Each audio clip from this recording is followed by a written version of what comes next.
Chào mừng bà con cô bác mình đã tới với kênh Khoai Lang Thang. Và đây là một tập đặc biệt dài tới mấy tiếng đồng hồ về du lịch, ẩm thực, văn hóa và đời sống của người dân Hồng Kông. Ai mà chuẩn bị đi du lịch Hồng Kông thì nhớ coi qua tập này nha. Hơi dài chút nhưng mà rất là nhiều thông tin trong này. Tập này dài tới mấy tiếng đồng hồ tại vì đây là tập mà Khoai gom hết 4 tập mà mình đi Hồng Kông á, gom vô một tập. Để ai mà muốn coi Hồng Kông mà từ đầu tới cuối thì có thể coi trực tiếp clip này luôn. Mình không cần phải coi những cái tập lẻ rồi mình lại tìm tập trước rồi tìm tập tiếp theo, nó sẽ mất thời gian. Và đây cũng là lần đầu tiên mà Khoai đăng một cái tập dài như vậy trên kênh mà kiểu tổng hợp vậy á. Bà con cô bác mình coi nhớ để lại bình luận và góp ý cho Khoai nha. Và giờ thì chúc mọi người đi du lịch Hồng Kông thiệt vui nha.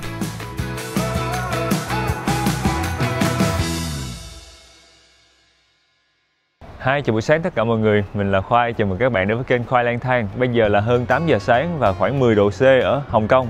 Mọi người sẽ thấy xung quanh Khoai rất nhiều những căn chung cư nhỏ nhỏ. Khoai đang đi bộ để đến chỗ ăn sáng của chúng ta ngày hôm nay. Thường thì mọi người tới Hồng Kông mọi người sẽ ăn dim sum đúng không? Nhưng mà Khoai nghĩ là cũng có rất nhiều những cái món ăn sáng mà kiểu ít gia vị và nguyên bản á. Và hôm nay mình sẽ tới ăn một cái tiệm nó đúng kiểu là nguyên sơ, nguyên bản luôn. Một món bánh cuốn mà không gia vị, không nhân. Mọi người đi với Khoai nha. Chỗ này là cách trung tâm Hồng Kông khoảng 5-6 cây số và Khoai mướn một cái căn khách sạn ở đây cỡ 20 mét vuông mọi người. Vì ở xa trung tâm á, nên nó sẽ rẻ hơn, chứ với cái số tiền vài triệu một đêm á, mình chỉ mướn được căn khoảng 8-9 mét vuông ở trong trung tâm Hồng Kông thôi. Chịu khó đi tàu điện xíu. Như bên đây có một cái bến tàu điện nè, leo lên tàu điện cỡ 10-15 phút là vô tới trung tâm rồi. Nó cũng tiện và nó cũng rẻ nữa. Bên tay phải của Khoai, mình đi vô cái hẻm này là tới.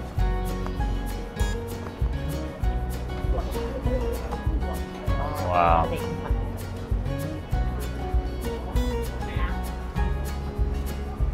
Có một cái hàng nhỏ ở đây.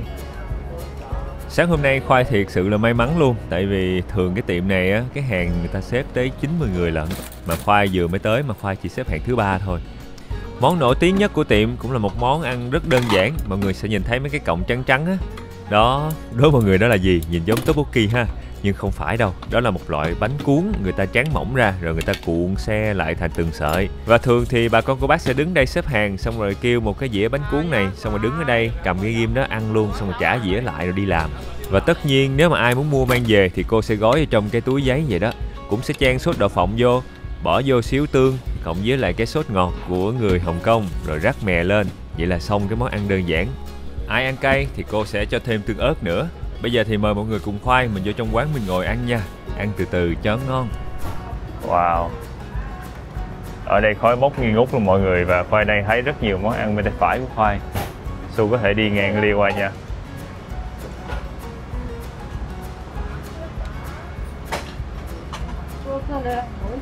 Mình sẽ ngồi ở phía trong có bàn. Thì luôn.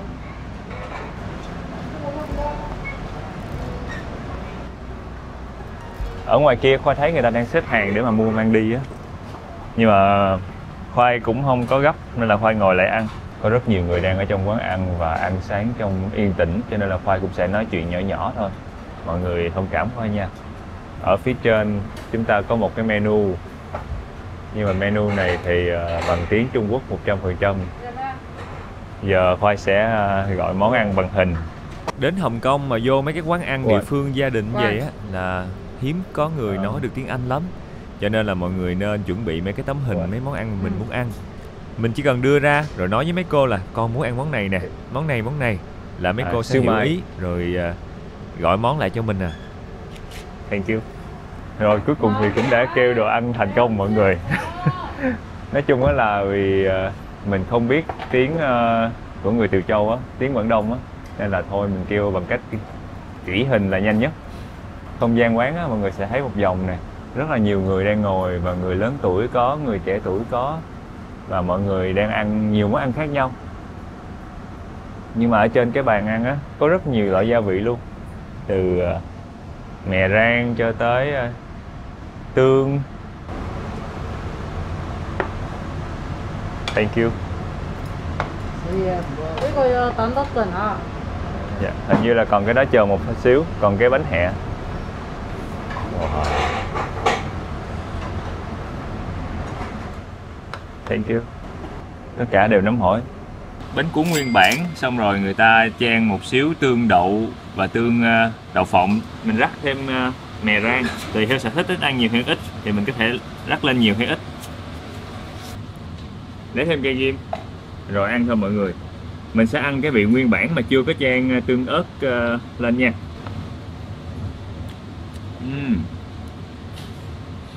Cái bánh cuốn nó mềm, dẻo và bột gạo rất thơm. Ăn chung á, cái mè rang đó nó càng thơm hơn nữa. Cái sốt này là sốt đậu phộng với sốt đen của tương. Nói chung đây là một cái loại bánh nguyên bản, nó ngon vì cái bột của bánh cuốn nó mướt ở trong miệng. Khoai nghĩ cái bánh này á mà chấm với lại nước cốt dừa kiểu miền Tây á cũng ngon dữ lắm luôn, làm khoai nhớ mấy món miền Tây quá chừng. Khi ăn á là cái khoai liên tưởng đến món bánh cúng ở miền Tây á, một loại bánh làm từ bột gạo cuốn ở trong lá chuối, xong rồi cũng nhỏ nhỏ cỡ vậy nè, xong rồi ăn có thể chấm với nước cốt dừa. Mặc dù cách làm bánh này á là nó sẽ giống như là bánh cuốn, người ta sẽ tráng bột mỏng xong người ta cuốn lại, xong người ta cắt gọng dừa ăn, nhưng mà khi ăn kết cấu trong miệng vì cái bột nó rất là dẻo và dẻ, cho nên làm cho khoai cảm giác nó giống như một cái loại bánh mà nó đồng nhất chứ nó không phải là cuốn từng lớp lại với nhau. Cái tương đậu này nó ngọt tự nhiên á, chan cái sốt này vô, cái độ ngọt nó làm cân bằng cái vị mặn của cái tương đen trong đây. Phải có kêu thêm cái bánh hẹ của người Tiều Châu.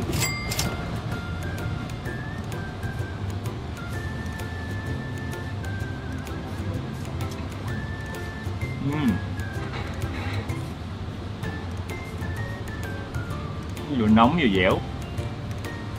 Ở phía trong nhân á thì có thịt heo, thơm dầu mè, thơm hẹ. Ở đây á thì còn có cả xíu mại nữa, nhưng mà xíu mại phiên bản mini thôi. Mọi người á, ai mà thích thì có thể kêu thêm. Phần bánh hẹ với lại cái xíu mại á, khoai cảm giác giống như là mấy cái bánh này là bánh đông lạnh hay là lấy sẵn một cái nguồn nào đó. Ăn hương vị nó y chang bánh mà người ta bán ở ngoài lề đường, nên là mọi người có thể bỏ qua hai món này khi mà tới đây nha. Thơm bột quá à, thiệt á, bột không ngon lắm đúng không? Tương tự thì đây quán cũng có bán cháo nữa. Cháo trắng sẽ được nấu sẵn, xong rồi bỏ mấy cái loại ăn kèm vô chung với nhau, rồi bỏ thêm xíu hành lá là xong. Khoai thì Khoai cũng không thích món cháo này lắm, tại vì đơn giản là nó cũng không quá đặc sắc. Khoai nghĩ sẽ hợp với những ai mà muốn một bữa ăn sáng mà nó không quá nhiều gia vị, hoặc là không quá cầu kỳ, thì có thể ghé quán này và ăn mấy cái món như là cháo hoặc là bánh cuốn. Giờ thì chúng ta sẽ cùng nhau khám phá tiếp Hồng Kông nha.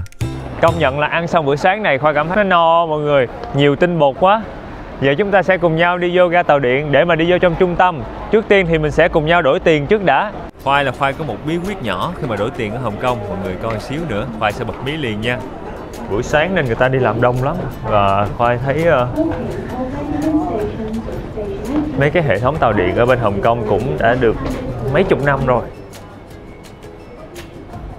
Ở đây có rất nhiều những cái máy bán vé tàu điện ở đây, nhưng mà mọi người sẽ thấy không có ai đứng mua hết.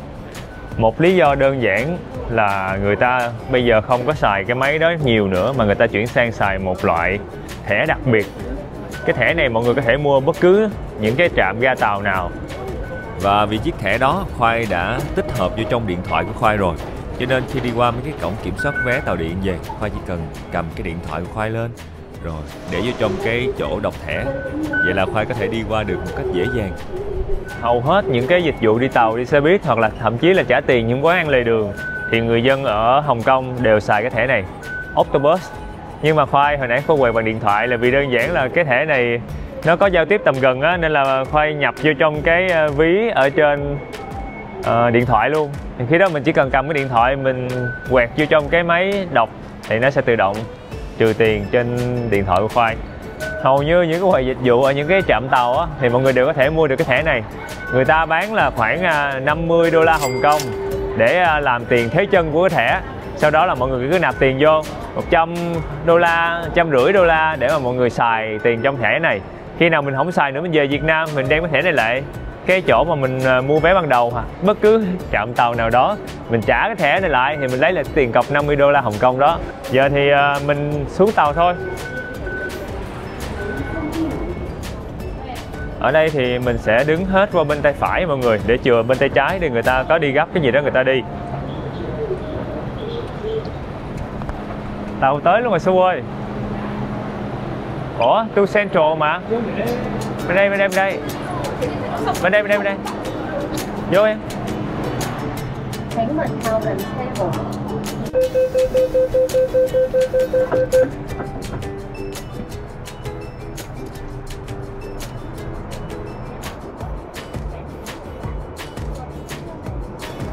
Hệ thống tàu điện này của Hồng Kông, Khoai nhớ không lầm là được xây dựng vào khoảng năm 1975. Và sau đó đến năm 1982 là cái lai màu đỏ này đã hoàn thành rồi và đưa vào hoạt động. Tới nay 2025 là 43 năm. Ga tàu các kiểu nhìn nó hơi hoài niệm, nó hơi cổ điển, nó không còn mới nữa. Giờ thì chúng ta sẽ cùng nhau đi đổi tiền. Một chỗ đổi tiền rất là nổi tiếng, một cái khu vực chuyên đổi tiền. Khoai hay kêu chỗ này giống như là một cái chợ Ấn Độ mọi người. Tại vì nguyên tòa nhà này rất nhiều người Ấn Độ ở đây kinh doanh và buôn bán. Ở trong đó chắc là phải 20-30 quầy đổi tiền và tỷ giá cũng tốt nhất nhì ở cái khu vực Hồng Kông này. Mọi người đi với Khoai nha. Lên khỏi ga tàu thì mình chỉ cần lấy cái thẻ autobus hồi nãy, mình quẹt lại một lần nữa là nó sẽ tự động tính cái tiền quãng đường mình đi nãy giờ. Tổng chuyến tàu hồi nãy Khoai đi là 7,4 đô la Hồng Kông. Ở đây người ta có vẽ đường nè mọi người. Mình đi đúng cái chiều để mà không... Cô này cô đi hơi sai rồi, ở trên kia cũng sai luôn. Thôi không sao, mình đi đúng là được, kệ người ta. Đây, đi đúng cái bên của mình để không ngăn cản những người ở trên đi xuống. Rồi, chúng ta đã tới được mặt đất. Và chỗ đổi tiền của Khoai sẽ nằm ở phía xiên xiên xéo xéo kia. Mọi người thấy cái trung tâm ở trong đó không? Có cái ký hiệu tiền nè, đừng có đổi ở quầy đầu tiên, tỷ giá không tốt đâu. Đi sâu vô trong cái tòa nhà đó, mình đổi sẽ có nhiều quầy tỷ giá tốt hơn. Giờ Khoai đi bộ qua nha. Con kịp.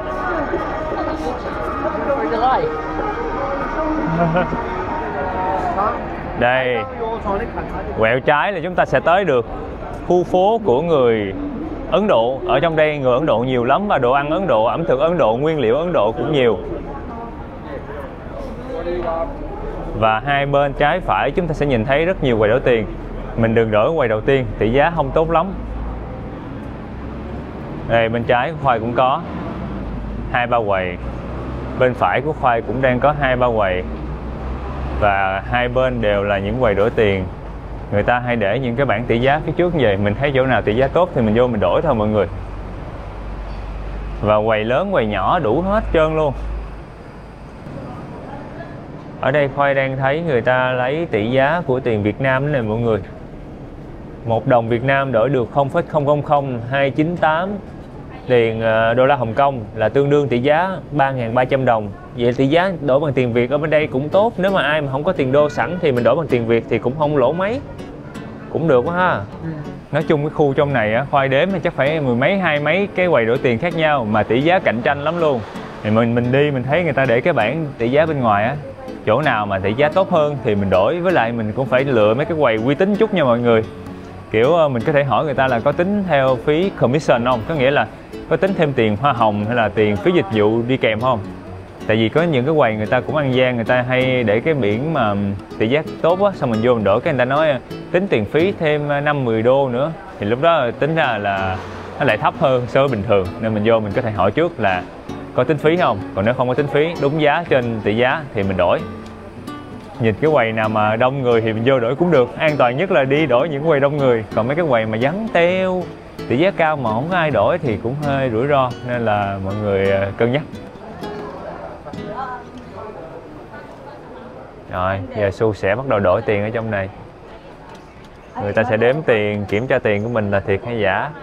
Xong rồi xác nhận với mình là mấy trăm đô. Ở trong mấy cái quầy đổi tiền này camera nhiều lắm. Xong rồi người ta sẽ đưa mình một cái phiếu xác nhận nè, tỷ giá với lại tiền có đúng như trên quầy hay không. Nếu mà đúng rồi thì người ta sẽ đổi cho mình.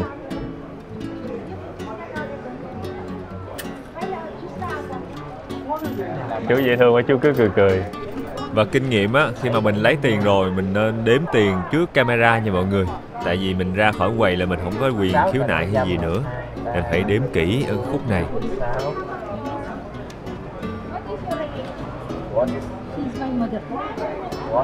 Từ từ còn nữa không? Đủ không? Em đếm sao vậy Su? Thank you. Đấy. Rồi, tỷ giá của quầy này là Khoai thấy là cao nhất rồi, 7,755. Còn mấy quầy bên kia thì Khoai thấy có quầy là 7,554, 7,74. Như quầy bên đây nè, nó đang là 7,740, thấp hơn quầy hồi nãy. Thậm chí ở phía trong đây cũng có mấy quầy đổi tiền nữa. Mình cứ đi, mình lang thang, mình thấy quầy nào tốt nhất thì mình vô đổi mọi người. Ở trong đây chủ yếu là mọi người sẽ thấy là người Ấn Độ làm dịch vụ đổi tiền nhiều. Quầy bên đây thì không thấy để tiền đô ta, không thấy để tiền đô la Mỹ. Giờ thì chúng ta đã đổi tiền xong, Khoai sẽ đi xe buýt để đi qua bên Sky 100. Mình sẽ ngắm nhìn toàn cảnh thành phố Hồng Kông từ trên cao.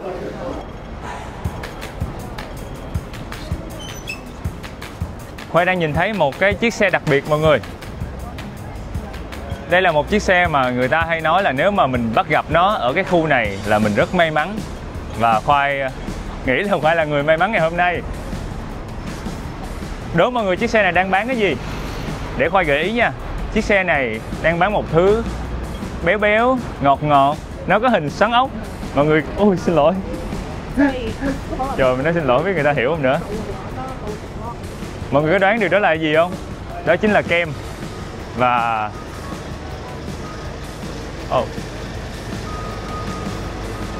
hello, ice cream. Số ăn luôn không? 2 cây ha.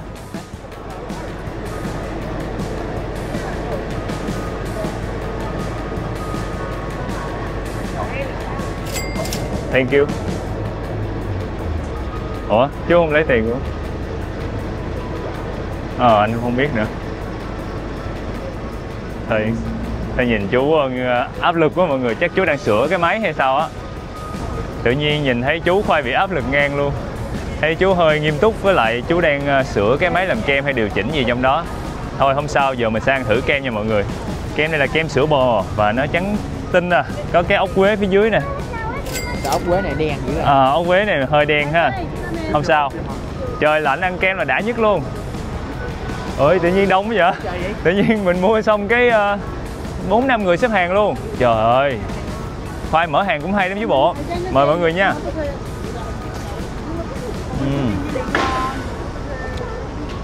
Nó béo, nó dẻo. Dẻo nhẹo luôn, thơm sữa bò, không quá ngọt. Cái vị ngọt nó cũng vừa phải.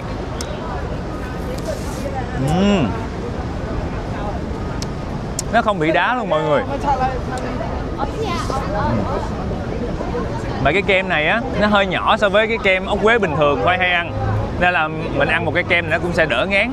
Hồi nãy Khoai thấy là giá là 13 đô la Hồng Kông, là cỡ 50.000 tiền Việt Nam mình cho một cái kem này.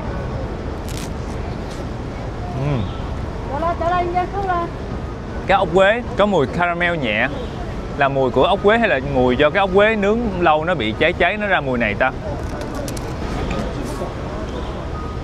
Quá trời đông rồi. Giờ khỏi mua luôn. Người ta xếp hàng quá chừng rồi. Xuất sắc quá mọi người.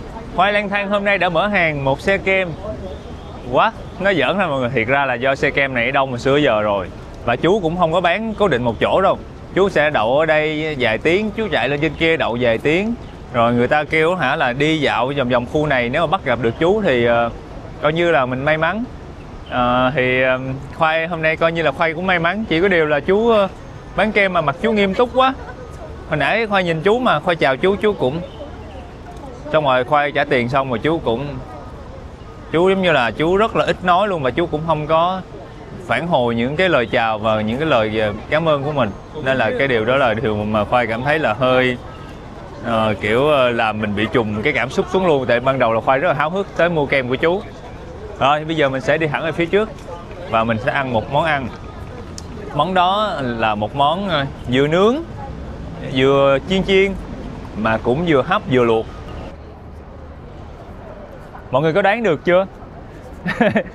Dạo này Khoai thích đố, kiểu đố để mọi người có thể tò mò đoán chung với Khoai á. Nhưng mà chắc là khoảng vài phút nữa mọi người sẽ biết món đó là món gì liền. Đi thôi. Đường phố ở đây Khoai thấy người ta đi bộ nhiều lắm. Một phần là vì phương tiện công cộng rất phát triển, cho nên là việc đi bộ rất phổ biến. Ui, ở phía trước mặt Khoai á, có nguyên một cái hàng cây cổ thụ đẹp lắm. Wow. Wow. Đẹp quá chừng luôn. Nhìn xanh mát ghê. Cái con đường này cũng có một cái tên rất đặc biệt mọi người. Đó là đường Hải Phòng. Ở Hồng Kông có tới 2-3 con đường đặt tên theo các thành phố ở Việt Nam mình á. Hải Phòng này, Sài Gòn, Hà Nội. Đố mọi người vì sao? Tại vì khoảng đầu thế kỷ 20 năm 1909 thì ở Hồng Kông người ta bắt đầu đổi tên các cái con đường thành những cái thành phố lớn mà có giao thương, có buôn bán, có nhiều hoạt động thương mại với Hồng Kông. Và Hải Phòng là một trong những thành phố đó. Đó là lý do con đường này có tên là Hải Phòng. Ở đây có một cái chợ này, cái chợ cũng tên là chợ đường Hải Phòng. Tự nhiên đi ở bên Hồng Kông mà thấy chữ Hải Phòng làm nhớ Việt Nam quá chừng. Thèm đồ ăn Việt Nam. Ở bên Hồng Kông cũng có mấy nhà hàng Việt Nam hả? Dễ thương lắm, đẹp lắm mà giá cao lắm mọi người. Một tô phở bên đây bán tới 100 đô la Hồng Kông là khoảng 350 tiền Việt Nam một tô phở. Phía bên tay phải của Khoai mọi người sẽ nhìn thấy một cái giàn giáo bằng tre. Đây. Và Khoai thấy ở bên Hồng Kông á, hổm rày Khoai đi á, từ mấy công trình mà lớn lớn hoặc nhà dân dụng người ta cũng hay xài giàn giáo bằng tre lắm. Wow. Trước mặt mình là một hàng dài đang xếp hàng. Đó chính là cái tiệm mà Khoai nói hồi nãy. Một cái món bánh vừa chiên, vừa nướng, vừa luộc, vừa hấp.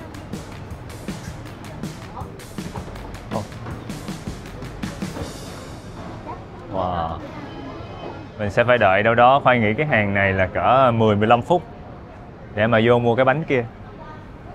Ủa, làm anh đi chứ không chỗ ngồi nào? Không có chỗ ngồi. Chỉ có cái chỗ mà đứng, có cái bàn bar nhỏ nhỏ. Thường những cái tiệm mà bán đồ ăn á mọi người, mà để cho khách xếp hàng về á là có chủ đích hết trơn à. Nhất là ở những tiệm đồ ăn người Hoa ở Đài Loan, ở Hồng Kông, ở Trung Quốc hoặc là kể cả ở Hàn Quốc, Nhật Bản. Người ta sẽ làm từng mẻ chậm chậm. Chủ yếu là thứ nhất là khách mà đợi một hàng dài như vậy sẽ tạo một cái hiệu ứng là tò mò từ những người xung quanh. Người ta thấy là sao cái tiệm này xếp hàng đông dữ vậy thì người ta tới người ta mua nhiều hơn. Thứ hai nữa là mình đứng đây lâu á, cái mình mỏi chân, mình đói bụng, mình nghe mùi đồ ăn hấp dẫn, kích thích vị giác của mình, hồi mình ăn nó sẽ ngon hơn nữa. Cái hàng khi mà Khoai đi qua phía bên đây là sẽ còn dài vô trong đây nữa, rồi mình đi vô trong đây mình mới mua bánh ở chỗ này. Cho nên là hồi nãy Khoai đứng ở đầu ngoài kia, Khoai nhìn là Khoai tưởng ít, ai về vô trong đây lại thấy nhiều. Ở đây có nhiều loại lắm mọi người. Đây là cái vị truyền thống này, từ thịt heo. Còn bên đây là tôm, bên kia là vị cay hơn. Ở dưới này còn có cả nấm truffle đen, mì nữa. Tùy vào sở thích mọi người, nhưng mà Khoai lại thích cái tôm nhất với lại cái truyền thống. Mà Khoai cũng thích ăn cay, Khoai cũng thích ăn cái cay kia nữa. Có một điều hơi khác biệt với những nhà hàng mà đông khách, ở đây lại không thanh toán bằng tiền mặt mọi người, mà lại xài Octopus này, hoặc là những cái ứng dụng chuyển khoản Google Pay hoặc Apple Pay hoặc Visa, Mastercard. Rồi Su sẽ mua bên đây, Khoai sẽ xin qua bên đây để Khoai nhìn thấy quy trình trong bếp. Tương tự như mấy cái nhà hàng người Hoa khác thì ở đây người ta cũng cho mình nhìn thấy quy trình làm món ăn luôn. Bột mì sẽ được cắt mỏng ra, sau đó là bỏ nhân vô trong. Tùy vào loại nhân, ở đây nhiều loại nhân lắm mọi người. Có cả tôm, có cả nấm truffle, có nhân thịt heo truyền thống. Và sau khi đầy một cái khay bánh á, thì chú sẽ cất vào trong cái ngăn mát tủ lạnh. Rồi khi nào mình cần á, thì sẽ đem ra chiên. Tiệm thì Khoai thấy có hai cái chảo cạnh nhau. Một cái là vừa mới làm bánh xong, thì cái thứ hai sẽ bắt đầu được chú vệ sinh cạo hết mấy cái phần khác, rồi đổ dầu mới vô để mà nấu mẻ mới. Hai mẻ lúc nào cũng song song vậy để đảm bảo là luôn luôn có bánh nóng, bánh mới cho khách ăn. Và sau khi mà chú chất đầy bánh vô trong, kín mít luôn nha, không chừa một cái lỗ hở nào, thì mình sẽ bắt đầu bật bếp lên và chiên bánh dưới dầu. Ở phía dưới bánh này ban đầu sẽ là dầu á. Dầu chiên sẽ giúp cho đế bánh nó giòn, nó cứng, và đặc biệt là tạo ra mùi thơm mà không thể nào tạo được bằng cách hấp thông thường. Và sau khi mà đế bánh bắt đầu giòn rồi, chú sẽ múc một ca nước, chú rưới đều lên và đậy nắp liền luôn. Và nước sẽ bốc hơi lên, và hơi nước sẽ giúp cho bánh nó sẽ có kết cấu đặc biệt ở phần trên, giống như một loại bánh hấp.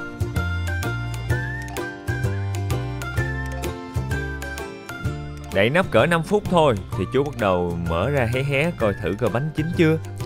Rồi, như vậy là bánh chín rồi thì chú bắt đầu sẽ nhấc cái chảo bự lên, rồi chú chắc hết dầu ở trong ra luôn. Gọi là chắc hết dầu ra cũng không đúng nữa mọi người. Chắc ra tương đối thôi, còn lại một xíu dầu chú cũng để lại và để qua bếp bên kia. cái dầu còn sót lại á, nó sẽ bắt đầu chiên áp chảo cái phần đế bánh để cái phần cái đít của cái bánh á, nó giòn thêm tiếp nữa. Rồi, vậy là coi như cái bánh của mình đã chín và có thể phục vụ được khách hàng rồi. Ở bên đây là 2 cái nhân truyền thống và 2 cái cây. Còn bên đây là 4 cái tôm. Mọi người sẽ thấy nè, cái bánh ở phía dưới nè được chiên giòn, thơm phức nha. Còn ở phía trên mặt nó vẫn dẻo và có một lớp mè. Rồi mình sẽ ăn thử. Ở trong đây nó có nước cho nên khi ăn cẩn thận bị phỏng. Thường á, cái này nó giống như tiểu long bao mọi người. Thì tiểu long bao sẽ có cái nước súp ở trong, cho nên nếu mà ăn không cẩn thận sẽ phỏng, nên là thường người ta sẽ đục một lỗ để người ta nuốt cái nước trước.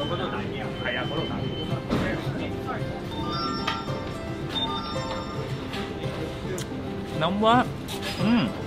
Cái nước súp ở trong rất là đậm đà luôn, thơm mùi gừng thoang thoảng.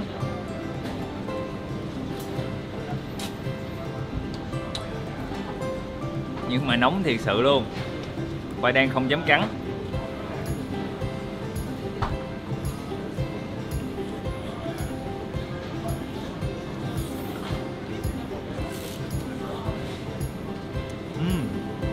Có con tôm giòn sực sực ra ngoài cho em ơi.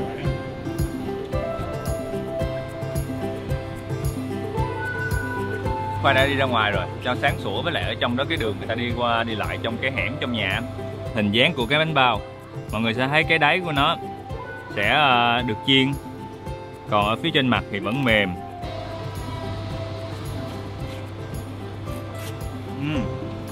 Thơm thơm mùi gừng nhẹ nhẹ và rất là ngọt, kiểu ngọt ngọt thanh thanh béo béo của thịt và tôm trong này.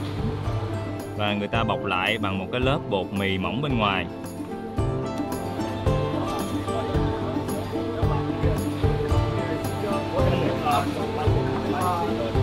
Tôm giòn, sần sật, thoang thoảng mùi gừng, béo béo. Cái vỏ bánh nó sẽ hơi dai nhẹ và nó không có bị dày.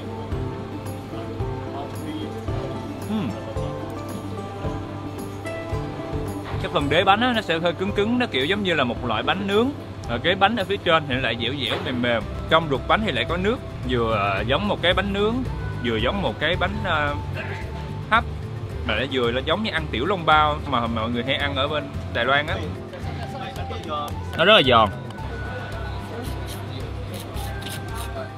Nhưng mà có một cái bất tiện khi mà ăn ở tiệm này á, là vì không có bàn ghế ngồi lại, cũng không có muỗng, nên là mình ăn cái món này nó có nước nó chảy tùm lum.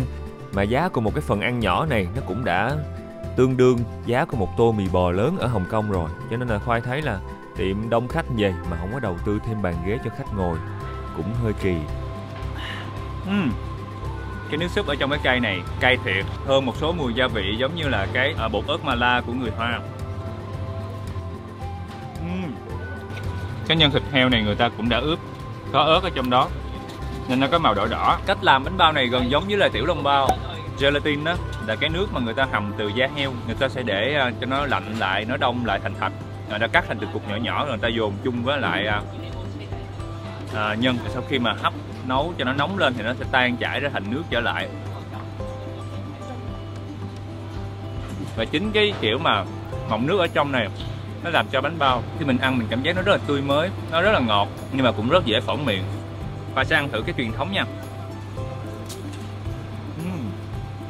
Nó cũng chỉ có nhân thịt bình thường. Khoai thích nhất chắc là nhân tôm mọi người. Ăn uống no say rồi, giờ thì mời mọi người cùng Khoai mình cùng nhau tới một tòa nhà đặc biệt, tòa nhà cao nhất Hồng Kông. Do Hồng Kông đất chật người đông mà, cho nên rất nhiều nhà cao tầng và những cái căn chung cư hoặc những tòa nhà văn phòng mà cao trên 200m, nhiều dữ lắm luôn. Và tòa nhà cao nhất Hồng Kông ngày hôm nay mình tới có độ cao 484m. Mời mọi người đi với Khoai nha. Trước tiên thì mình sẽ cùng nhau bắt xe buýt tới đó đã.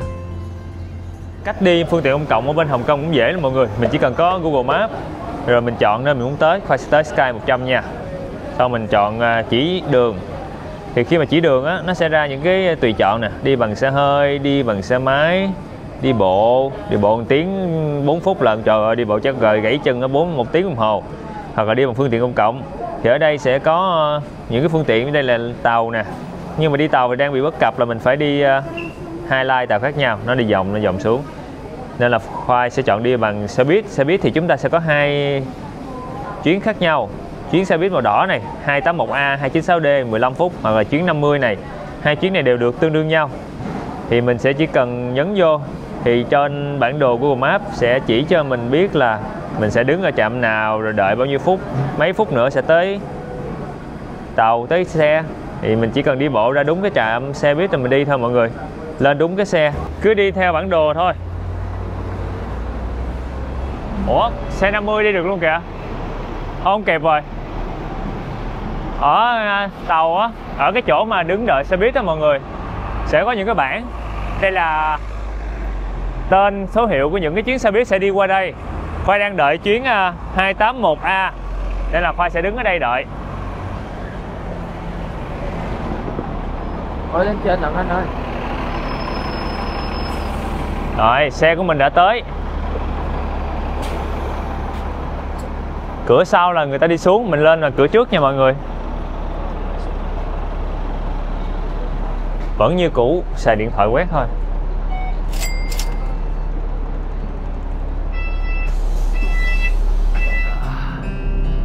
Rồi.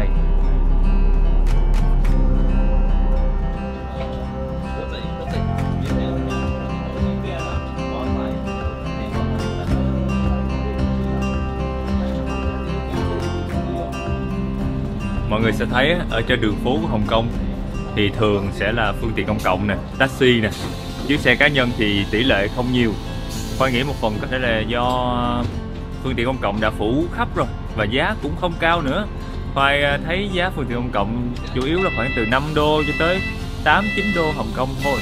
Còn nếu mà đi taxi bên này hả, trời ơi, một cái chuyến taxi bình thường nữa hả, nhiều khi 70-80, trăm mấy chục đô Hồng Kông, là nhân lên hả là nó mắc gấp 10 lần đi phương tiện công cộng luôn. Và có một điểm khác biệt khi mà đi xe buýt ở bên đây là mọi người đi xuống mình sẽ không cần phải quẹt thẻ Octobus nữa, cứ đi thẳng xuống thôi mọi người, tại vì nó tính tiền theo một kiểu rất khác biệt so với đi tàu điện.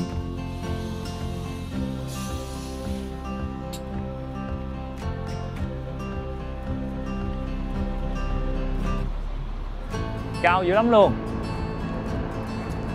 Giờ thì mình sẽ cùng nhau vô trong đó rồi mình sẽ đi thang máy lên trên, mình ngắm nhìn toàn cảnh thành phố Hồng Kông. Có một cái điều khác biệt khi mà tính tiền giữa đi xe buýt và đi tàu điện á mọi người. Mọi người lên tàu điện thì quẹt cái thẻ Octobus nó sẽ không trừ tiền liền, mà khi mà mình ra khỏi trạm tàu nó mới trừ. Nó sẽ tính theo kiểu là đi bao nhiêu trạm thì tính tiền bao nhiêu. Còn đi xe buýt thì vừa mới lên xe quẹt một cái tích thôi là tiền đã trừ rồi. Vì đơn giản xe buýt ở đây sẽ không có tính tiền theo số lượng trạm mà sẽ tính tiền theo tuyến. Mình lên ngay trạm đầu tiên hay lên cái trạm gần cuối thì người ta vẫn tính là nguyên một trạm, nguyên một cái đoạn dài là khoảng tầm 5 đô cho tới 8-9 đô tùy theo cái trạm đó, cái tuyến nó dài hay ngắn. Nhưng mà nếu mà đi ngắn hay đi dài Khoai thấy là nó cũng rất là rẻ so với taxi. Nên là thường Khoai đi là Khoai cứ lên là quẹt thôi, chứ cũng không có để ý là mình đang ở đầu trạm hay là cuối trạm nữa. Đây mới là tên chính xác của tòa nhà mọi người. Sky 100 chính là cái tầng 100 của tòa nhà này, nơi đặt cái đài quan sát thôi. Nãy Khoai hay quen gọi là kêu là Sky 100.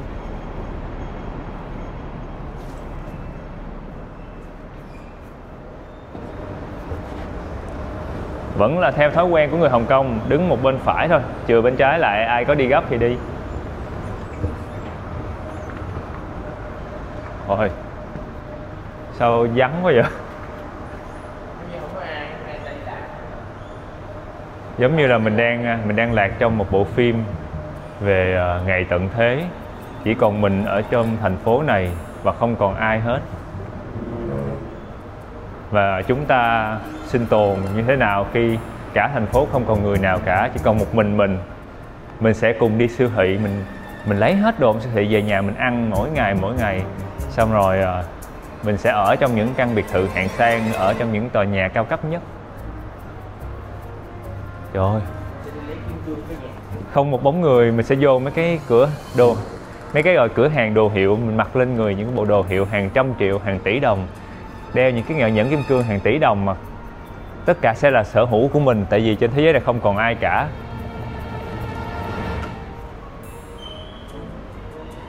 Ủa sao không có ai hết vậy trời?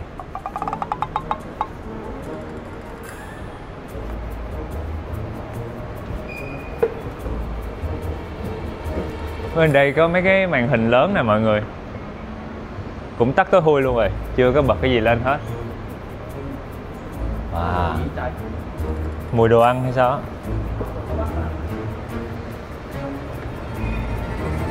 Quầy bán vé cũng không có ai luôn.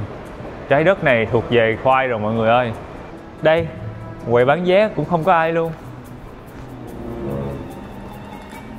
Chỉ có một mình ở đây. Wow.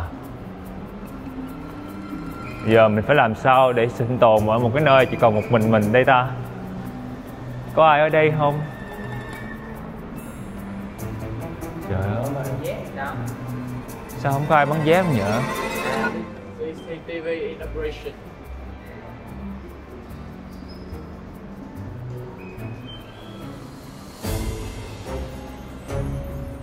Đi một vòng nè, không có một người nào trong đây luôn.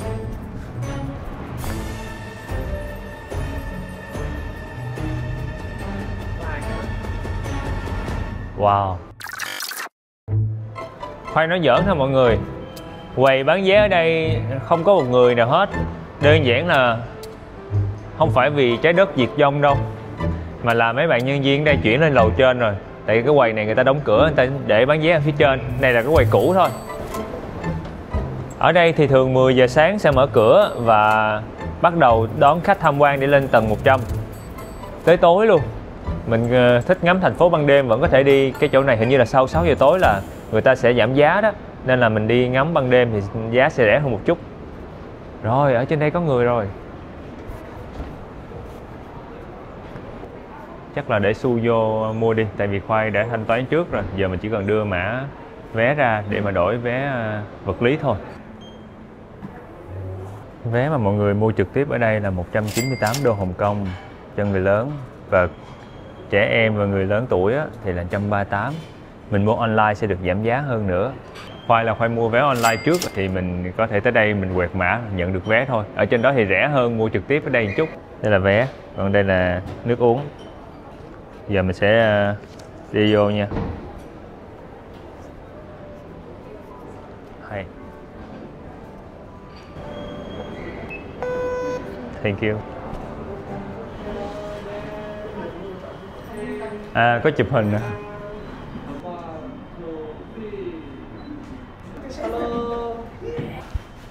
Yeah, 1, 2, 3.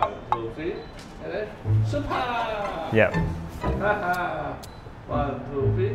Okay, yeah. Thank you so much. You want to take a one? Chưa gì hết được chụp hình rồi mọi người. Mình sẽ đứng đợi thang máy ở đây. Có 2 thang máy, 3 thang máy.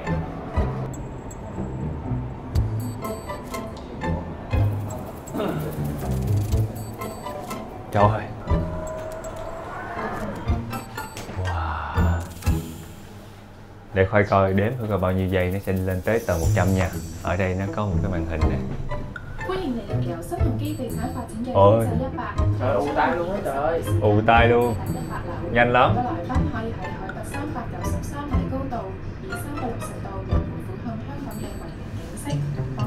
Ù tai. Cảm giác giống như mình vừa mới được ngồi trong khoang máy bay và máy bay đang cất cánh rồi mọi người.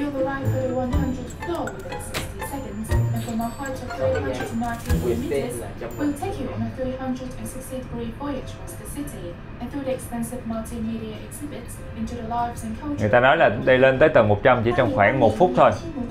60 giây. Khoai bị ù tai rồi. Khoai đếm ở đây là 1 giây nó đi được bao nhiêu mét ta? Nhiều lắm á, nó chạy thiệt nhanh luôn kìa. Rồi, tầng 100 rồi, 393 mét. Mời mọi người đi Khoai. Thank you.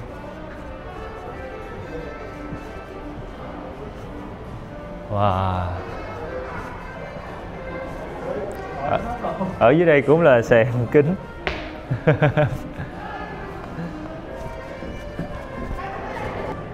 Wow.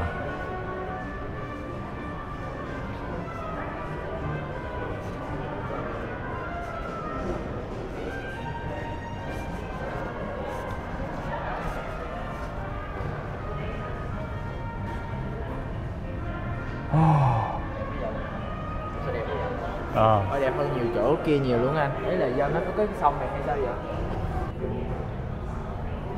Đẹp quá ha. Nước biển màu xanh ngọc nữa. Bên kia cũng là một cái tòa nhà rất là cao. Lát chiều chiều tối tối mình sẽ cùng nhau đi qua bến tàu bên kia. Bên đó là Hồng Kông và phía bên đây là Cửu Long mọi người. Thật ra cùng nằm trong, cùng gọi chung là Hồng Kông thôi. Nhưng mà cái trung tâm Hồng Kông xuất phát từ phía bên đó là đảo Hồng Kông. Hồi nãy Khoai mua vé bao gồm combo có nước á. Ở đây có kiểu vé không có nước, còn mà có nước thì nó mắc hơn chút. Nên sẵn là Khoai nghĩ Khoai sẽ ở trên đây hơi lâu á, nên Khoai mua combo vé có nước luôn. Mình sẽ đi kiếm cái quầy nước để đổi.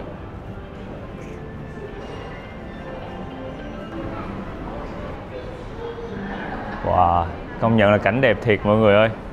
Kiểu hôm nay là trời hơi xấu rồi đó.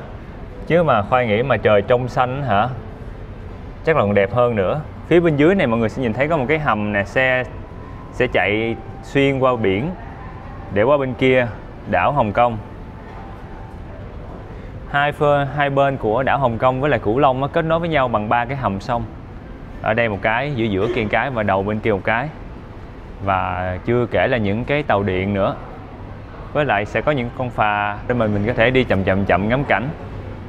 Từ chỗ này thì chúng ta có thể nhìn thấy được bao quát 360 độ toàn Hồng Kông luôn. Và mọi người sẽ nhìn thấy nhiều chung cư lắm. Chung cư xây san sát nhau mà cao tầng. Rồi chung cư cũ mấy chục năm trước xen lẫn với những căn chung cư mới xây. Và diện tích chung cư mà được ưa thích bên này Khoai nghe nói là cỡ tầm 30 mét vuông à. Đơn giản là vì giá chung cư bên đây mắc quá. Cỡ 700-800 triệu một mét vuông, thậm chí cao hơn. Nếu mà xa trung tâm hơn thì chắc là sẽ rẻ hơn. Bởi ai bên đây mà mua cái chung cư mà 100 mét vuông á là cũng giàu dữ lắm nha. Thường thì Khoai thấy người trẻ đi làm hoặc là người dân lao động người ta hay sống trong những cái căn chung cư cũ, diện tích cỡ 10 mét vuông, mười mấy mét vuông. Làm Khoai nhớ Khoai lúc mới lên Sài Gòn ghê, cũng ước có một cái nhà cỡ 10 mét vuông, nhiều khi như vậy đã đủ sống cho mình lúc trẻ rồi. Mà bật mí với mọi người một bí mật, đó chính là dân số Hồng Kông đang bắt đầu chững lại, thậm chí là giảm dần. Nhưng mà giá nhà đất vẫn cao, vì lý do đơn giản là Hồng Kông là trung tâm tài chính, thu hút rất là nhiều người trên thế giới tới đây sống và làm việc.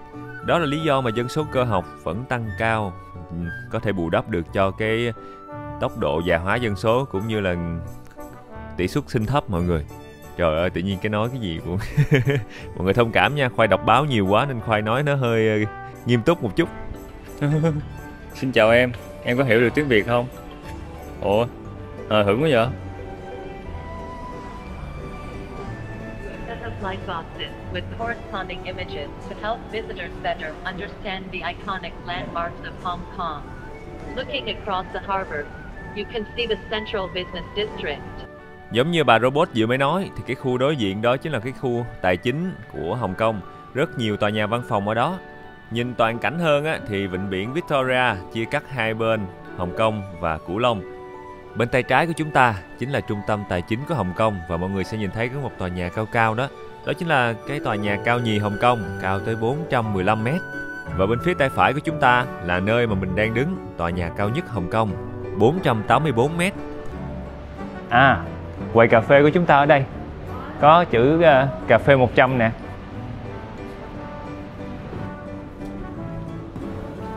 Một món khoảng tầm 47 đến 58 đô la Hồng Kông. Sorry, we have 2 tickets. Yes. Let me check for you. Yep. Thank you. I have 2 drinks here. Yes. One lemon chamomile iced tea. Yes. And one orange breakfast iced tea. Yes. Less sugar. Less sugar. Less sugar. Both. Okay. Yes. Thank you. Thank you. Take a seat first. Thanks.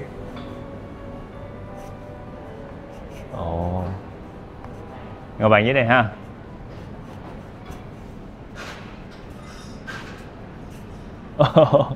Đẹp quá. Ngồi đây hay đây? Thôi đây cũng được. Đảo mọi người. Cảm giác như là mình bao trọn quán cà phê, không có nhiều khách lắm. Oh. Okay, thank you so much. Lemon chamomile iced tea, orange breakfast. Yeah, thanks. Chamomile có một Trà hả? Dạ. Lạc lắm anh ơi, lạc nhất rồi. Dạ. Vậy mà anh không có sợ là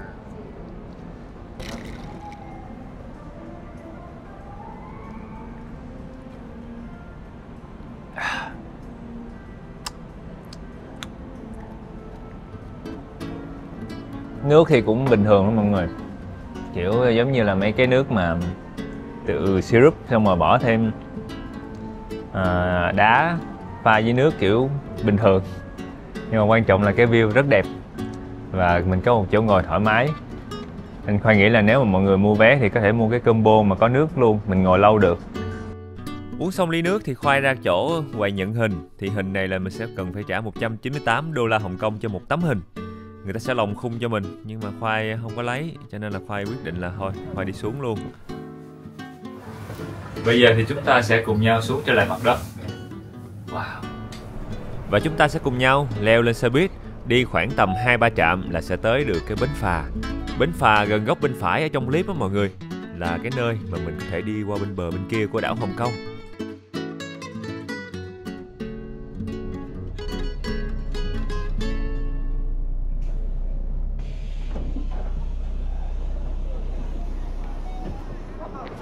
Khoai vừa mới tới được bến phà ở phía bên đây Cửu Long, và Khoai bây giờ sẽ đi phà qua bên kia.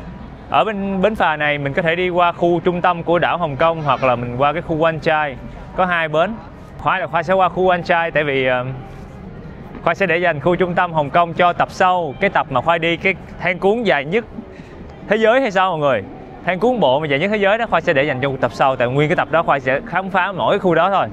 Hôm nay Khoai sẽ đi chết lên phía trên để mà mình qua một cái khu mà có mấy món truyền thống. Ở phía trước mình chính là cái chỗ mua vé tàu để mà đi qua rồi. Ở đây người ta có ghi cái bảng nè. Cái này là phà để mà đi tới khu trung tâm, Star Ferry to Central. Mình sẽ đi cái khu Wan Chai nên mình sẽ đi chỗ khác.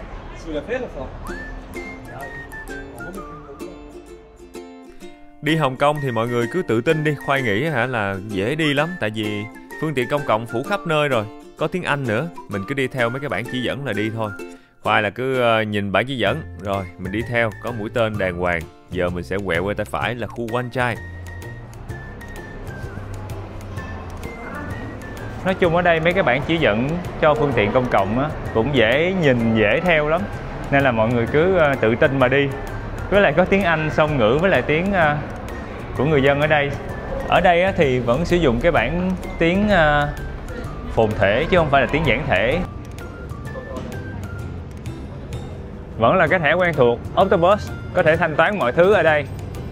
Sao người ta chạy dưới anh? Có chạy. Tàu tới. Đi em. Ủa?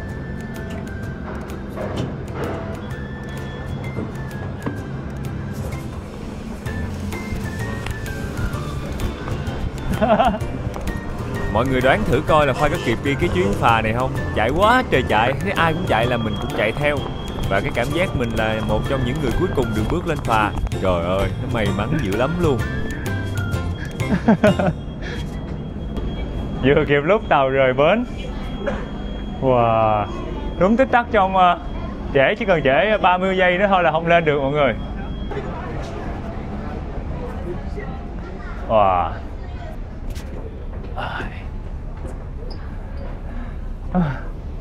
Hai tòa nhà cao nhất Hồng Kông, bên kia là tòa nhà cao thứ hai Hồng Kông. Phải chạy, phải sợ rớt cái mảnh này xuống quá chừng luôn. Để wow, bên kia có một cái tàu vừa mới xuất bến luôn. Phía trước mặt chúng ta là tòa nhà cao nhất Hồng Kông hồi nãy mình mới lên trên đó. Và bên tay trái, bờ bên kia đảo Hồng Kông, chúng ta có tòa nhà cao thứ nhì Hồng Kông, 88 tầng, Khoai nhớ không lầm là vậy. Rồi bây giờ mình sẽ cùng nhau qua bên kia bờ. Hồi nãy bao nhiêu tiền không nhớ luôn. Nhớ nhiêu tiền không?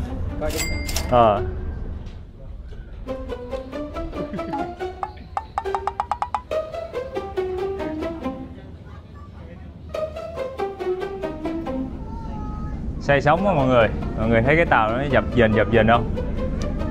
Hồi nãy Khoai ngồi ngay cái mũi phà thì Khoai thấy nó nhồi dữ quá nên Khoai phải chạy vô trong cái giữa phà trở lại.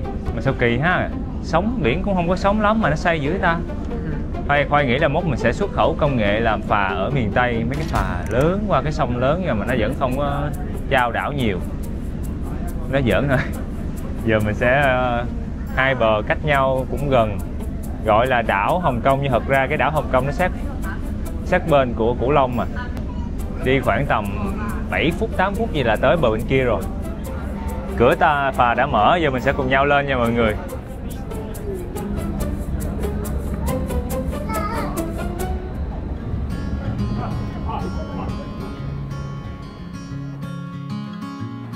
Và chào mừng mọi người tới với đảo Hồng Kông.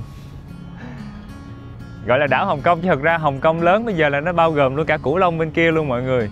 Và đảo Hồng Kông đây chính là nơi khởi nguồn cho sự phát triển của cả Hồng Kông rộng lớn hiện tại.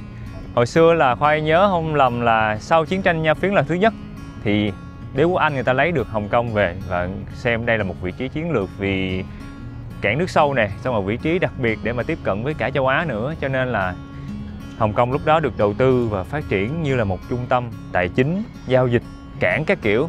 Rồi sau chiến tranh Nha Phiến lần thứ hai, bán đảo Cửu Long sau đó gộp chung vào Hồng Kông. Rồi sau này năm 1997 thì trao trả lại Hồng Kông cho Trung Quốc đại lục. Tương đối như vậy thôi. Bây giờ chúng ta sẽ cùng nhau đi kiếm cái gì đó. Sáng giờ mình ăn nhiều đúng không? Khoai nghĩ là mình có thể uống cái gì đó. Bên tay phải của Khoai chính là quán sữa ngày hôm nay mình sẽ vô. Mọi người sẽ thấy phía trước quán có nguyên một cái tủ lớn. Người ta hấp rất là nhiều sữa trong đây, sữa bò và nhiều vị khác nhau luôn nha. Giờ mình sẽ đi vô trong.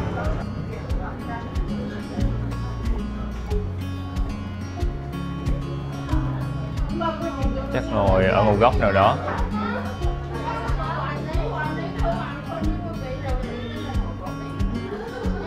Dạ, ok. Ok, vô trong góc ngồi cũng được. Cái ghế này nhỏ lắm, cái ghế này chắc là đúng kiểu ngồi đủ một người tại vì nó dướng chết tường. Rồi bỏ cặp qua bên đây.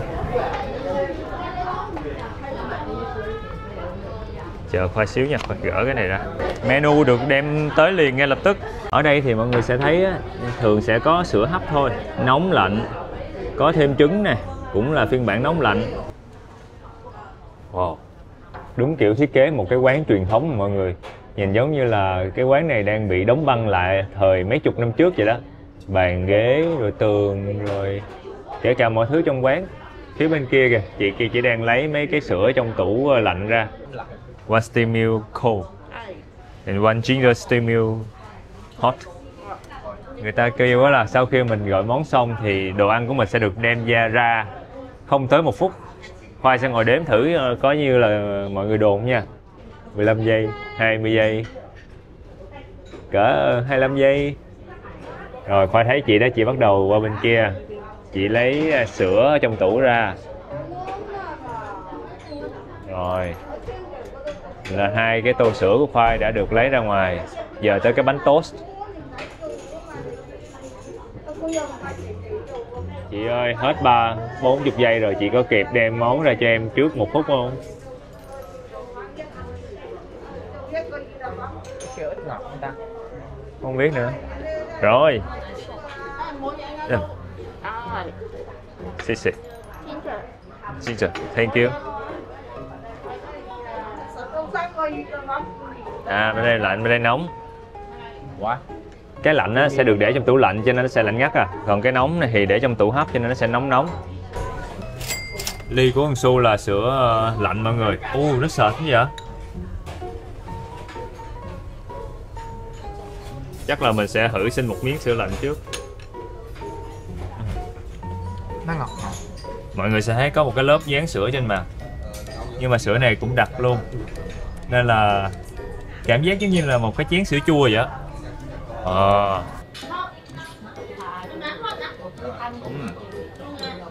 Thơm mùi sữa bò, béo béo, ngọt ngọt, cũng không béo lắm.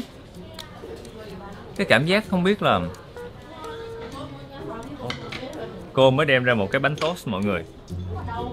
Đây chính là cái sữa nóng của Khoai. Nó có một cái lớp màng ở phía trên mặt nè.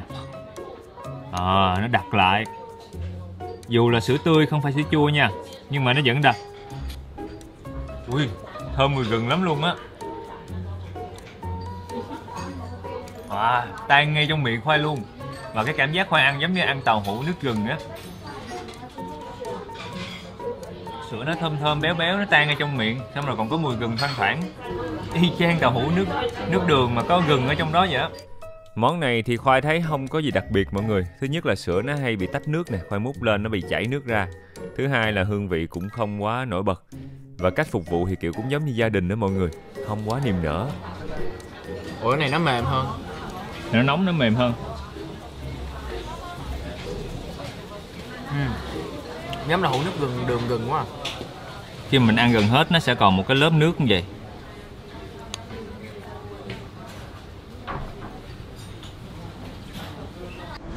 Tổng bữa ăn của chúng ta ngày hôm nay là 100 đô la Hồng Kông cho 2 chén sữa với một cái bánh mì. Xe buýt điện đặc biệt, nó giống như một cái tàu lửa nhỏ vậy đó, và nó có cái ray riêng, nó chạy ở giữa đường và có cái sợi dây điện ở phía trên, có cái cáp điện ở trên để nạp điện cho chiếc xe buýt này.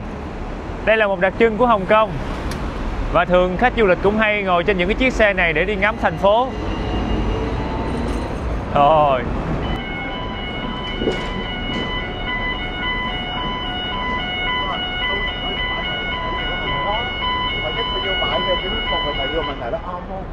Khoai đang đứng đợi chiếc đinh đinh của Khoai tới. Cái vỏ của nó kìa, giống như là bằng thép xong rồi sơn tĩnh điện bên ngoài, nhìn nó rất là hài cổ luôn. Hồi xưa lúc mà mới bắt đầu mà có đinh đinh chạy trên đường phố Hồng Kông á là chỉ có 1 tầng thôi, và hồi xưa là nó bằng gỗ. Sau này thì mới nâng cấp lên thành 2 tầng. Rồi có những chiếc là mui trần nữa.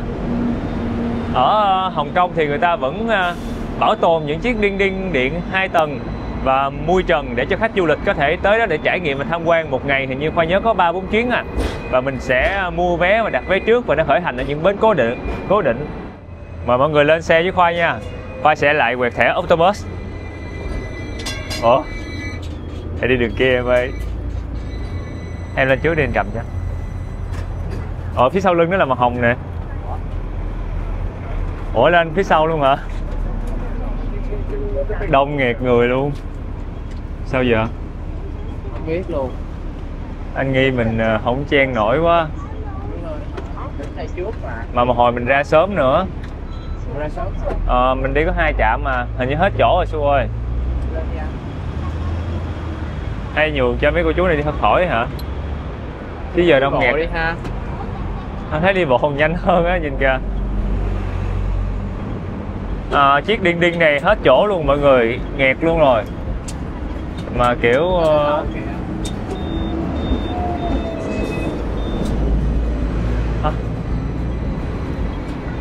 Vô là kịp á. Cuối cùng thì chúng ta đã không lên được đinh đinh.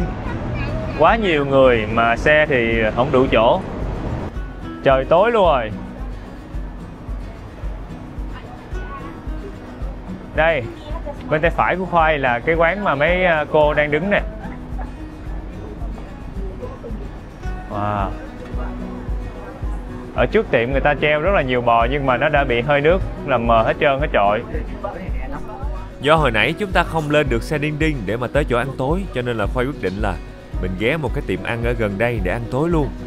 Tiệm này nằm ngoài kế hoạch, ban đầu Khoai không tính ghé đâu, nhưng mà thấy cũng nhiều người dân địa phương nè. Xong người ta trang trí đồ ăn ở trước tiệm nhìn cũng hấp dẫn, nguyên một cái nồi lòng bò, thịt bò quá trời bự luôn. Nên là Khoai đoán bữa ăn ngày hôm nay chắc là sẽ ngon á.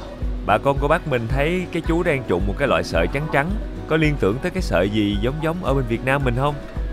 Chắc là mọi người cũng có sự liên tưởng gần giống Khoai, vì cái sợi này cũng được làm chung từ bột gạo và cũng được tráng mỏng, sau đó cắt thành sợi, nên là gần giống với sợi phở bên mình. Chú đầu bếp chú thấy Khoai đang quay phim cho nên là chú mới lấy cái nước lèo chú chế lên trên đồ lòng rồi thịt để nhìn cho hấp dẫn hơn.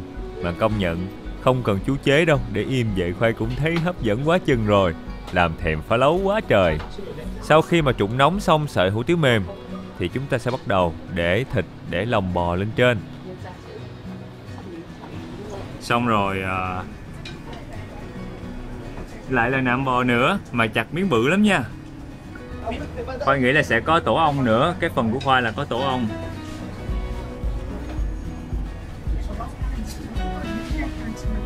Có gân nữa mọi người, đây là cục gân.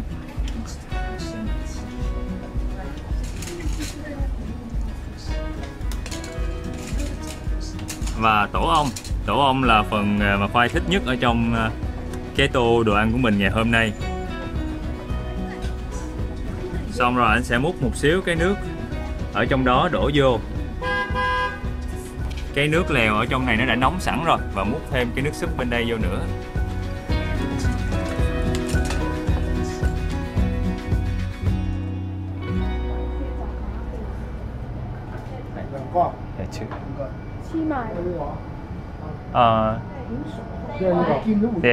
This okay.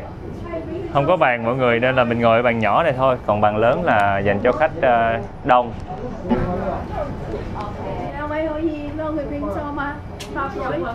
Two people. Cô kêu qua đây.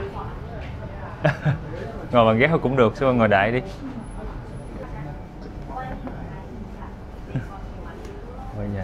Trời ơi, quán đông quá mọi người, và mình phải ngồi bàn ghép. Có nguyên cái menu phía trước mặt luôn. Ăn gì? Này nè, nhiều sao? Hai này hả? Cái này là lộn xộn hả? Tùy em nha, cái này nhìn là toàn bộ là mấy cái ấy luôn nè. Thank you. Toshi. Đang giờ ăn cho nên quán đông lắm, bây giờ mình phải ngồi ghép với lại một bạn ở phía trước mà, nên là mọi người cũng thông cảm nha. Hơi quay gì thì cũng sẽ hơi khó để mọi người có thể nhìn thấy đồ ăn, nhưng mà thôi lâu lâu mới có một bữa vô một cái quán đông như vậy, mình cũng thông cảm cho quán. Nhưng mà Khoai đã rất may mắn, ngồi đâu đó cỡ 10 phút thì Khoai thấy có cái bàn trống kia, nên quyết định là Khoai đổ qua cái bàn trống luôn. Hấp dẫn quá. Người ta để cho mấy người không ăn hành hả? Ai không ăn hành thì không cần phải pha vô. Ủa phở hả? Nhìn giống xài phở không? Y chang xài phở luôn. Y chang xài phở đúng không? Wow, nhưng mà nhiều bánh quá ha. Nhiều thì. Trên đây người ta có muỗng ngò với hành, người ta để riêng về dành cho những người nào không ăn được ngò. Khoai ăn được, Khoai đổ vô trong đây. Thậm chí là Khoai còn muốn xin thêm một người mà người ta cho ít quá. Ở đây Khoai có kêu thêm dĩa rau nữa. Ồ, hấp dẫn ha. Có một xíu dầu hào lên trên. Cái này gọi là cái gì trời? Nhìn cái sợi này kêu phở bò cũng không đúng, tại vì nó đâu phải phở. Đây Khoai kêu là hủ tiếu bò đi nha, tại cái sợi này giống sợi hủ tiếu của người Hoa ở Việt Nam mình á. Nó cũng tương tự giống như là sợi phở, tại vì cũng sẽ dùng bột gạo tráng mỏng ra và cắt đều thành những cái sợi vừa vừa ăn như vậy. Khoai sẽ húp chút nước lèo nha.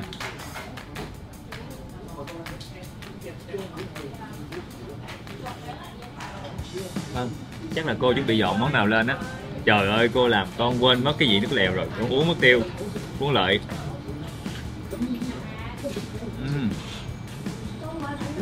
Hơi nghiêng về vị mặn, nhưng mà kiểu đậm đà, thơm mùi bò, giống như là có thảo quả trong đây mọi người, và một số vị thuốc bắc. Với lại mấy cái món hầm mà có bỏ lòng bò vậy, nó sẽ có một cái mùi gọi là mùi lòng bò thoang thoảng. Nó không phải hôi đâu mọi người, mà nó là cái mùi đặc trưng. Món phá lấu của Việt Nam mình cũng sẽ có cái mùi đó.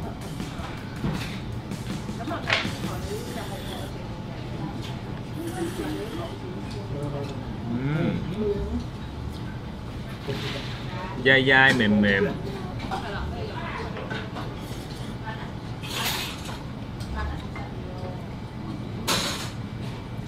Thật lòng mà nói thì nó giống bánh phở tới 90%.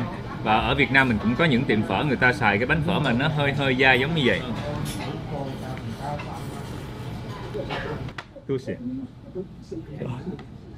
Nhiều rau quá. Tổng cộng là có khoảng 90 miếng thịt gì đó. Nhưng mà miếng này là miếng Khoai thấy hấp dẫn nhất. Khoai sẽ ăn trước. Mời mọi người nha.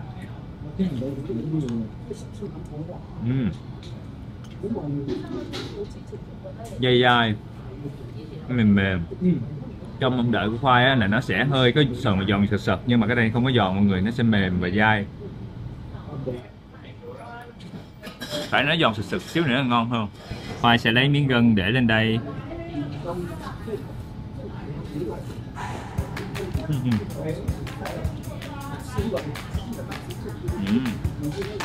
Miếng gân nó dẻo dẻo, mọi người có thể nhìn thấy miếng gân nè.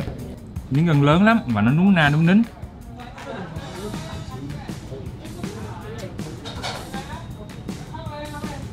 công nhận dẻo, ngon. Nó sẽ hơi mặn hơn cái nước lèo, có thể là do người ta ngâm ở trong cái nước mà hầm á nó lâu quá nên thấm gia vị vô trong. Cái cảm giác của khoai đang ăn á giống như ăn lẩu bò ở Việt Nam mình vậy đó. Cái nạm bò thịt nó hơi cảm giác giống như là bị nấu lâu quá, nó hơi bở bở.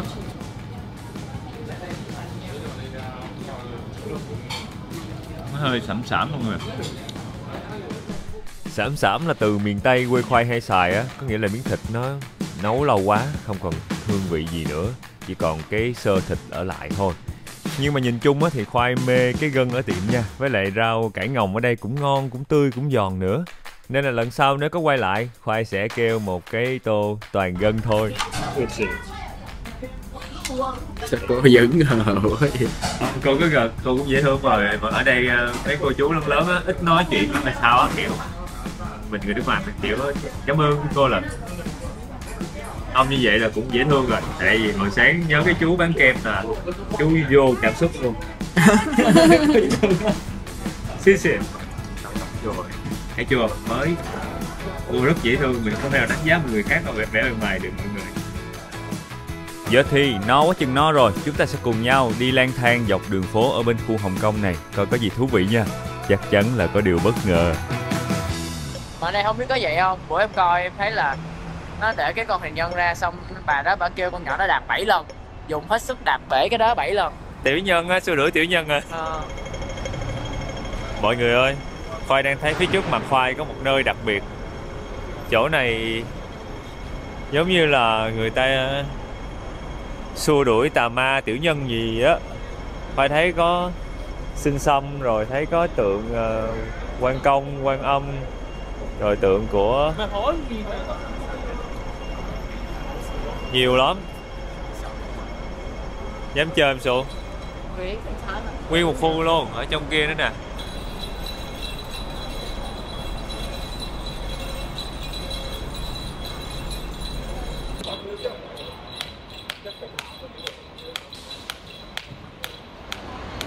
Ở đây á, là mấy cái dịch vụ kiểu đánh tiểu nhân nè, rồi cầu mong cho may mắn nè, rồi đuổi xui xẻo nè, rồi cầu mong tiền tài sức khỏe nè, hay là chọn ngày lành tháng tốt nè. Đó, cô đang đánh tiểu nhân đó mọi người. Xong rồi chọn ngày khai trương, ngày cưới là tổng hợp đây hết luôn. Khoai chắc là Khoai sẽ thử cái này. Khoai xin nói trước là không có cổ suý mê tín dị đoan nha, mà đây là một dạng văn hóa mà Khoai thấy được ở đường phố của Hồng Kông, nên Khoai sẽ vô trải nghiệm thử. Tuyệt đối là không cổ suý mê tín dị đoan ở đây nha mọi người. Rất là nhiều người dân Hồng Kông ở đây và người ta tham gia ở đây, và ở đây có tới 5-6 quầy mấy cô làm cái này lận, và chỉ có 50 đô la Hồng Kông một lần thôi. Khoai nghĩ là mình có thể trải nghiệm thử.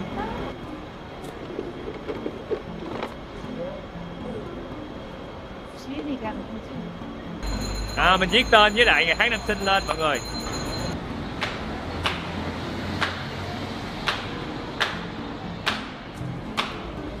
Trời ơi, cô kia đánh tiểu nhân bự hơn nữa, nghe gian luôn. Cô sẽ lấy một cái lá bùa hình người và lấy chiếc dép hoặc cái guốc đập vô thiệt mạnh cho nó nát ra. Ngụ ý là tiểu nhân sẽ được đập tan nát luôn mọi người. Và tùy theo sức mạnh của cô thì cô có thể đập nhanh hay đập chậm. Tới khi lá bùa này nó nát bấy ra thì sẽ hoàn thành. Đâu đó Khoai thấy cỡ đâu 30 giây thôi là Khoai thấy là cô đập tan nát rồi. Sau khi mà cái lá bùa được đập nát thì cô sẽ bọc vô trong bụng của một lá bùa hình ông hổ và đốt nó đi. Ông hổ trong văn hóa tâm linh của người châu Á mình á là sự dũng mãnh, thường hay dùng để trấn áp những cái điều xấu xa.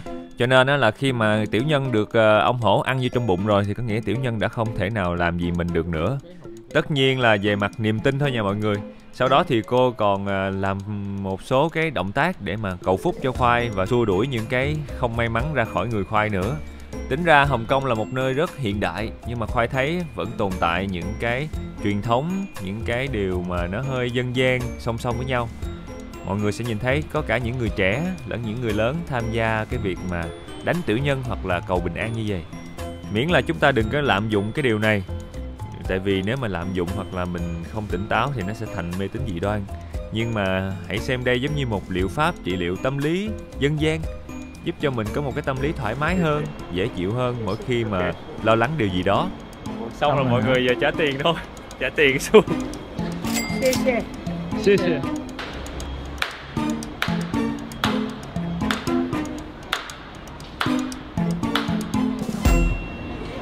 Rồi bây giờ Khoai ra đây đứng đợi Đinh Đinh tiếp. Hồi nãy đang đi bộ thấy nguyên cái quầy đánh tiểu nhân bên kia, hoành tráng quá. Đây là Khoai quyết định là mình qua mình làm thử. Thật ra là ở Việt Nam mình cũng có, nhất là khu của người Hoa. Những cái lúc mà những ngày lễ người ta cũng hay có đánh tiểu nhân. Lần đầu tiên Khoai trải nghiệm luôn. Cũng là một văn hóa. Nên Khoai nghĩ là có thể giúp ích cho Khoai được gì đó, ít nhất về mặt tinh thần. Giờ thì mình sẽ đợi Đinh Đinh và mình lên Đinh Đinh đi tới Lan Quế Phường, một trong những cái khu phố rất nổi tiếng ở Hồng Kông mà người Việt Nam mình hay nhắc tới.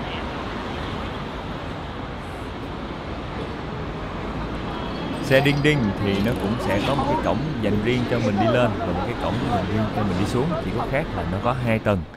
Thì mình sẽ đi ra phía sau xe, tại vì cái cổng lên nằm ở phía sau. Mà thiệt tình là Khoai không biết nên kêu chiếc Đinh Đinh là tàu hay là xe nữa. Tại vì nó nhìn giống xe buýt nhưng mà lại chạy trên đường ray. Khi mà mình lên xe thì mình sẽ không cần phải trả tiền hay là quẹt thẻ Octobus đâu. Mình sẽ chỉ trả khi mà mình đi xuống. Và giá vé nó đã cố định một vé rồi, một giá tiền, không cần phải lo lắng gì hết. Khoai quyết định là đi lên trên lầu để mà mình ngồi ngắm cảnh. Nhưng mà đây chính là một quyết định sai lầm của Khoai. Tại vì ngắm cảnh là chỉ có một phần thôi. Phần lớn chiếc xe nó sẽ cho mình một cảm giác rất là đặc biệt, giống như là mình đang đi chơi trò chơi mạo hiểm mọi người.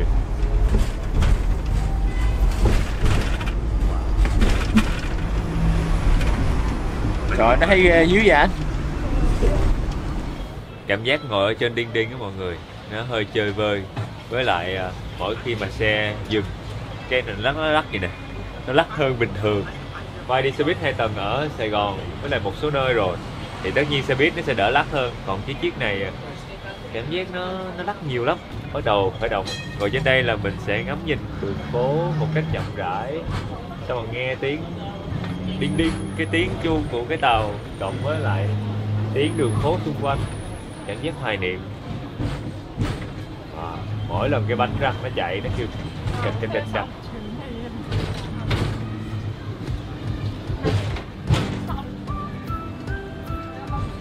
Đinh Đinh cho Khoai một cảm giác rất đặc biệt. Nó vừa hoài niệm, hoài cổ, mà cái cảm giác ngồi trên xe giống như mình được quay về thời mà mấy chục năm trước, khi mà phương tiện công cộng vẫn chưa phát triển như bây giờ ở Hồng Kông. Cảm giác chiếc xe nó hơi ồn ào chút, nó hơi sốc một chút, nó cũng hơi cây nhà lá vườn. Nhưng mà đổi lại, giữa một cái không gian hiện đại của Hồng Kông, rất nhiều những tòa nhà cao tầng, mà mình ngồi trên một chiếc xe mang cho mình cảm giác hoài niệm vậy, rất khó để mà kiếm được ở những thành phố khác.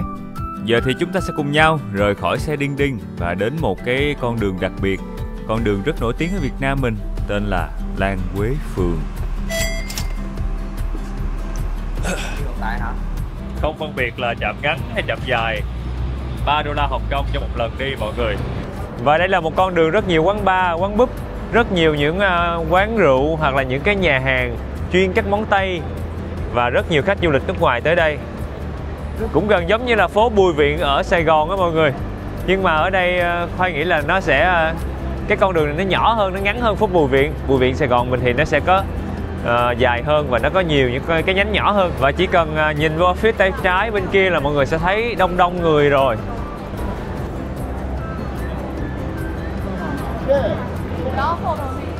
Và chào mừng mọi người đến với Lan Quế Phường. Bên kia có một cái tiệm để là Chicago. Phía bên đây có một cái tiệm, một cái bar ngoài trời. Và kể cả xa xa đằng kia có mấy cái búp nhỏ nhỏ nhìn ra con đường. Khoai sẽ đi hẳn lên trên đó thử coi còn gì nữa không. Ở trên sân thượng cũng có mấy quán bar nữa.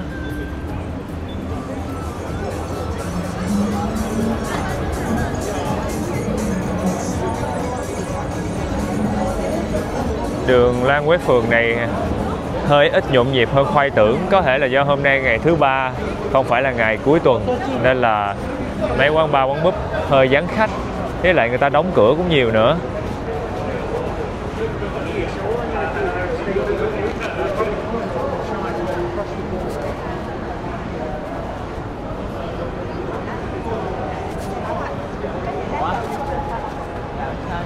Thấy buồn không? Buồn hiu ha. Em tưởng nó cũng phải ít nhất là như cái phố đèn đỏ mình gặp được chứ. Hắt hiu á. Buồn ha.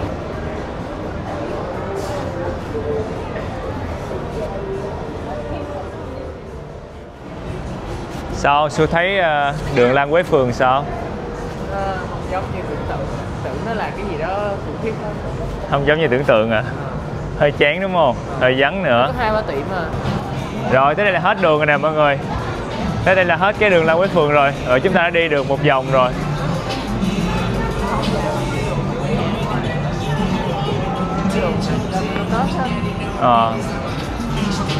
Chán ha. Vậy là chúng ta đã kết thúc được chuyến tham quan Lan Quế Phường. Khoai nghĩ là đường này sẽ vui và nhộn nhịp vào lúc cuối tuần nè, lễ Tết nè. Còn những ngày đầu tuần hay là trong tuần bình thường như hôm nay thì buồn hiu mọi người. Mấy quán bar thì quán mở quán không, rồi khách thì vắng teo à. Nhạc thì cũng xìu xìu. Nên là ở Việt Nam mình đi bùi viện vui hơn. Ở đây thì Khoai thấy là người nước ngoài thôi chứ người địa phương cũng không nhiều. Trời ơi, nhìn buồn lắm luôn. Khúc này thì Khoai cố gắng đi thêm một cái vòng nữa, đi qua mấy con đường bên cạnh thì cũng không có khả quan hơn. Vậy nên là Khoai quyết định là thôi mình về nhà mình ngủ sớm xíu để sáng ngày hôm sau lại là một ngày khám phá đặc biệt. Và đây là ngày thứ 2 ở Hồng Kông. Hi, chào buổi sáng tất cả mọi người, mình là Khoai, chào mừng các bạn đến với kênh Khoai Lang Thang. Ngày hôm nay á, khi mà ăn sáng xong chúng ta, mà cũng không phải ăn sáng đâu, bây giờ là 10 giờ rưỡi sáng rồi. Ăn xế trưa xong thì chúng ta sẽ cùng nhau đi lên núi. Mình sẽ đi một cái gọi là xe lửa, tàu lửa đi xéo lên trên đỉnh núi luôn. Và mình ngắm nhìn toàn cảnh thành phố Hồng Kông. Mọi người nhìn thấy hình như đang có một cái hàng xếp hàng ở đó, chính là quán dim sum của chúng ta. Rồi, hàng cũng không dài lắm nên không sao mọi người, đứng xếp hàng chút cũng được.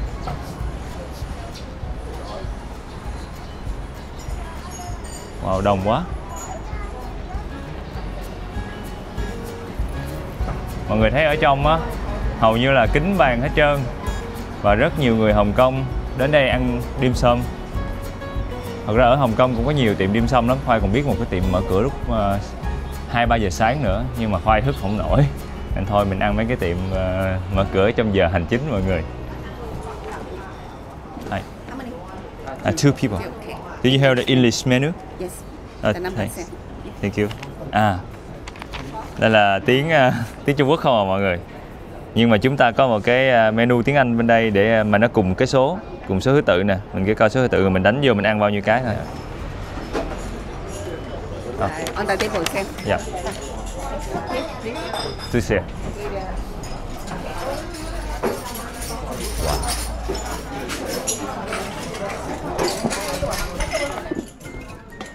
Thank you. Wow. Trên bàn có sẵn menu tiếng Anh rồi mọi người. Thank you.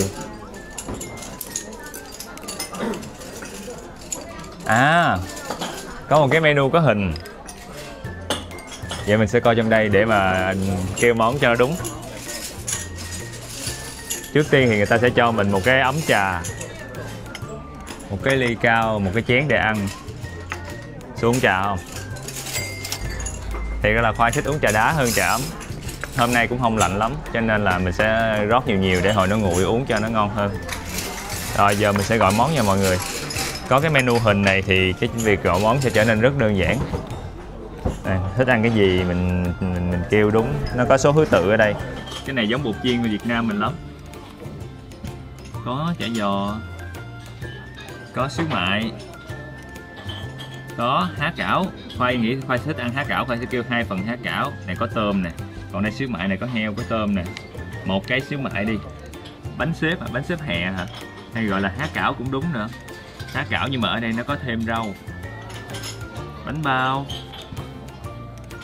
Ôi, bánh cuốn này ngon nè mọi người. Bánh cuốn mà nhân tôm là ngon nhất. Khoai sẽ kêu cái này. Cái này phải kêu 2 phần luôn. Trứng gà tàu xì 2 phần luôn ha. Một phần. Cái menu hình có một cái đặc điểm là không có để giá tiền mọi người. Cho nên nhìn cái menu hình đó hả là mình sẽ không biết giá tiền bao nhiêu. Nhưng mà cái menu bằng tiếng Anh thì lại có giá tiền. 28 ở đầu. Trời ơi, người ta không có xếp theo thứ tự 1, 2, 3, 4 đâu mà nó số cũng lộn xộn mọi người, số 28 đâu? Ủa? Số 28 đâu? Rồi lại cái đó coi, 20, 52 luôn. Đây nè, trời ơi số 28 lại nằm ở đây. Trời ơi tàn ác thiệt, 43 nhảy qua 28.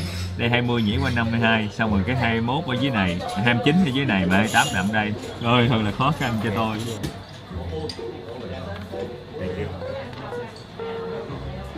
Này. Kêu một lần thôi người ta thu cái giấy nó mất rồi mọi người. Mời mọi người uống miếng trà nha.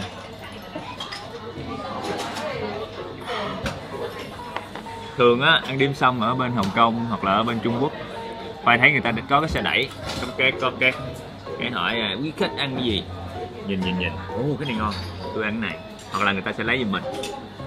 Còn ở đây á, là làm theo kiểu hiện đại hơn một chút, nên là người ta có cái tờ giấy để mà mình có thể gọi món luôn. Nhưng mà Khoai đang suy nghĩ không biết Khoai có nên đi tới một cái tiệm truyền thống không, tại ở đây có nhiều tiệm mà kiểu 100 năm, mấy chục năm lâu đời rồi, nhưng mà mấy cái tiệm đó thì thường bị phàn nàn về cách phục vụ mọi người, tại vì mấy tiệm đó thường là nổi tiếng lắm, là khách du lịch tới nhiều nên là người ta phục vụ cũng không tốt lắm. Giá cả người ta cũng đẩy lên trên cao, nó không phù hợp với lại cái giá trị mang lại, nên là Khoai quyết định là Khoai ăn cái quán này là vậy. Rồi bánh cuốn tôm của mình được đem ra.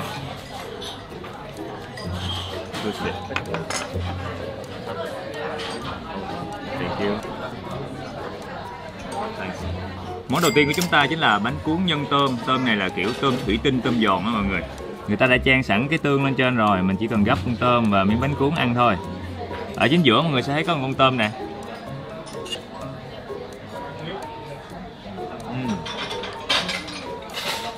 Bánh cuốn bên ngoài thì nó dẻo, mềm, rất là mướt luôn. Mà con tôm ở trong thì giòn, nó tạo cái kết cấu đối lập á. Cái bánh cuốn ở đây Khoai thấy đầu tiên á là người ta làm cái lớp bánh cuốn nó hơi dày, người ta cuốn nhiều lớp hơn so với bánh cuốn mà Khoai hay ăn.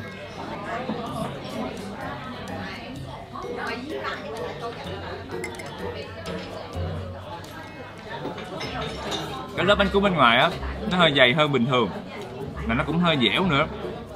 Khoai nghĩ ngoài bột gạo người ta còn có thể pha thêm bột nếp hoặc là bột năng để tạo thêm cái độ dẻo. Với lại ở bên đây người ta hay có bột tàng mì á, người ta cũng hay dùng cái bột đó để người ta pha thêm 50% tỷ lệ vô trong bột gạo để giúp cho cái bánh nó trong hơn, nó dai hơn, nhìn nó bóng bẩy, nó đẹp hơn. Cái con tôm ở trong đây nó giòn thiệt sự, nó cho mình một cái cảm giác đối lập á. Bên ngoài thì dẻo, dai, mềm mướt, ở trong thì giòn, rơm rớt. Và cái nước tương người ta chế lên á, nó không có chua lắm. Khoai nghĩ là chắc phải xin thêm miếng giấm để mà trộn vô ăn kiểu có chua chua mặn mặn, nó sẽ hợp khẩu vị với Khoai hơn. Còn ở đây thì người ta chỉ chan mỗi cái tương thôi.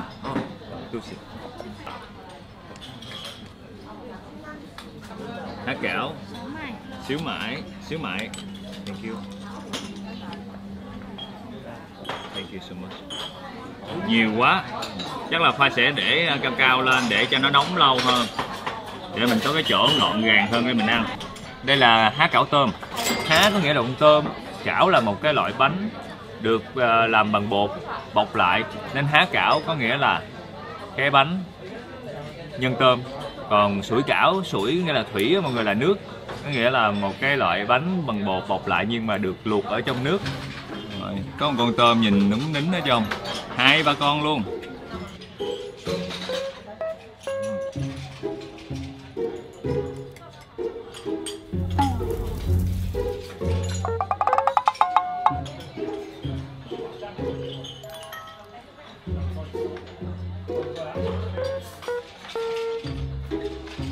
Nóng quá. Tôm nó được ướp rồi nên nó hơi đậm đà và nó rất là ngọt thịt và giòn rụm à. Thường phải thấy truyền thống nha, người ta hay ngâm con tôm này với nước tro. Rồi bây giờ có cách làm mà mọi người hay bày nhau là làm tôm thủy tinh bằng cách là ngâm với baking soda á, trong tủ mát, xong rồi vài tiếng đồng hồ cái con tôm sẽ trong lại và nó giòn sừng sật. Thì Khoai nghĩ là cái cách làm tôm này nó cũng sẽ tương tự như vậy. Thường cái lớp bột há cảo này người ta sẽ làm bằng bột khoai tây, hoặc là mấy cái tinh bột giống như là tinh bột tàng mì, hoặc là kể cả như là Việt Nam mình thì có bột sắn. Hỏi kỹ mọi người, nóng phỏng mỏ.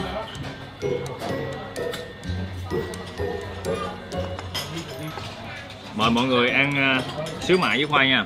Và cái xíu mại nó khác với lại há cảo hay là sủi cảo là vì người ta chừa một cái phần miệng rộng như vậy, người ta không có gói kín lại luôn, người ta chừa về để lòi thịt ra bên ngoài. Cái lớp vỏ bên ngoài làm từ bột mì rất là mỏng và được hấp lên.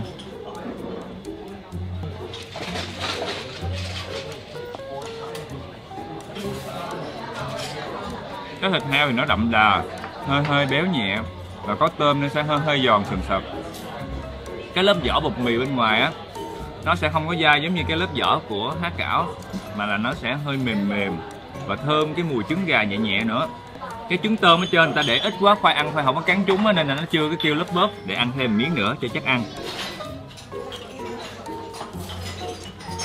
Toàn bộ là nhân ở trong, có tôm, có thịt. Người ta không có cắt nhuyễn đâu, người ta chỉ quết nó vừa phải, cho nên nó vẫn còn giữ được kết cấu, nó không bị nhuyễn nhừ. Cái lớp bột bên ngoài mỏng lét à, mỏng tan luôn á. Ở dưới đây mình còn một cái loại nữa, hồi nãy giờ khoai để không biết còn nóng không, mình dỡ ra nha. Wow, vẫn còn nóng bốc khói. Há cảo kiểu người Tiều Châu. Cái bột nó cũng dẻo dẻo dai dai nè, hơi trong suốt, nhìn thấy nhân ở trong mà bự quá. Khoai sẽ cắn thử một nửa nha, để Khoai coi cái nhân ở trong sao. Dai. Ở phía trong có nhiều loại rau củ cải, giòn giòn của củ cải nữa, là kiểu thịt ba rọi á, nên nó sẽ rất là thơm mùi thịt heo và béo béo nhẹ nhẹ. Khoai còn nghe được cái mùi của rau cần nữa. Mau no quá. Cái món này nhiều bột á. Vừa mới nói nhiều bột quá, ngán quá chừng, thì Khoai nhìn qua bên kia có nguyên một cái cục cơm nếp bọc lá sen. Này là bao tinh bột luôn. Bà con cô bác mình á, nếu mà ai mà đi ăn dim sum á, thì nếu mà đi 2 người giống như Khoai á, thì đừng kêu món này. Tại cái món này nó nhiều lắm. Ăn nguyên cái cục nếp bọc lá sen này thôi là mình no luôn á. Nó bằng nguyên một cái bánh chưng của Việt Nam mình. Nếp dẻo. Cái cảm giác mình ăn gạo nếp giống ăn bánh chưng, mà bánh chưng vừa mới luộc xong, nó còn nóng và nó dẻo. Kinh nghiệm khi mà đi ăn mấy món dim sum á, là mình kêu ít ít thôi.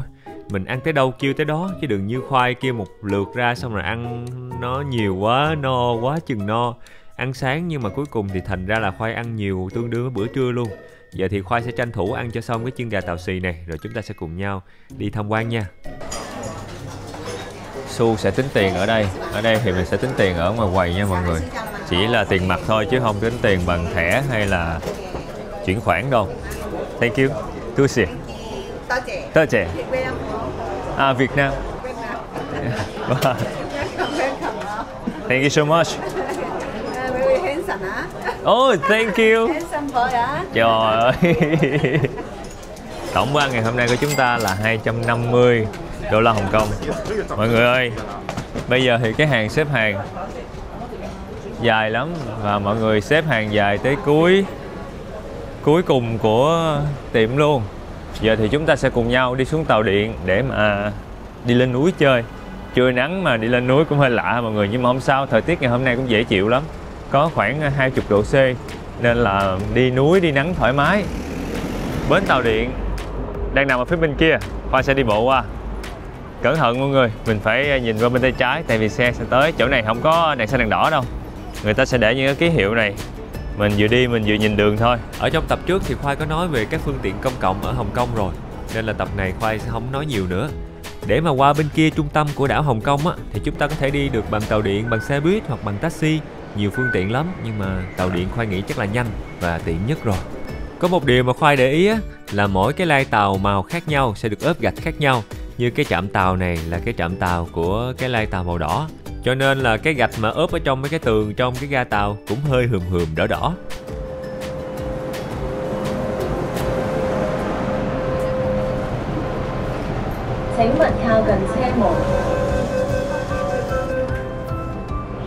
Mấy cái thông tin về đi tàu điện nè, hoặc là phương tiện công cộng như xe buýt ở Hồng Kông, Khoai có chia sẻ ở trong tập 1 trong cái hành trình du lịch Hồng Kông này á. Bà con cô bác mình nếu mà muốn tìm hiểu thêm thì có thể coi lại tập 1 nha. Giờ thì tàu điện sẽ đi xuyên xuống dưới lòng biển, đi qua cảng Victoria, và chúng ta sẽ đi qua bên đây đảo Hồng Kông để tới với một tòa nhà đặc biệt. Khoai zoom lên mọi người sẽ nhìn thấy cái tòa nhà nó có cái hình dạng nó hơi hơi giống như là cái hình tam giác ngược á. Lên được tòa nhà này, chúng ta có thể nhìn thấy toàn cảnh thành phố Hồng Kông. Và đây cũng chính là nơi ngắm cảnh đêm đẹp hàng đầu thế giới. Để đến được đây thì có một cách rất đơn giản, đi xe buýt thôi mọi người. Nhưng mà có một cách phức tạp hơn, tốn nhiều tiền hơn, tốn nhiều thời gian hơn. Đó chính là đi tàu điện. Mà đây không phải là tàu điện bình thường. Tàu điện này được thiết kế dành riêng cho địa hình ở đây và có cách hoạt động rất khác biệt. Mọi người đợi Khoai xíu nha, mình sẽ tìm hiểu nha. Mọi người có thể xuống cái ga tàu Admiralty hoặc là đi thêm chút nữa tới Central. Hai cái ga đó đều có thể tới được cái chỗ trạm xe lửa leo núi này. 13,2 đô la Hồng Kông cho cái chuyến đi hồi nãy. Khoai sẽ ra khỏi cổng B ở bên đây. Mùi bò hầm thơm quá. Mọi người đã thấy trước những cái ga tàu về luôn là những cái trạm xe buýt, để mà mình có thể vừa đi ra khỏi ga là mình có thể bắt xe buýt để đi khắp nơi của thành phố. Nó kết nối với nhau. Tới chỗ này thì mọi người có thể bắt xe buýt số 15 hoặc số 1 để mà đi tới cái chỗ mà tòa nhà có hình tam giác ngược hồi nãy Khoai nói đó. Nhưng vì chúng ta là những người thích du lịch nên chúng ta phải đi đường vòng, tại đường vòng có nhiều cái đẹp hơn và để khám phá hơn. Nên là Khoai không đi xe buýt, Khoai đi bộ, mà Khoai không đi bộ đường thẳng nữa mà Khoai đi bộ xuyên qua một cái công viên của Hồng Kông. Trong công viên này có nhiều cây xanh và có cả một cái lồng chim khổng lồ nữa. Wow.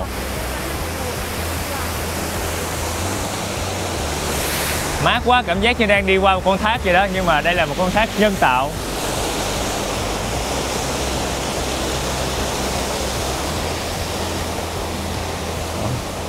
Người ta làm một cái con thác xong mà suối nó chảy xuống dưới này nữa. Mặc dù là nó là nhân tạo nhưng mà cảm giác nó cũng rất là thoải mái. Xung quanh là cây xanh, rồi mấy cái tòa nhà cao tầng, mấy cái khu tài chính ở phía sau. Rồi thời tiết khoảng 20 độ C nữa, gió hiu hiu. Tự nhiên cái Khoai muốn ngồi trong công viên này chơi một buổi ghê á. Nhưng mà không được mọi người, mình phải tới cái trạm tàu leo núi ngay bây giờ. Chứ trễ quá thì lên trên đó tối thui không có chơi được nhiều. Đi với Khoai nha. Mặc dù là 12 giờ trưa nhưng mà Khoai đi Khoai thấy thích lắm. Ở dưới đây cá quá trời luôn. Mọi người sẽ thấy mấy bà cá, mấy bà đang lội ở dưới. Và ở trong công viên này có một địa điểm đặc biệt, không tốn tiền vé. Nhưng mà Khoai nghĩ là nếu có thời gian mọi người nhớ đi xuyên qua nha. Giờ Khoai sẽ quẹo trái vô trong đó. Mình sẽ đi qua một cái cổng bằng lưới thép.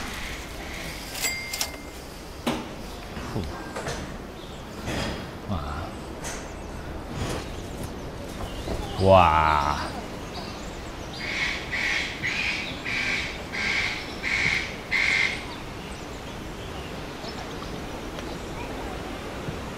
Cảm giác như mình đang lạc ở trong một khu rừng. Âm thanh của suối róc rách, của tiếng chim. Mặc dù suối nhân tạo và chim cũng được nuôi nhốt, nhưng mà không khí làm cho Khoai cảm thấy rất là thoải mái. Ui, có cái ổ kìa. Thấy không? Thấy trứng đó không? Ôi, con chim nó đậu thiệt luôn á.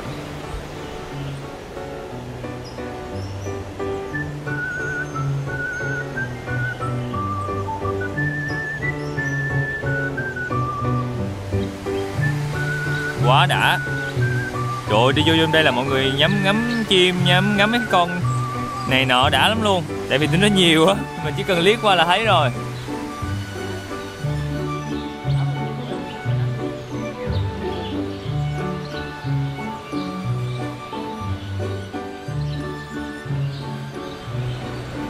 Ồ, mặc nguyên bộ đồ màu trắng luôn. Chào em, trời ơi, mắt nó đang make up màu xanh nước biển, đẹp quá trời luôn. Tóc vuốt keo đồ.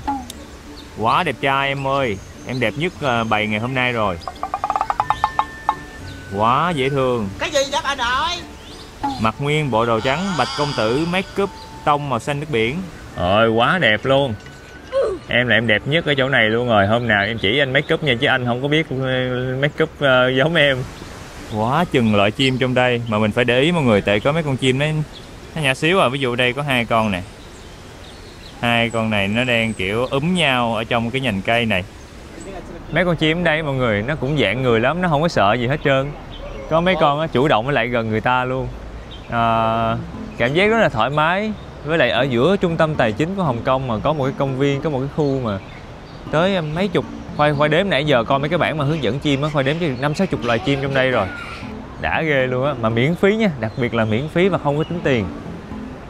Wow, kia có con chim nó đang đậu kìa, quá trời người đang chụp hình ở đây luôn. Wow, em chim này giống như người mẫu siêu sao mọi người.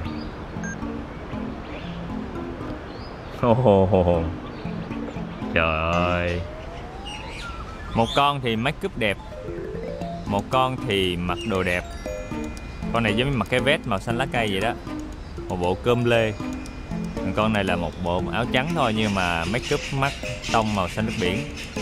Hai con không con nào chịu thua con nào. Mà mẹ cứ chậm chậm bước đi. Tạo dáng các kiểu, rồi nghiêng đầu nghiêng cổ.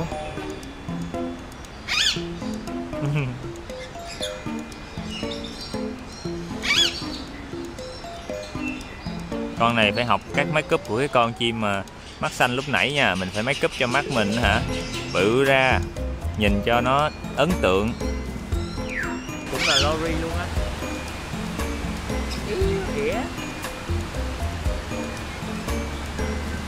Trời ơi, cái màu của nó đẹp không ha, kiểu giống như là cái nhúm cỏ bị cháy vậy đó.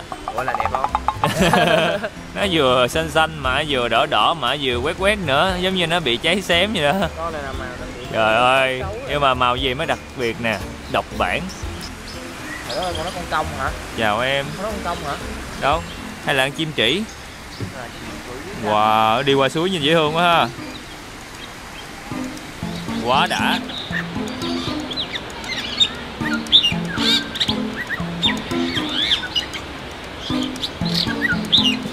Xong, cuối cùng thì Khoai cứ nghĩ mình đi vô công viên này mất khoảng tầm nửa tiếng đồng hồ. Nhưng mà 1 tiếng rưỡi đã trôi qua và giờ thì Khoai mới ra khỏi công viên mọi người.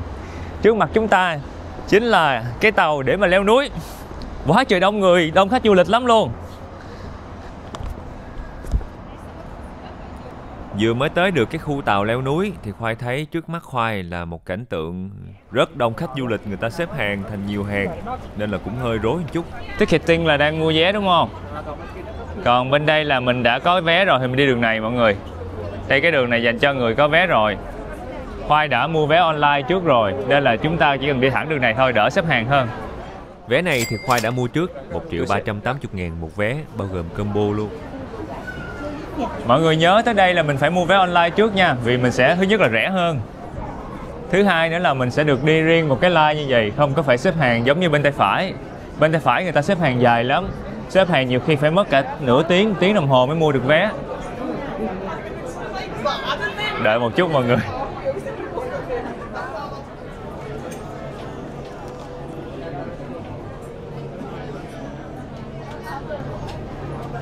Nhưng mà sự thật khi mà mọi người mua vé giống Khoai thì khi mà mình đi hết đường thì mình sẽ vòng qua cái chỗ này, mình đi ngược lại nữa.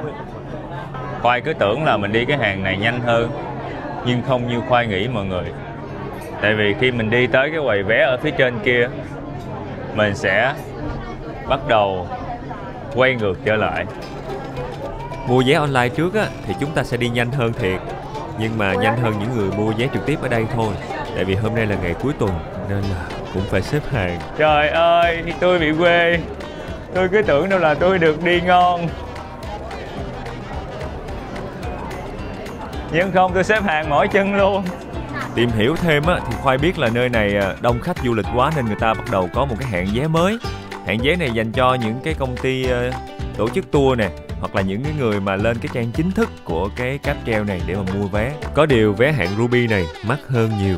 Vé hạng Ruby thì nó sẽ mắc hơn cái vé bình thường khoảng tầm 200 đô la Hồng Kông, là khoảng 600 mấy tiền Việt Nam mình một vé. Thì mình nhanh hơn, đỡ xếp hàng hơn. Và sau đâu đó cỡ gần nửa tiếng đồng hồ xếp hàng thì Khoai cũng đã đi được vô trong. Và hy vọng là mình sẽ không xếp hàng nữa. Wow, đông dữ lắm. Cái tàu này hoạt động tới 11 giờ khuya lận mọi người, cho nên là ai mà muốn ngắm thành phố Hồng Kông về đêm từ trên đỉnh núi Victoria thì có thể đi tàu này vào ban đêm. Rồi mình lên trển mình hóng gió, rồi mình ngắm cảnh, rồi tối tối mình về cũng được. Còn Khoai là Khoai tính là tối Khoai sẽ đi tàu trên sông, cũng không chắc nữa. Hoặc là Khoai đi xuống bờ sông để mà Khoai coi người ta chiếu đèn laser nghệ thuật á. Nên là Khoai tranh thủ đi cái này chiều khoảng 6-7 giờ tối là Khoai xuống rồi. Giờ mình sẽ đứng xếp hàng ở đây nữa để chờ tàu tới rước mình. Cái tàu leo núi này nó chạy cũng không quá nhanh, chủ yếu là cho mọi người ngắm cảnh với trải nghiệm một cái phương tiện hồi xưa thôi. Trong clip mà nó đang chạy tốc độ bình thường nè, bây giờ Khoai sẽ làm cho chạy nhanh hơn gấp 4 lần. Đó, thì mọi người mới thấy được là nó chạy nhanh một chút. Chứ không có tua nhanh hả, là nó cà rề chậm lắm luôn. Đây nè. Wow. 1, 2. Khoai thấy có 2 toa tàu. Ở lên trên cao là luôn đi em.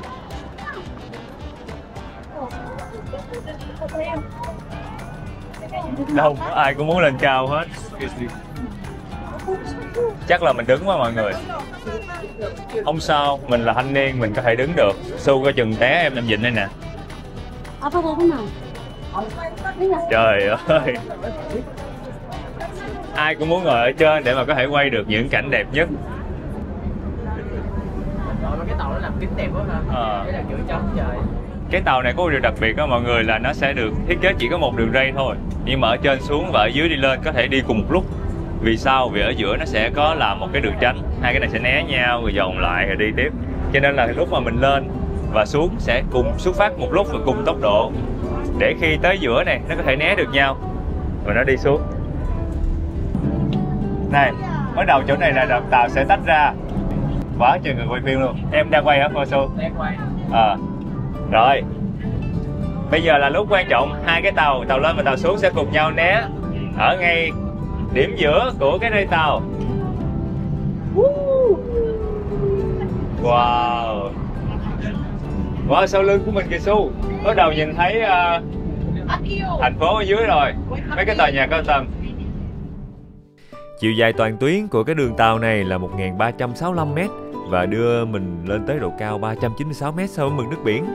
Và tuổi đời á, từ năm 1888 là đã được khai trương và đưa vào hoạt động mọi người. Được mệnh danh là đoàn tàu có hệ thống cáp treo đầu tiên ở châu Á mình luôn. Nhưng mà trước khi có cái đoàn tàu này xuất hiện á, thì trên đỉnh núi này cũng có những cái nơi nghỉ dưỡng dành cho giới thượng lưu nhà giàu. Muốn lên trên đó nghỉ dưỡng, thường người ta sẽ đi những cái kiệu mà được người khiêng giống vậy. Mà kể từ khi mà đoàn tàu được khai trương á, thì mọi người lên núi dễ dàng hơn và quy mô của nó cũng càng ngày càng phát triển hơn. Số lượng người muốn đi cũng nhiều hơn nên là đoàn tàu cũng phải lớn hơn nè. Cải tiến luôn cả động cơ, rồi thiết kế cũng thay đổi dần theo thời gian. Và bây giờ nó thành một biểu tượng của Hồng Kông. Người Hồng Kông cũng lên đây thường xuyên để ngắm cảnh Hồng Kông mỗi đêm, chứ không chỉ là khách du lịch không nữa.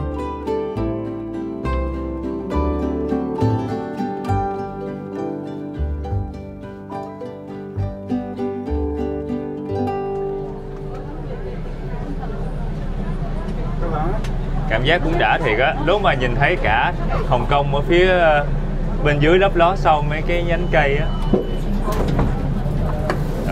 Mình là người ra đầu tiên. Tòa nhà này giống như một cái trung tâm thương mại mọi người. Và mọi người sẽ nhìn thấy á, người ta đang đi thang máy lên trên cao. Tại vì ở phía trên đó có một cái đài quan sát 428m. Giờ Khoai cũng sẽ đi lên trên đó. Để lên trên được đài quan sát đó là mình phải mua cái combo vé, bao gồm vé lên trên đó luôn. Chứ nếu mà mọi người mua cái vé chỉ bao gồm cái tàu hồi nãy đi á, thì đã chưa bao gồm trên đó thì mình sẽ không lên được. Ở đây là Khoai thấy có cả nhà hàng, quán cà phê. Còn ở trong đây là một cái nơi mà mọi người đi Hồng Kông rất là hay chụp hình ở chỗ này, bảo tàng tượng sáp.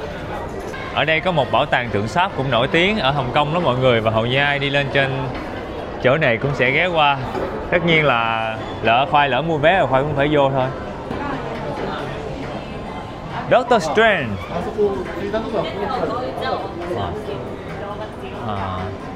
Sorry, we have the online ticket. Sure, yeah. Yeah, thank you. Thank you.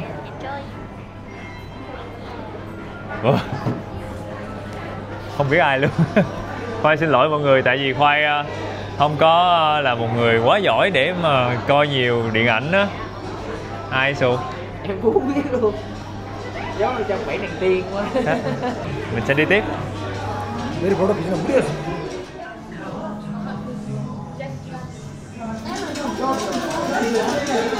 Dạ em chào mấy anh chị nhà báo. Cảm ơn mấy anh chị đã chụp hình em. Quay lại chứ chụp. Quay mặt vô.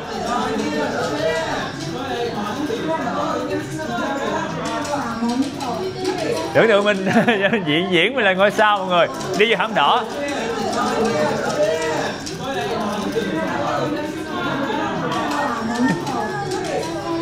Ôi cảm ơn, dạ em cảm ơn. Trời ơi đi qua đây cũng gặp nữa. Rồi em cảm ơn nha. Chụp em quá trời chụp.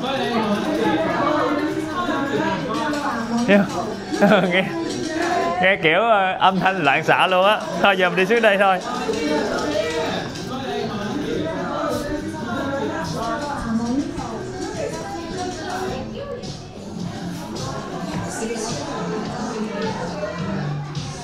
Ở trong đây có rất nhiều tượng sáp của các diễn viên không chỉ ở châu Á mà còn có cả diễn viên Hollywood nè, hoặc là diễn viên ở Ấn Độ. Và người ta đặt những cái tượng đứng ở những cái vị trí rất là ngẫu nhiên. Ví dụ ở đây. Nhưng mà nhìn giống người thiệt lắm. Chắc là mình đi xuống dưới đi. Ở đây thấy mỗi cái lưng à. Nhìn sợ. Nhìn sợ quá. Dạ.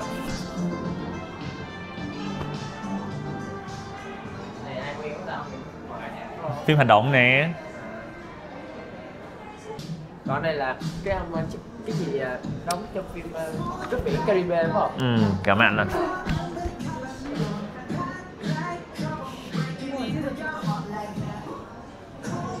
Ai vậy? Sao không để tên? Mà như chuyện cơ hội của người ta Thấy giống khùng quá. Thấy giống khùng quá. Đây, cái boss này anh diễn được.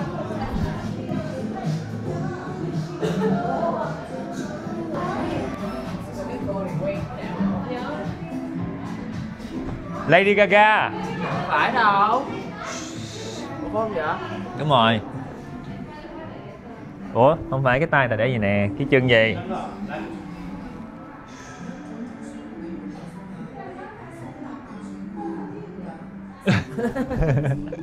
Ôi, chú nó bự quá. Cái chú này em biết nè.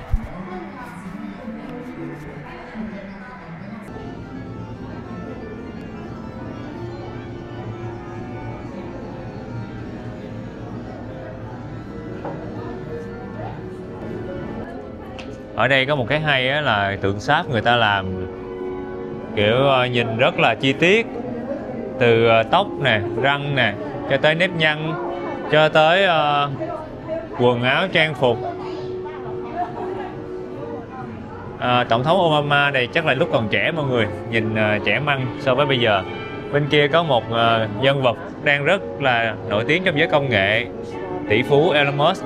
Từ từng cọng râu tới nếp nhăn, thậm chí là những cái lỗ chân lông nhỏ nhỏ mà người ta cũng để ý luôn. Đây mọi người nhìn kỹ này nha. Râu nè, chân mày nè, nếp nhăn nè, lỗ chân lông người ta chấm nè, rồi tóc nè. Trời ơi gần quá, em ghê quá. Rồi để anh đứng chung với Elon Musk để anh mong là sau này khoai lang thang cũng sẽ giàu giống với Elon Musk. Rồi nhỏ xíu vậy. Nhỏ hả? Thôi mình sẽ chảnh vô. Nè đang thuyết phục, Elon Musk đang thuyết phục. Hãy đâu. Đúng rồi. Đi. Khoai lang thang để khoai lồng tiếng Elon Musk nè. Khoai lang thang, bạn có muốn bán công ty của bạn cho tôi với giá 100 tỷ đô không? Làm gì có công ty nào mà bán. Giống quá. Ủa có ghế luôn hả? Tôi cần nghe điện thoại. Alo. Hôm nay hả? Đem cái vali tuyệt mật tới đây cho tôi. Cái vali mà có một cái nút bấm á. Tôi cần vali đó ngay lập tức để giải quyết một vấn đề rất là khủng khiếp trên thế giới này. Nhanh lên, tôi chỉ có 1 phút.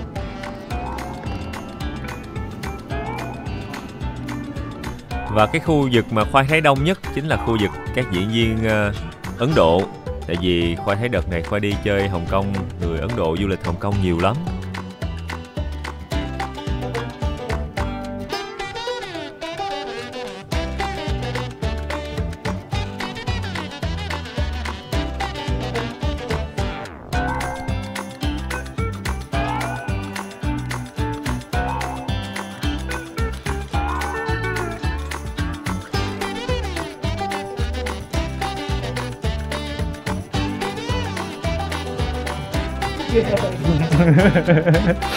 Chạy nước mũi.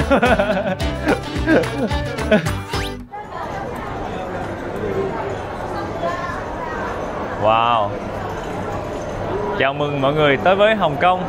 Chúng ta có một cái view Hồng Kông rất đẹp bên này.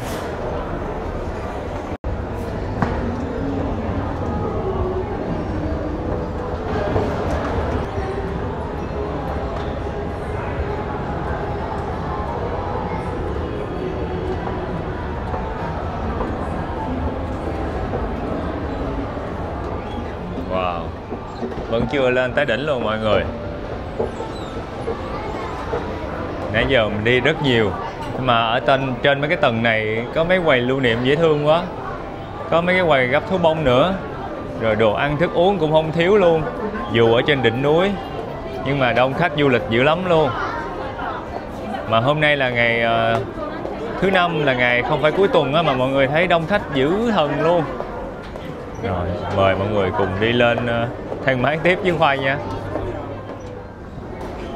Dẫn chúng ta tới sân thượng ở độ cao 428 m so với mực nước biển. Wow, nắng chiều quá đẹp luôn.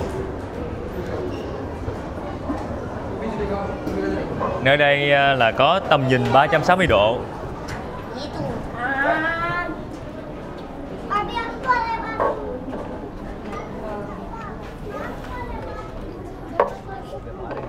Wow.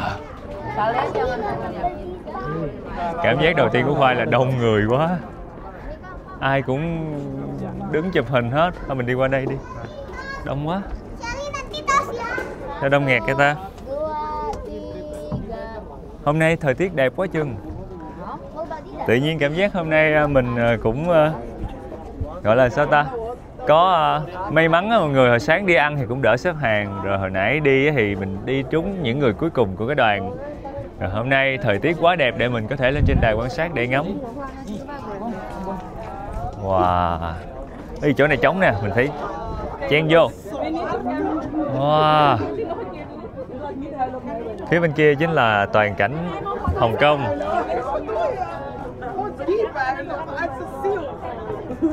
Mọi người có để ý không? Tòa nhà cao nhất và cao nhì của Hồng Kông ở phía xa kia cũng không có thấp hơn cái đỉnh mình đang đứng là mấy. Tại vì cơ bản là cái tòa nhà này còn cao hơn cái chỗ mình đứng nữa, 400 mấy chục mét lận. Chỗ mình mới có 428 mét thôi. Nhưng mà cái đỉnh này vẫn chưa cao lắm đâu. Phía bên kia những cái đỉnh núi kia còn cao nữa nè. Nếu mà mọi người có thời gian có thể đi bộ đó. Và vẫn có nhà người ta ở trên đây nha. Wow, gió mát thiệt sự luôn. Ở trên đây á, khi mà mình nhìn phóng mắt ra xa xa xa kia, mình cảm thấy là Hồng Kông nguyên một cái thành phố nó nằm gói gọn giữa hai bên là đồi núi và rừng cây xanh á. Và ở giữa là có nguyên một cái vịnh biển xanh mướt chảy qua. Cái cảm giác cái phong cảnh nó rất là đặc biệt. Với một điều nữa là toàn là cao ốc, toàn là chung cư. Cao thì cao, san sát nhau. Chỗ này đẹp nhất là lúc hoàng hôn mọi người. Với lại khi mà trời tối á, một đống tòa nhà phía sau lấp lánh quá trời ánh đèn. Khoai nghĩ là chắc là Khoai sẽ phải đợi tới khi trời tối Khoai mới xuống quá. Chứ buổi chiều giờ thì màu sắc nó vẫn đang khá là bình thường. Màu xanh nước biển, màu xanh lá cây thôi. Mà một hồi nữa hoàng hôn nó sẽ chuyển sang màu cam, màu đỏ, màu hồng, màu tím, màu gì đó. Một kinh nghiệm nhỏ mà Khoai chia sẻ bà con cô bác mình coi thử coi có hợp lý không nha. Nếu mà mình muốn lên đây để mà ngắm hoàng hôn và ngắm ban đêm á, Khoai nghĩ là canh cỡ tầm 5 giờ lên là vừa. Đừng có như Khoai mới 3 giờ mấy lên trên này.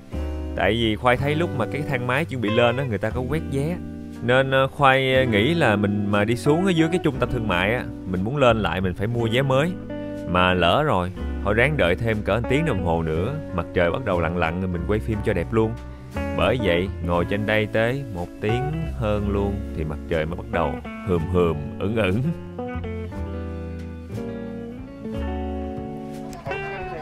Ở đây cũng có mấy cái dịch vụ mà chụp hình đó mọi người. Mấy chú này chụp hình là miễn phí nha. Chụp xong rồi đi xuống dưới lầu 3 hay gì đó là sẽ có người chào hình đó cho mình thấy đẹp thì mình mua, còn không thấy đẹp thì thôi. Mặt trời bắt đầu hơi lặn rồi và Khoai thấy cái màu nó chuyển dần sang màu cam. Và Khoai cũng ráng đợi đây cho tới khi mặt trời nó hoàng hôn rất đẹp. Đợi cho tới khi những tòa nhà phía sau kia bắt đầu lên đèn và nó sẽ có cả ngàn cái cửa sổ, cả ngàn cái ánh sáng khác nhau lấp lánh ở dưới đó. Thì mình mới đi tàu xuống trở lại mặt đất. Mình chơi cho hết tiền vé luôn mọi người. Nó giỡn chứ đã lỡ lên tới đây rồi, ngay cái giờ mặt trời lặn này chẳng lẽ không ở thêm chút nữa. Mọi người đợi Khoai nha, khoảng tầm nửa tiếng nữa thôi.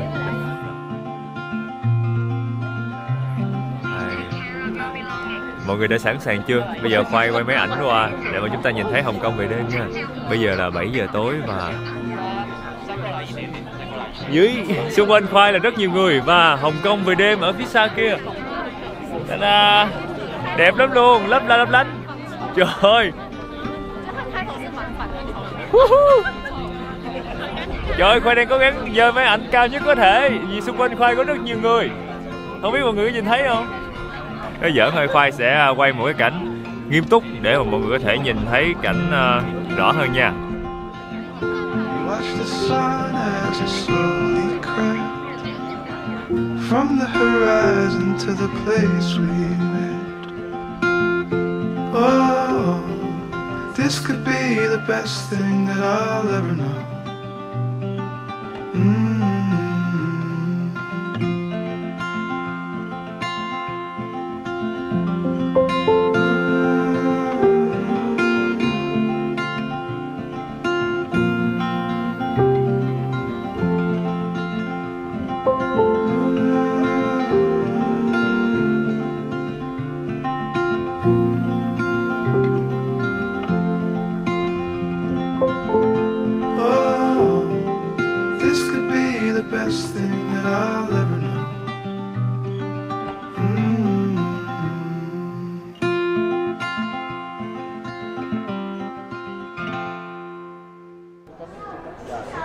Giờ thì chúng ta đi về thôi mọi người. Đói bụng quá, mình sẽ kiếm một quán ăn tối thiệt ngon. Bây giờ là khoảng 9 giờ tối rồi. Và rất nhiều người, trời ơi. Mời bà con cô bác mình nhìn số lượt người đang xếp hàng để đi xuống. Rồi luôn, kiểu này chắc tới 10 giờ tối mới xuống dưới mặt đất luôn. Xong phim luôn. Đông quá làm sao tới ngày nào giờ nào mới được về luôn á. Giờ không biết cái chỗ để mà đứng vô xếp hàng là chỗ nào luôn á. Giờ hôm nay xếp hàng đi coi nhạc, coi ca nhạc hát live sân khấu ngoài trời quá. Không biết cái ở đây nè. Trời ơi. Quá dữ. Bởi vậy mới nói là mọi người đi du lịch Hồng Kông thì chắc là mấy ngày cuối tuần, thứ bảy chủ nhật mình né nha. Tại bữa nay Khoai đi ngay cuối tuần nên đi đâu cũng đông quá chừng. Những ngày trong tuần thì mình đi du lịch Hồng Kông mình khỏe hơn nhiều. Với khi mà lên trên đây, lúc mà về mọi người muốn về sớm á, mình có thể đi xe buýt về. Tại Khoai nghĩ đi xe buýt sẽ đỡ đông hơn. Khi mà mình lên thì mình cứ mua vé khứ hồi. Tại Khoai thấy vé khứ hồi nó cũng không mắc hơn cái vé một chiều là bao nhiêu. Nhưng mà lúc mà mình về mà ngay giờ cao điểm giống Khoai nè, thì mình có thể bỏ cái vé chiều về đó, mình đi xe buýt về cũng được. Mà có một cái trải nghiệm nhỏ khi mà mọi người về bằng cái đường tàu này là khi mà mình xuống dốc á, nguyên cái tàu của mình nó sẽ đổ sụp về phía trước. Thì cái cảm giác như mình đang chơi trò chơi cảm giác mạnh mà phiên bản dành cho học sinh tiểu học vậy đó. Không sợ lắm mọi người, nhưng mà cũng coi như là một trải nghiệm nhỏ. Thôi bây giờ chúng ta sẽ cùng nhau đi ăn nha. Quá đuối mọi người, Khoai vừa mới xuống tàu điện ngầm xong. Chỗ này là gần sát bên khách sạn mà Khoai ở. Và không biết ăn gì hết trơn. Tại vì bây giờ 10 giờ mấy, 11 giờ là hàng quán đóng cửa hết rồi.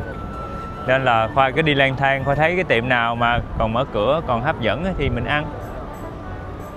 Đây, điển hình như có một tiệm rất đông người ăn ở trong này. Ủa? Này bán mì, tiệm này bán mì, chú đó đang có một cái quầy mì kìa. Thì sủi cảo, há cảo. Nhưng mà thôi mình sẽ ăn cái khác. Công nhận á là quá khủng khiếp cái đợt chờ hồi nãy mọi người. Ở bên kia Khoai thấy có một cái tiệm giống như là bán cơm niêu. Wow, cơm niêu cũng là một món rất đặc trưng của người Hồng Kông. Khoai thấy chú đang bắt đầu bỏ cơm với lại bỏ đồ, bỏ gạo. Wow, hay luôn. Có một điều rất là hay và đặc biệt khi mà mình tới một cái quán ăn nào đó của người Hoa, đó chính là bếp á, hoặc là cách mà người ta nấu nướng, người ta hay trình bày ra phía trước quán. Cho nên khi mà mình đi ngang qua mình sẽ nghe được mùi thơm, mình sẽ thấy được cách đầu bếp nấu đồ ăn ra sao, mình sẽ thấy người ta trổ tài những cái kỹ năng làm cho mình cảm thấy hấp dẫn. Khoai sẽ đi vô trong ngồi rồi mình sẽ kêu một cái niêu cơm ra ăn. Mọi người đi Khoai nha. Chỉ là coi. Yeah, 2 people. Thank you. Wow, quán đông lắm. Tối rồi nhưng mà vẫn rất đông. Rã rồi. Dạ, cảm ơn chú. Thưa sếp. Trời ơi, nhiều món ăn lắm, không biết ăn món nào. Món nào cũng hấp dẫn. Cái cơm niêu đâu rồi ta? À đây. Mình nhìn hình mình chỉ đi mọi người. Cơm lạp xưởng, cơm hải sản, với lại có bào ngư nữa, cơm cá nè. So one this one and then one this one, right? Yes. Thank you. Chắc là Khoai sẽ đi ra ngoài kia Khoai coi người ta nấu cái. 25 minutes, okay? Yeah, it's okay. Cô đó nói tới 20 tới 25 phút sau thì cái cơm mới chín. Sorry. Can I film when you make our dish? Oh, thank you so much. Cơm niêu thì cũng quen thuộc với Việt Nam mình. Ở đây thì cũng tương tự, người ta cũng sẽ vo gạo sẵn rồi bỏ vào trong những cái niêu, châm nước vô rồi đậy nắp nấu trên bếp ga thôi. Nhưng mà có một cái đặc biệt á, là vì cái món này khách tới kêu người ta mới bắt đầu nấu. Thành ra là tới đây phải đợi ít nhất 25-30 phút thì cơm mới kịp chín, mình mới có cơm nóng ăn liền được. Hầu hết những nguyên liệu nấu cơm niêu thì đã được ướp tẩm gia vị đầy đủ hết rồi. Ngoài cái món sườn heo với lạp xưởng này thì Khoai còn kêu thêm món cơm niêu cá trình nữa. Cá trình mọi người nhìn thấy cái khứa của nó tròn tròn không? Nhìn sơ qua mà không để ý á, nhiều khi tưởng là cá trê nhưng mà là cá trình á. Một phần vậy là cỡ 6 khứa cá trình. Mà anh đầu bếp anh dễ thương lắm nha. Anh chỉ qua bên menu anh nói đó, cái món cá trình là cái chữ này nè. Còn cái món mà sườn heo lúc nãy là cái dòng chữ này. Yeah. Mọi người có thấy cái nồi đất nó đang sôi không? Và đây là lúc mà hồi xưa quê Khoai sẽ bắt đầu chắc nước cơm. Lâu lắm rồi Khoai cũng chưa uống nước cơm nữa. Tự nhiên nhìn này nhớ quê hồi xưa ghê. Lúc này anh sẽ mở nắp ra. Cơm thì còn hơi sượng sượng thôi, vừa mới rút nước. Thì anh sẽ để nguyên liệu của chúng ta lên trên mặt rồi đậy nắp lại liền. Và nấu thêm khoảng đâu đó 15 phút nữa là cơm chín. Nay Khoai kêu 2 niêu cơm, nhưng mà cái niêu cơm cá trình này là cái niêu cơm mà Khoai mê nhất luôn nè. Mấy cái khứa cá trình nhìn hấp dẫn ghê. Đi Hàn Quốc hay đi Nhật thì Khoai cũng hay ăn cá trình, nhưng mà chế biến theo một kiểu khác, thường người ta nướng. Còn mà để nấu chung với lại cơm về thì Khoai ít thấy. Và một nguyên liệu rất quan trọng chính là gừng, mình sẽ để lên trên mặt để cho cá trình nó thơm hơn, nó không bị tanh. Khi mà cơm sắp chín á, thì anh bắt đầu để cái nồi đất nó hơi nghiêng nghiêng, rồi lửa sẽ dặn nhỏ để cho bắt đầu nó riu rồi để nó chín đều mà nó không bị khét. Và đây chính là đặc trưng của một quán ăn người Hoa điển hình mà mọi người hay thấy ở trên đường phố. Bếp để phía trước, mình nấu cái gì mình cũng trình bày ra phía trước hết luôn. Xong rồi ở phía trước cũng sẽ có một cái menu, khách đi qua có thể nhìn menu là biết giá. Ở trong đây cửa hàng người ta bán làm sao. Và nhìn vô trong này cũng sẽ biết luôn người đầu bếp họ nấu món gì, đồ ăn của quán ra sao, có chất lượng không.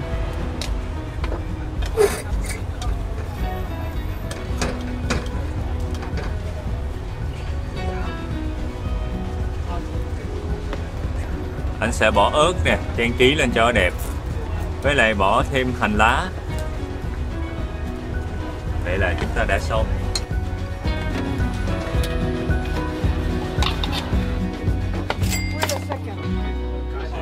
Cover it again. Yeah. And then wait until maybe... We need sauce. You can help me put it. Yes. Is it enough? This is soybean. Yes, bean sauce. Yeah, bean soy sauce. Right. Thank you so much. And then cover it around 40 Yes. minutes. 40 to 50 minutes. Yeah, thank you so much. Okay. Just wait a second. Chỉ có chế thêm xíu nước tương vô trong đây rồi đậy nắp lại. Nãy Khoai tính là không chế rồi tự nhiên quên mất là mình, tại vì Khoai ăn hơi lạc á. Nhưng mà không sao, mình ăn đúng theo kiểu của người Hoa để coi khẩu vị người ta ở đây ra sao.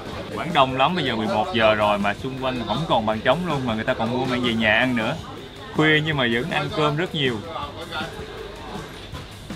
Ba. Thơm phức luôn, thơm mùi gừng. Nó còn xèo xèo nè. Em thấy không?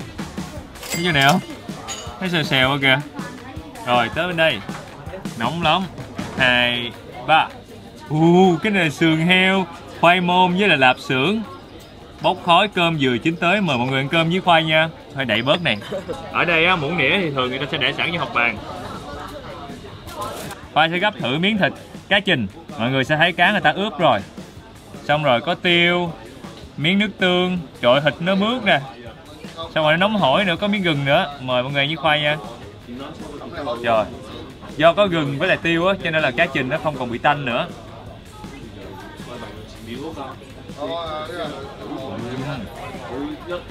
Mềm, mọng nước. Cái da cá trình nó béo béo nữa, ngon mọi người. Khoai sẽ thử lấy miếng thịt cá trình nè. Mình lấy miếng cơm trước đi. Cơm dẻo nhẹo, có hành, có gừng. Xong rồi bỏ miếng thịt cá trình lên trên. Từ nha, phải gấp là rẽ xương nó đi. Thêm miếng ớt cho màu sắc. Mời mọi người ăn tối với khoai nha.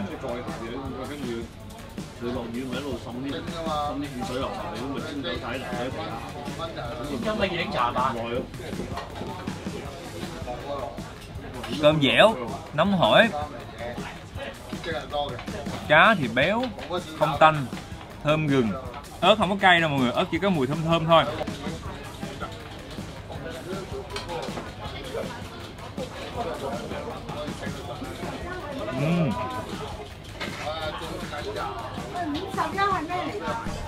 Nóng á, hỏi nha.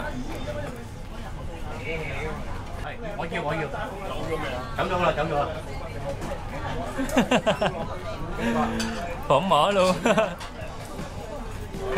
Vậy sao? Không nhai luôn.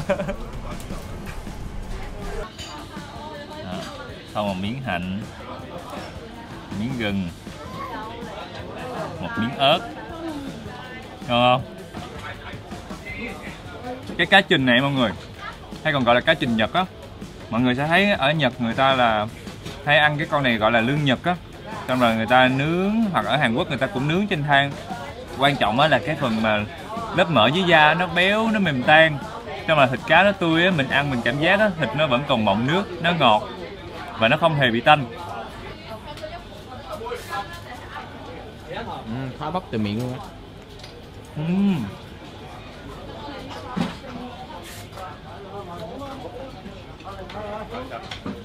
Trời lạnh mà đi một ngày mệt ăn cái này đúng ấm bụng, ngon nữa. Trời ơi, cơm cháy cũng ngon nữa. Ăn cơm cháy với nước tương thôi mà thấy nó ngon quá trời, ngon bá cháy bùi chét luôn. Không thể cưỡng lại cơm cháy. Dù nó hơi cứng, nhưng mà vì mùi thơm của cơm cháy mình không thể nào cưỡng lại được. Còn phần cơm niêu của Su á thì mọi người sẽ nhìn thấy có sườn heo, lạp xưởng. Cái hương vị thì nó cũng gần giống như là sườn heo kho bên mình, chỉ có điều là thay nước mắm bằng nước tương thôi. Mai mốt bà con cô bác mình mà có du lịch bên Hồng Kông á, mà những khi mà trời mưa hoặc là những lúc mà trời lạnh lạnh thì nhớ ăn thử cơm niêu nha. Khoai thấy hợp lắm luôn. Quán này là một cái quán mà Khoai đọc cũng nhiều bình luận tiêu cực lắm, và Khoai thấy là người ta cũng hay chê là vì phong cách phục vụ ở đây theo kiểu truyền thống á. Nhất là những cái ngày mà khách đông thì người ta phục vụ cũng không được tốt lắm.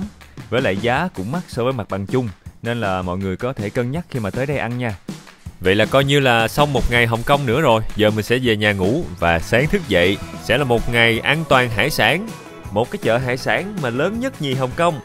Cua, ghẹ, nghêu, ốc, tôm hùm, bào ngư, cái gì cũng có hết. Và tất nhiên giá cả cũng rất hợp lý so với mức sống của người dân Hồng Kông. Chỉ có điều là chi phí chế biến ở đây vô cùng đặc biệt và khác biệt với những cái chợ khác mà Khoai từng tới. Đảm bảo mọi người là nghe xong cái chi phí chế biến là hết hồn luôn. Giờ thì mời bà con cô bác mình cùng Khoai mình đi tới chợ rồi mình cùng nhau lựa hải sản nha. Mà Khoai quên mất, bà con cô bác mình nhớ coi tới cuối clip nha. Tại ở cuối clip còn ăn nhiều món ăn khác nữa, không chỉ ăn mỗi hải sản không đâu. Hi, chào buổi sáng tất cả mọi người, mình là Khoai, chào mừng các bạn đến với kênh Khoai Lang Thang. Và mọi người sẽ thấy nắng đứng bóng rồi, nó đang chiếu chiếu từ trên trời thẳng xuống mặt Khoai. Bây giờ là 11 giờ mấy trưa rồi. Sau lưng Khoai là Su và mấy anh em sẽ cùng nhau đi. Vì vậy quá trễ cho nên ở Hồng Kông ngày hôm nay Khoai quyết định là mình sẽ đi chợ địa phương. Có rất nhiều hải sản, nhiều rau củ, trái cây và nhiều những món ăn chế biến sẵn. Và tranh thủ tới đó khoảng 1 tiếng đồng hồ từ cái chỗ của Khoai. Tại chợ này cũng xa, kiểu chợ ngoài thành mọi người. Mời mọi người đi với Khoai nha. Ở xung quanh nghe tiếng người ta khoan đục chung cư quá trời. Ngày hôm nay mọi người thấy nắng đẹp không? Hôm nay hả là thời tiết lên 20 độ C rồi, nên là Khoai ăn mặc cũng mỏng manh hơn ngày hôm qua nhiều. Chỗ mà Khoai đang đi qua mọi người sẽ thấy rất nhiều chung cư. Ở bên Hồng Kông thiệt ra là vì đất hẹp mà người đông á, cho nên là chung cư mà kiểu mấy cái nhà cao nhiều lắm. Mà giá chung cư, giá nhà bên đây cũng mắc nữa, nên là mỗi người nhiều khi một gia đình sống trong mỗi căn nhà cỡ tầm 10 mấy 20 mấy mét vuông à. Rồi có những người ta sống trong những cái căn hộ siêu nhỏ 4, 5, 6, thậm chí là nhỏ hơn nữa. Nhưng mà chịu thôi mọi người, tại vì chi phí ở đây cho việc nhà cửa quá đắt đỏ. Rồi mọi người sẽ nhìn thấy người ta phơi đồ ra ngoài cửa sổ luôn. Có thể đây là một cái thói quen, hoặc có thể là do diện tích nhà ở đây quá nhỏ để mà mình có thể mua thêm máy sấy, nên là người ta tận dụng luôn cả cái ban công, cái cửa sổ ngoài để mà phơi đồ. Rồi bây giờ tàu điện trước mặt Khoai rồi, mời mọi người đi với Khoai nha. Nhờ mọi người để ý giúp Khoai này nha. Khi mà Khoai đi xuống tàu điện ngầm á, thì mọi người sẽ thấy là mình sẽ đi bên tay trái nè. Xong rồi đi trong hành lang á, thì Khoai với mọi người cũng đi bên tay trái luôn. Lại thêm một cái cầu thang để đi xuống thêm một tầng nữa, vẫn là bên tay trái, có cả mũi tên màu vàng chỉ là đi hướng tay trái. Nhưng mà chỉ vài phút sau thôi, sau khi mà Khoai đi vô trong cái cổng này thì chiều mũi tên đã bắt đầu đổi ngược lại, thì mình đi xuống phải đi bên tay phải mọi người. Nên là Khoai thấy ở bên đây nhiều khi Khoai cũng hơi rối, tại vì mình phải đi nhìn theo mũi tên chỉ dẫn, chứ mà đi theo thói quen á, nhiều khi lại đi ngược hướng với người ta. Ngày hôm nay thì Khoai đi tới 2 chuyến tàu mới tới chợ lận, cho nên là sẵn đây chia sẻ với bà con của bác mình cách mà mình đổi tàu bên này nha.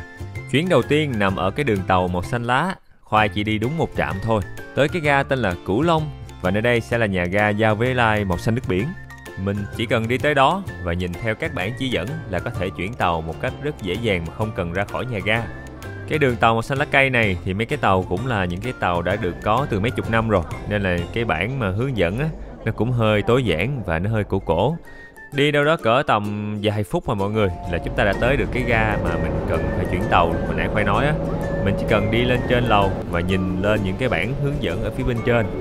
Đây chính là đường tàu màu xanh nước biển. Cứ đi theo những cái bảng chỉ dẫn này, cách vài chục mét là có một bảng. Mọi người sẽ chuyển tàu được một cách dễ dàng mà không cần phải đi ra khỏi cổng kiểm soát vé. Cái đường tàu màu xanh nước biển nhạt này có một lịch sử cũng đặc biệt mọi người. Hồi lúc mới bắt đầu xây dựng vào năm 1906 thì cái đường tàu này là đường sắt để mà kết nối giữa Cửu Long và Quảng Châu của Trung Quốc, dài 100 mấy chục cây số lận. Sau này thì nó mới được nâng cấp lên thành một cái phương tiện công cộng nối dài thẳng cho tới Hồng Kông luôn. Và cứ cách vài phút là có một cái chuyến tàu để cho bà con đi lại, và chủ yếu là phục vụ mọi người ở trong lãnh thổ Hồng Kông. Và do mới được nâng cấp sau này cho nên mọi người nhìn thấy mấy cái toa tàu nè, màn hình nè, mọi thứ nó cũng hiện đại hơn, trực quan hơn mấy cái lai tàu kia. Hôm nay chúng ta đã bắt đầu ngày bằng một điều rất may mắn, mình đã đến tàu vừa kịp lúc. Và cái chuyến tàu này Khoai đang đi về cái hướng mà rời xa khỏi trung tâm thành phố Hồng Kông, cho nên là mọi người sẽ nhìn thấy mấy cái tòa nhà nó cũng đỡ cao hơn, nhiều khoảng không hơn, nhiều cây xanh hơn. Đi cỡ 20 phút là Khoai đã tới được cái trạm mà cần xuống rồi. Giờ mình sẽ đi bộ thêm khoảng 50 phút nữa thôi là tới được chợ để mà ăn trưa. Đói bụng quá.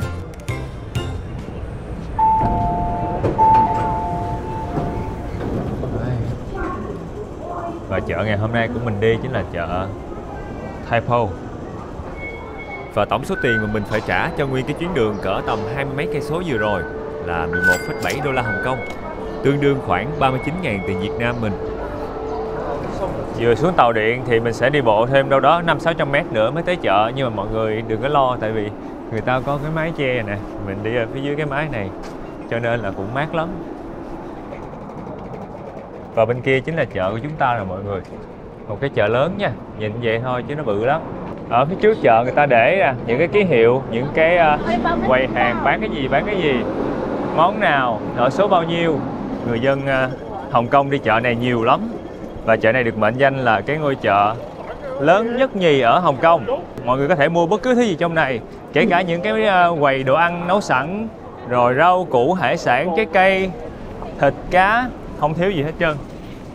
Dù là 1 giờ chiều rồi, nhưng mà mọi người thấy là trong chợ bà con đi chợ đông đúc lắm.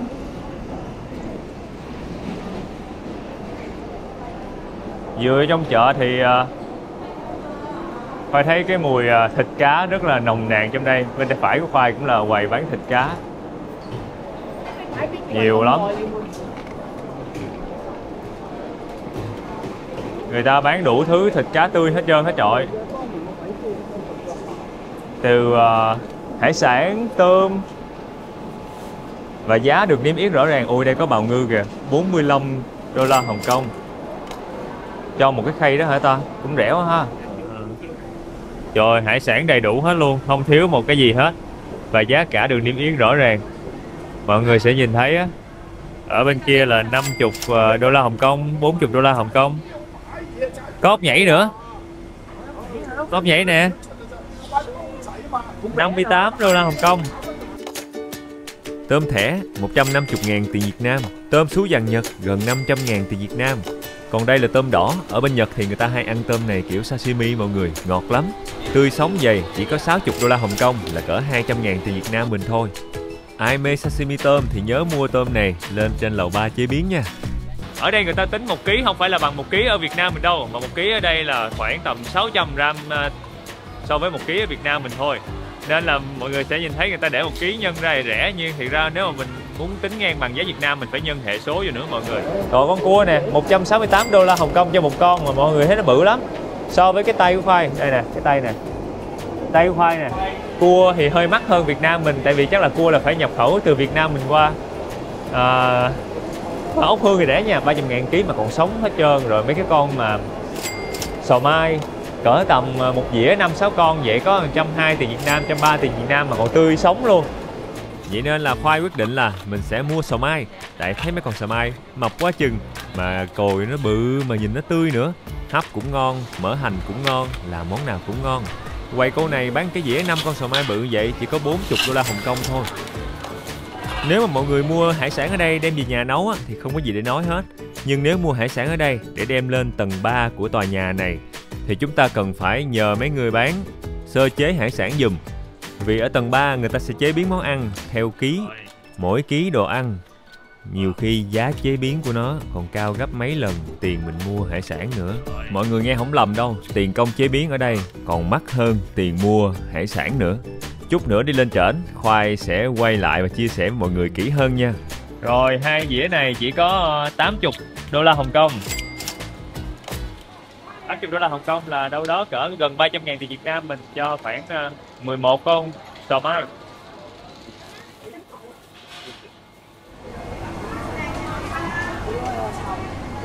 Quầy cá bên đây thì cô cũng bắt đầu bỏ vô dĩa hết, từng con để cho khách dễ lựa. Xong rồi mần dãy cho khách luôn. Khoai nghĩ là cái này mình phải biết tiếng ở bên đây mình hỏi mới được, tại cô cũng không có để giá rõ ràng. Nhưng mà cô mần sẵn mấy con cá bóng kìa, rồi để vô dĩa sạch sẽ đẹp đẽ. Và cái quầy cá nhìn đẹp lắm nha. Ở dưới này là người ta lót đá nè, cho nó giữ tươi được lâu. Xong mình để cái tấm bạc lên. Nghiếu qua quầy bên cạnh thì Khoai thấy người ta đang bán mực, mà mấy cái con mực lá này nó vẫn còn đang nhấp nháy. Cho nên là Khoai quyết định là chắc là mình sẽ mua mực này đem lên trên kia hấp ăn thôi. Nhìn tươi rói à.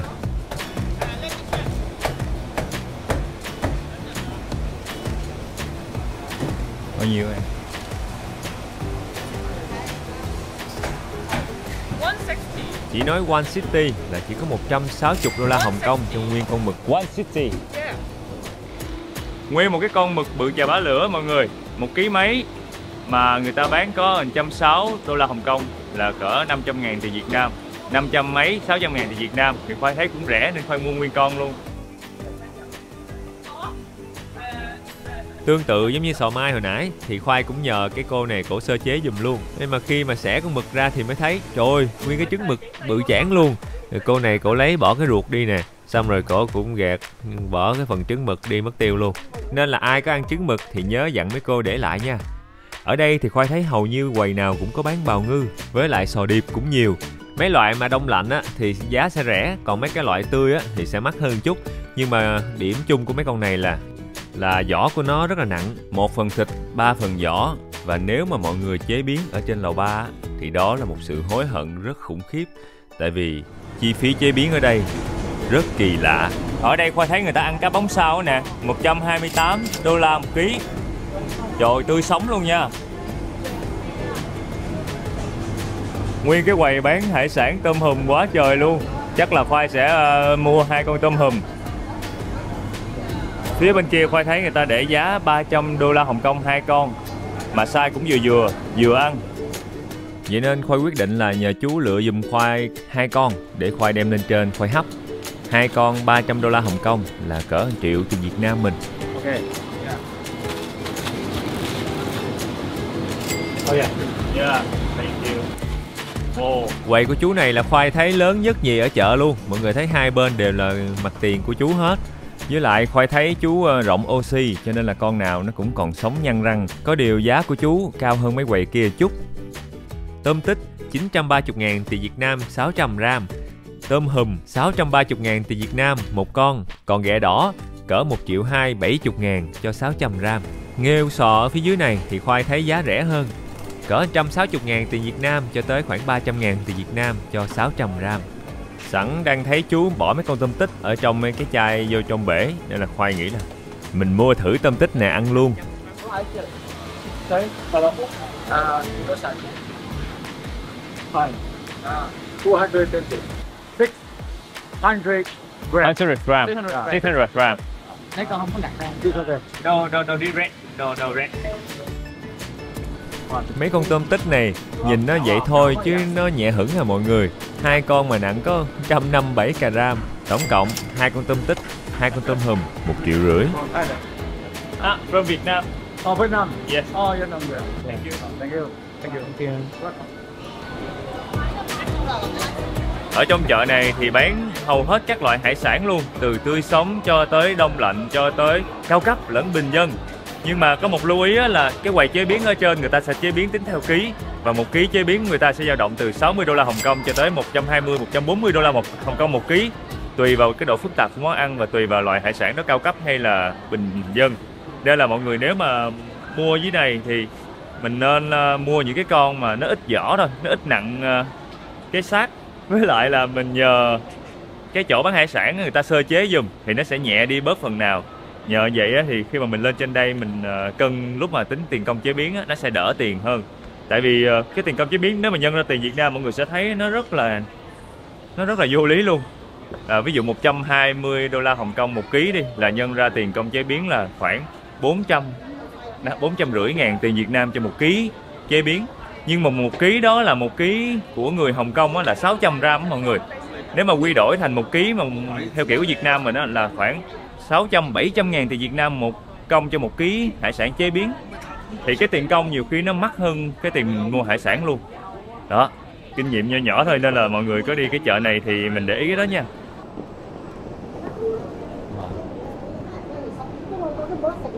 Ở trên lầu trên cùng này thì Khoai thấy là giống như một cái căng tin lớn. Có nhiều gian hàng, nhiều bàn ghế và nhiều món ăn và mọi người ngồi ở đây đông lắm. Làm Khoai nhớ mấy cái chợ bên Singapore ghê. Hầu như món truyền thống nào ở đây cũng có hết. Mình đi một vòng thử có gì ăn không nha. Ồ, rộng lắm.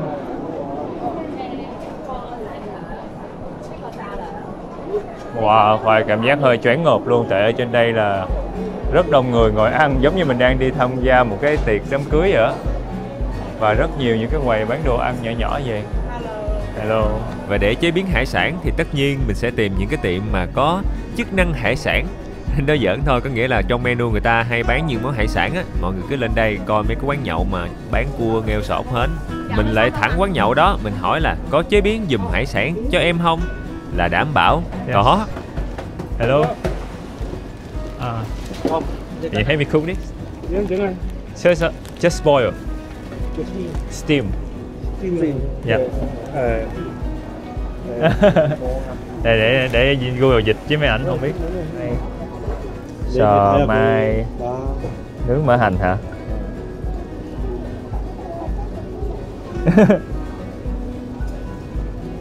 Like this, okay? Suy rồi hả bạn? Ok. Dạ. Tôm tích cháy tỏi. Để hình Việt Nam. This. Đúng rồi. It's okay. Ok. Cháy tỏi. Còn tôm hùm luộc, hấp. Chỉ cần vậy thôi. Ok. Chỉnh chưa. Okay. Ok. And how much? Dạ. Tính tiền đây bao nhiêu? Để tôi nghe xem. Lộn thôi. Giờ mấy ảnh sẽ cân ký trong đó mọi người. Cái tưởng sư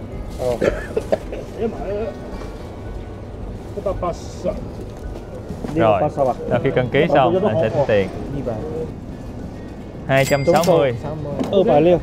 Ok. Dạ. Tổng cộng là tiền chế biến của chúng ta khoảng tầm 900.000 tiền Việt Nam. 这有点热啊。燒完先有。居然是。等先啊。 Yeah. OK。 Dạ dạ dạ. À, hết hồn á mọi người. Tiền chế biến bằng tiền mua hải sản thiệt sự mà. 避风塘呢是香港一个special famous。咁 this one is a little bit higher price for crab and lobster. Lobster is higher. Is 130. Is that for 1 kg and other is 70 1 kg. Okay. Okay. Thank you so much. Okay. Have a nice trip. Thank you. Tiệm của anh này là có 2 quầy kế bên nhau luôn và anh chuyên bán hải sản và anh cũng kiểu có sẵn hải sản trữ ở trong tiệm và người ta tới đây nhậu hay là ăn uống gì đó thì anh lấy hải sản của anh chế biến. Giá mấy món ăn ở trên đây cũng rẻ à mọi người, tầm 80, 90, 100 tới 150 một món. Và anh cũng sẽ nhận chế biến đồ ăn giùm những người mà mua với tầng trệt đem lên đây luôn.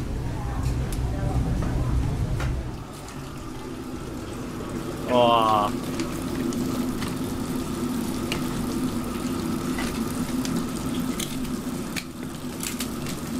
Dù là ở dưới Khoai có nhờ mấy cô sơ chế hải sản rồi, nhưng mà lên đây mọi người sẽ để ý, người ta cũng sẽ làm lại một lần nữa kỹ hơn.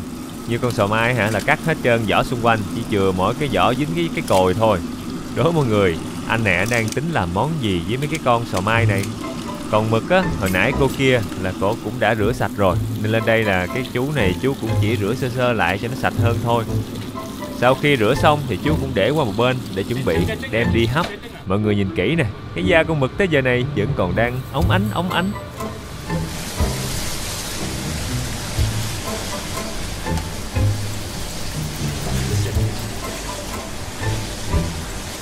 Sau khi sơ chế xong anh sẽ đem qua bên đây và bên đây cũng sẽ tiếp tục nấu tiếp thành món khác. Còn con tôm tích của Khoai ở trong đây thì được ảnh chiên ngập dầu ở trong này mọi người. Wow. Và nó đang được nằm trong dầu. Con tôm tích anh sẽ chiên trong dầu thiệt là lớn để mà mục đích là làm cho cái phần vỏ của nó giòn lên. Nhưng mà cái món này nó cũng khó giòn lắm mọi người, tại vì con tôm tích của mình nó cũng lớn quá chừng rồi. Khi mà Khoai ăn thử thì Khoai thấy cái phần vỏ nó cũng sẽ dai dai. Anh sẽ cắt đôi con tôm tích ra và chiên thêm chút nữa cho nó bắt đầu hơi khô lại, rồi anh sẽ vớt tôm tích ra ngoài và chuẩn bị xào với nhiều loại gia vị khác nhau.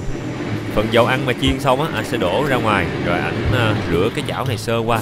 Chảo đang nóng, chỉ cần chế nước vô rồi tráng sơ rồi đổ ra ngoài là nó cũng tương đối sạch rồi mọi người. Giờ thì anh sẽ bắt đầu bỏ hành tím vô, tỏi vô và ớt, và thêm cả ớt khô nữa, hành lá, thêm xíu dầu ăn, rồi anh sẽ xào thơm hỗn hợp này lên.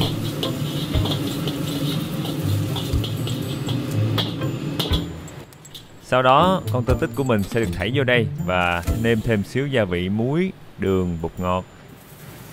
Và chắc chắn là không thể nào thiếu một xíu nước tương rồi mọi người. Sau đó anh sẽ bắt đầu đảo đều để cho tôm tích nó thấm đều gia vị và mùi hương của mấy cái nguyên liệu hồi nãy giờ.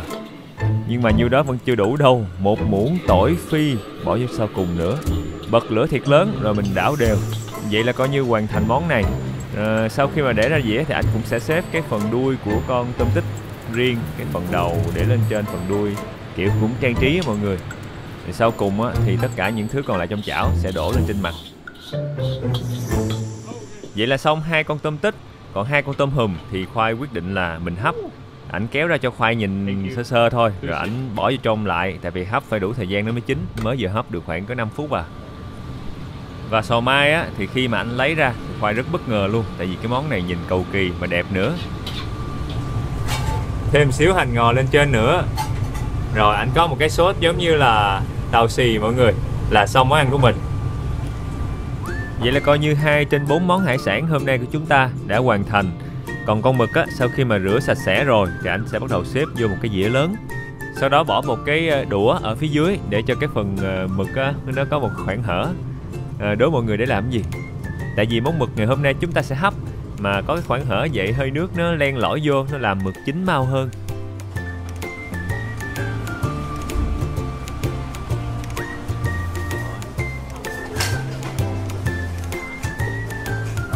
Miếng rồi cái tỏi phi lên trên, xong rồi anh chan cái nước tương kiểu ủa, anh cứ quên cái kéo ghế này hoài. Rồi đếm thử được bao nhiêu con sò mai nha. 1, 2, 3, 4, 5, 6, 7, 8, 9, 10 con sò mai. Mà con sò mai mập lu à. Trời ơi quá mập. Ui giờ nóng hổi à. Cho một xu đũa này. Trời ơi cái con này nó thơm phức cái mùi tỏi phi và mùi hải sản được chiên lên hơi uổng mọi người. Thiệt ra là không sao, nghe cái mùi thơm cũng hấp dẫn nên Khoai nghĩ nó cũng ngon á. Cái con tôm hùm hấp ảnh hấp lâu hơn chút nên là lát nữa mới đem ra. Ở đây người ta cho mình trời nguyên ca trà nóng mọi người, chế vô chắc nó tan đá liền quá. Nóng hổi thôi không sao, có nhiều uống nhiều. Mời mọi người ăn hải sản với Khoai nha. Khoai còn 2 con tôm hùm nữa, ảnh đang hấp ở trong kia. Giờ mình sẽ ăn cái con sò mai này trước. Đã được hấp rồi cho nên ở trên đây là có cái này giống như bún tàu mà bún khô á. Xong rồi anh để lên trên, xong rồi có một miếng tỏi phi để lên trên. Mọi người thấy hấp dẫn không?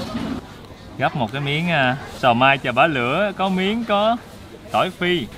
Trời mùi tỏi phi cũng thơm lắm nha.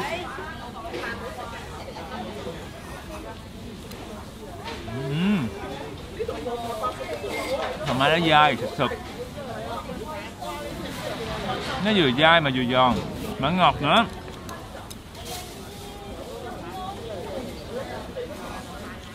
Trời ơi.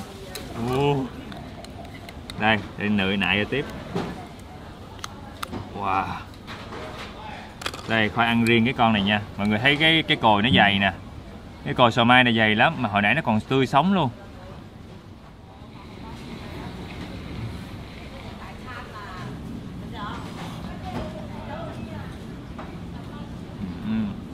Gai giòn sườn thật. Khoai thấy cái món này là dù là đã có chế biến nhưng mà nó vẫn không làm mất đi cái mùi vị tươi của hải sản, tại vì nó ít dầu mỡ, chủ yếu vẫn là hấp. Cái con sò mai á, cái vỏ của nó rất là mỏng, nó dễ bị dính cái vỏ lại trong cái cồi nè, ăn cẩn thận chứ không là mình cắn vô đây mình dễ bị đứt miệng. Cái cọng bún tàu thường được làm từ đậu xanh, khi mà người ta hấp như này nó không có nở nhiều, nó sẽ giòn giòn sật sật mà nó thấm cái nước ngọt của con sò mai, xong mà nó thấm luôn gia vị, ngon mọi người. Cái món này công nhận là đầu bếp đã giúp cho cái con sò mai này nó nâng lên một tầm mới. Mà thường sò mai thì mình ở Việt Nam mình cũng hay nướng mỡ hành cũng ngon.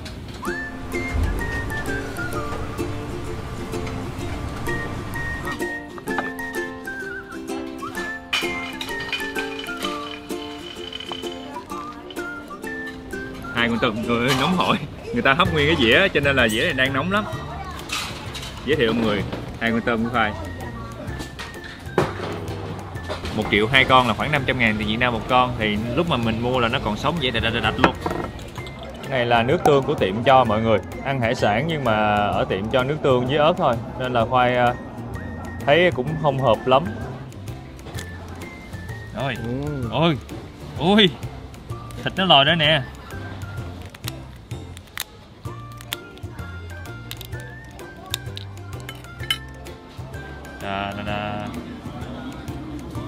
Cái lưng này nè, trời ơi hấp dẫn, trời ơi, trời ơi mọi người ơi, thịt dày cui đột ra được nguyên miếng luôn, trời ơi quá ngon. Nhưng mà thường ở trên lưng của nó sẽ có một cái mình nếu mà mình kỹ á, mình có thể cắt ra để mình lấy cái chỉ lưng nó đi. Đây mọi người, ôi con này chỉ lưng cũng sạch nè, phải lấy ra nha. Xong.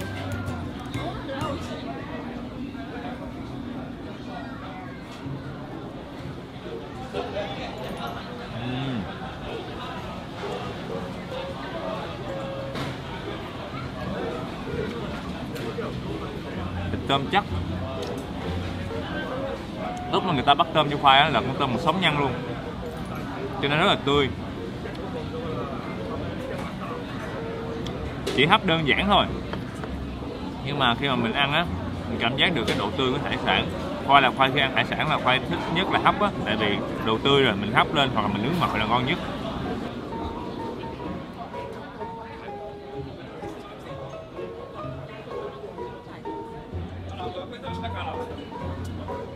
Thấy miếng ớt nữa, wow, phải cay cay mới ngon mọi người.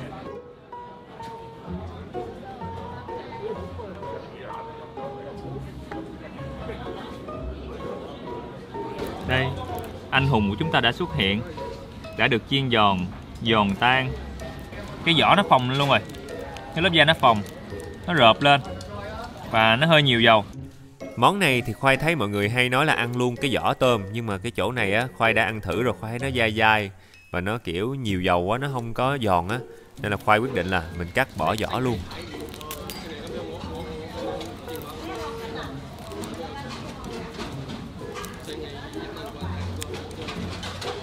Đó, trời ơi, cái này mà anh nghĩ hấp là đã lắm luôn á.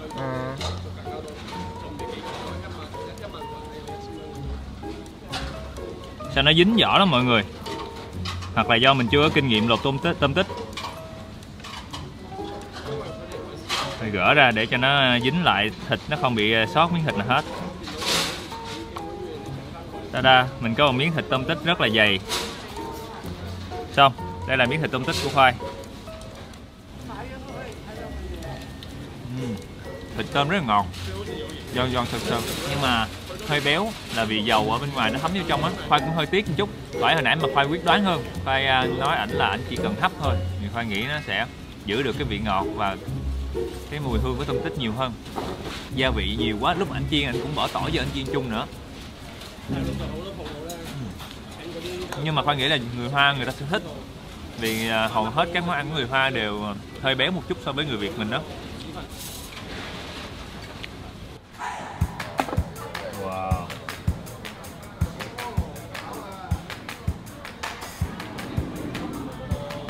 Trời ơi, mọi người thấy con mực không? Ảnh xếp rất là đẹp nha, và ảnh để vô cái dĩa vừa khít luôn, rồi đem vô cái nồi hấp, đem vô cái lò hấp thiệt nóng.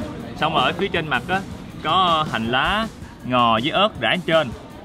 Cái này là anh chỉ rải trên thôi, nên Khoai nghĩ là con mực này nó sẽ có hương vị theo kiểu tự nhiên luôn, nó không bị lấn át bởi gia vị gì hết. Mình ăn cái đít nó trước đi ha. Trời ơi trời, trời ơi.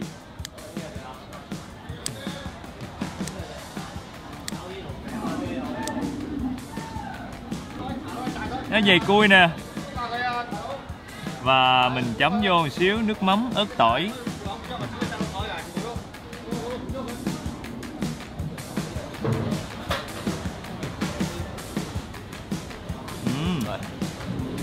Ghé coi ba mình xịt mại vào. Nó dài thực luôn. Nó tươi, nó giòn, nó ngọt.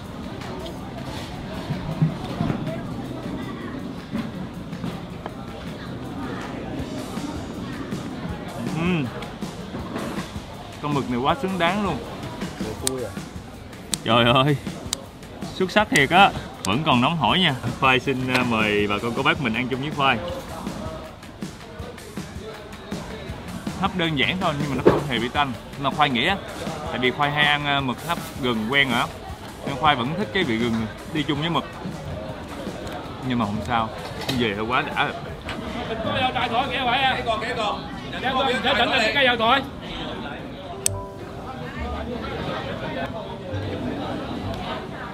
Tại thấy khu này đông quá chừng đông, mọi người đang ngồi ăn, nhìn giống như đang đi ăn đám cưới mọi người. Mấy cái bàn tròn tròn mà bàn nào cũng đầy khách hết.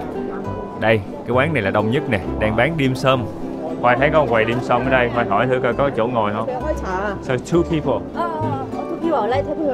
Yeah.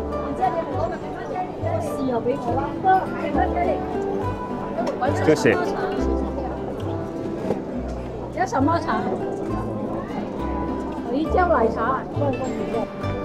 Cảm giác của Khoai lúc này nè, cảm giác Khoai đang đi ăn một cái đám cưới ở bên Hồng Kông mọi người.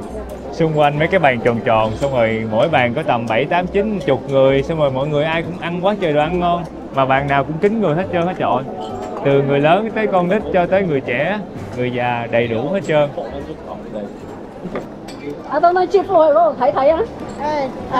Cô đem ra cho mình một cái bình trà nóng, xong rồi một cái tô, 2 cái chén trong này mình sẽ trụng qua nước nóng cho nó sạch vi khuẩn đi mọi người. Rồi, mình đã rửa xong 2 cái chén, bỏ qua bên đây. Mọi người có thể lấy cái nước đó để rửa cái ly trà nếu thích. Hay cũng bỏ 2 ly trà phải vô luôn. Xong. Cũng hay ha mọi người, tự nhiên có cái đồ nóng gì để mà mình rửa, cảm giác nó an tâm hơn khi mà ăn.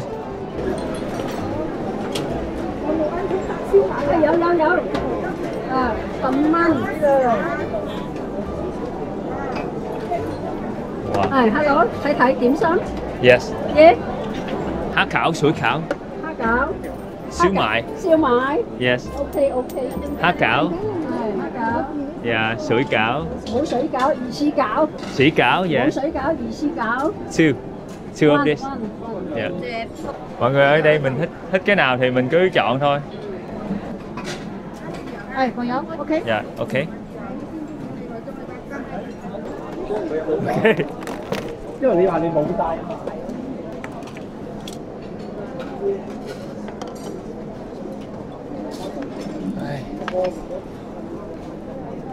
Nãy giờ Khoai chọn mấy cái này là 15, 10. Giá cũng rẻ mọi người, trung bình là khoảng 40-50 ngàn tiền Việt Nam mình một khay. Giờ Khoai sẽ ăn thử từng cái nha, Khoai kêu trước 5 cái khay như vậy. Há cảo là ở trong nó có tôm nha mọi người, nhưng mà cái lớp này nó hơi bị nứt rồi.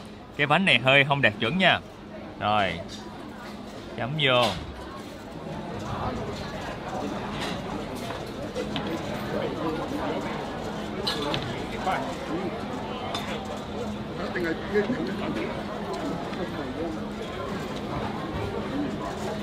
Cái tôm này người ta bằm nhỏ ra mà nó không giòn giống như Khoai tưởng tượng ta.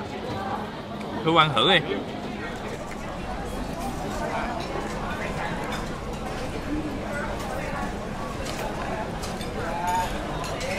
Không giòn đúng không? Có tôm nhưng mà không đáng kể. Thịt với là cải nhiều. Tức quá, thêm cục nữa coi. Thường á là kiểu há cảo là phải nguyên một con tôm giòn ở trong đây, kiểu tôm thủy tinh đó mọi người. Hoặc là nếu người ta cắt nhỏ thì cũng phải cắt hạt lựu để mình ăn mình còn thấy cục cục. Nhìn chung thì dim sum ở trên đây là ăn ở mức độ là tạm được thôi mọi người. Giống như một bữa ăn sáng, tiền nào của đó. Giá rẻ cho nên là chất lượng món ăn ở đây cũng tương xứng với lại cái giá cả thôi. Ban đầu là Khoai tính ăn sáng món khác, nhưng mà tại vì thấy quầy của cô là đông nhất, quá chừng đông khách ăn xung quanh luôn, nên là Khoai mới ghé vô ăn thử. Nếu mà mọi người có đi chợ này á, thì có thể thử những quán khác nha. Ở trên đây thì Khoai thấy có tới mấy chục quán ăn lận. Đoạn này thì Khoai chỉ nói sơ sơ qua thôi, nên tranh thủ mình ăn nhanh nhanh, rồi mình cùng nhau đi ăn một quán tráng miệng đặc biệt ở sát bên chợ. Giờ chúng ta sẽ cùng nhau đi ăn tráng miệng mọi người. Khoảng 5 giờ rưỡi rồi. Khoai nghĩ là một món tráng miệng truyền thống của người dân Hồng Kông, mà nó mỏng manh, nó núng nính, nó màu trắng và nó mềm tan trong miệng. Mọi người có đoán được đó là món gì không? Đi với Khoai nha. Giờ cái khu này người ta chuẩn bị đóng cửa luôn rồi, 6 giờ rồi. Yeah. Thank you. Bye bye. Thank you. Bên cạnh cái chợ của mình là có nguyên một cái con đường tấp nập nhộn nhịp luôn. Khoai thấy giống như là buổi sáng trưa chiều gì hả? Cái con đường này cũng nhộn nhịp hết, có rất nhiều quán ăn xung quanh. Nhìn lên, đèn đỏ. Mọi người sẽ nghe tiếng tích tích chậm chậm. Và khi tiếng tích tích này nó nhanh lên á, nghĩa là đã chuyển sang đèn xanh cho người đi bộ. Đó. Cho nên là cái âm thanh này cũng giúp cho những người mà khiếm thị á, người ta có thể nghe được dễ dàng để mà đi qua đường. Ở bên Nhật thì Khoai thấy người ta là xài tiếng chim hót, cũng hay. Rồi món tráng miệng của chúng ta là một món của bà. Cái tiệm với tên là gọi là quán ăn của bà ngoại, bà nội gì Khoai không rõ nữa. Nhưng mà bên tay phải của Khoai ngay đây luôn. Ủa? Hình như không có ghế ngồi Su ơi. Hello? Two tofu. Yes. You want to stay here, Terry? Stay here. Eat here.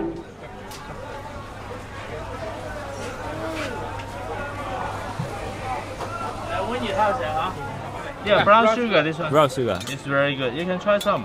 Yeah, thank you. Oh, This tofu from your grandmother? Grandmother? Yeah.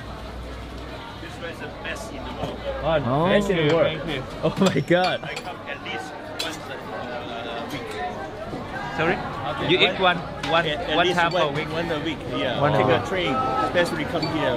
Where are you guys from? I'm from Vietnam. Vietnam. And you from? London. London. Yeah. I far live in away. London. Yeah. Especially come for here. Yeah. Thank you. Ở đây có cái đường nâu mọi người, mình sẽ bỏ xíu đường vô. Xíu thôi. Wow, mềm tan trong miệng luôn, coi chưa kịp làm gì hết nó tan mất kêu rồi. Thử không biết nữa. Đâu có nhà gì? Chưa gì các bạn hả mày?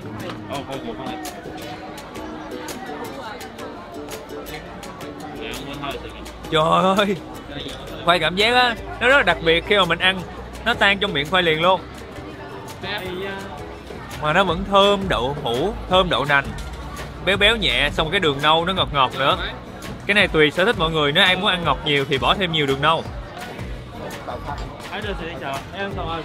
Nhưng mà nó tan trong miệng là có thật mọi người. Và nó rất là mướt.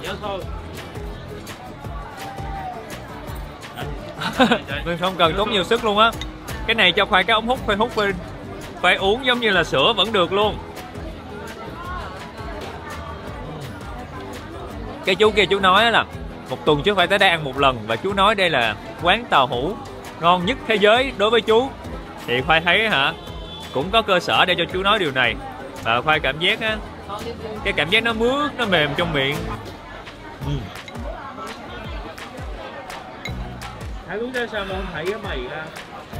How do you feel about this tofu? Amazing. Very good. Very simple. Very silky. Yeah, very tender in your mouth. Yeah, it just melts in your mouth. It's not really strong in bean flavor. It's just perfect. So I agree that it is probably the best I've tried. Thank you so much. You should be a food blogger. Yeah. Giờ thì Khoai thấy no quá chừng luôn. Khoai nghĩ là Khoai sẽ lên tàu để về lại trung tâm của Hồng Kông. Và chúng ta sẽ ngủ sớm mọi người, để ngày mai lại là một ngày khám phá Hồng Kông đặc biệt hơn nữa. Và vì đây chính là ngày cuối cùng ở lại Hồng Kông, nên là Khoai sẽ ưu tiên mình đi ăn những cái quán ăn truyền thống lâu đời và nổi tiếng. Và tại vì nổi tiếng cho nên là mấy quán này thường sẽ rất đông khách, và cách phục vụ sẽ gây ra những tranh cãi. Nên là lời khuyên của Khoai là hãy cân nhắc khi mà tới những cái quán sắp tới đây. Tại vì á chưa chắc chất lượng đồ ăn sẽ ngon bằng những cái quán không nổi tiếng bằng. Nên là coi như là một trải nghiệm và một góc nhìn từ Khoai thôi nha. Trong tập này thì chúng ta còn được tham quan cái thang cuốn đặc biệt, hệ thống thang cuốn ngoài trời dành cho phương tiện công cộng dài nhất nhì Hồng Kông. Để mà đi hết cái mớ thang cuốn này mình phải đi 15-20 phút luôn. Và mình có thể đi tới những cái quán ăn mà Khoai nói lúc đầu á một cách dễ dàng. Đố mọi người nha, phía cuối cái thang cuốn dài này điều gì đang đợi chúng ta? Chút nữa Khoai sẽ chia sẻ liền trong clip nha. Cuối ngày thì Khoai còn đi ra phía cảng Victoria, nơi đây sẽ có một bữa trình diễn laser, tối nào cũng có hết. Và những cái tòa nhà cao tầng ở xa xa kia sẽ cùng nhau phát ra rất nhiều ánh sáng, nhiều màu sắc theo từng nhịp điệu khác nhau, để tạo nên một cái bản giao hưởng mà đảm bảo mọi người sẽ bất ngờ vui lẫn bất ngờ buồn luôn. 2 giờ buổi sáng tất cả mọi người, mình là Khoai, chào mừng các bạn đến với kênh Khoai lang thang. Và hôm nay là ngày Khoai phải trả khách sạn. Và đây là khách sạn Khoai ở tuần qua. Khoai đang chuẩn bị làm một cái thao tác rất đặc biệt mà lần đầu tiên Khoai thấy trong suốt chuyến đi du lịch mấy năm qua của Khoai. Đó chính là Khoai phải đem bao gối, đem bao của cái mền này đem xuống dưới lễ tân thì Khoai mới được làm thủ tục check out mọi người. Và giới thiệu sơ mọi người phòng của Khoai nha. Có nhà vệ sinh bên đây và có một cái chỗ thay đồ ở đây, có cái giường đây và bên kia là một cái view. Khoai hổm rày ở bên đây có một cái quy định đó, khách sạn này 3-4 bữa người ta mới dọn rác một lần, cho nên đây là số lượng rác mà còn sót lại trước khi check out. Khoai đã gom sẵn vô mấy cái túi để mấy chị lao công có thể dễ dàng đem ra. Có cái truyền hình ở đây, có cái bàn làm việc, đây là cái thứ rất quan trọng của Khoai. Đây chính là cái bản quy định dán ngay cửa luôn, phải đem những cái này xuống và 3 ngày thì người ta mới dọn phòng một lần. Và đây chính là nhà vệ sinh, cũng rộng rãi lắm, cũng có chỗ tắm nè, bồn rửa mặt. Giờ thì mời cô bác mình cùng Khoai mình lấy cái áo của cái mền nè, lấy cái áo gối nè, xong rồi mình lấy luôn cả cái ga trải giường, lấy 3 cái thứ này lại, gom gọn, xong rồi mình kéo vali, kéo hành lý để rời khỏi khách sạn làm thủ tục trả phòng. Khi mà kéo xuống sảnh lễ tân á thì mình chỉ cần để mấy cái này vô trong một cái thùng mà người ta đã để sẵn là xong. Trời đang mưa cô bác ơi. Trời ơi, mưa lâm râm lắc nhắc. Sau ngày hôm nay mình rời đi mà Hồng Kông tiễn mình bằng một cơn mưa buồn như vậy. Giờ Khoai sẽ đi bộ ra ga tàu điện và mình đi tới ga trung tâm ở Hồng Kông. Tranh thủ chứ không ướt nhẹp hết.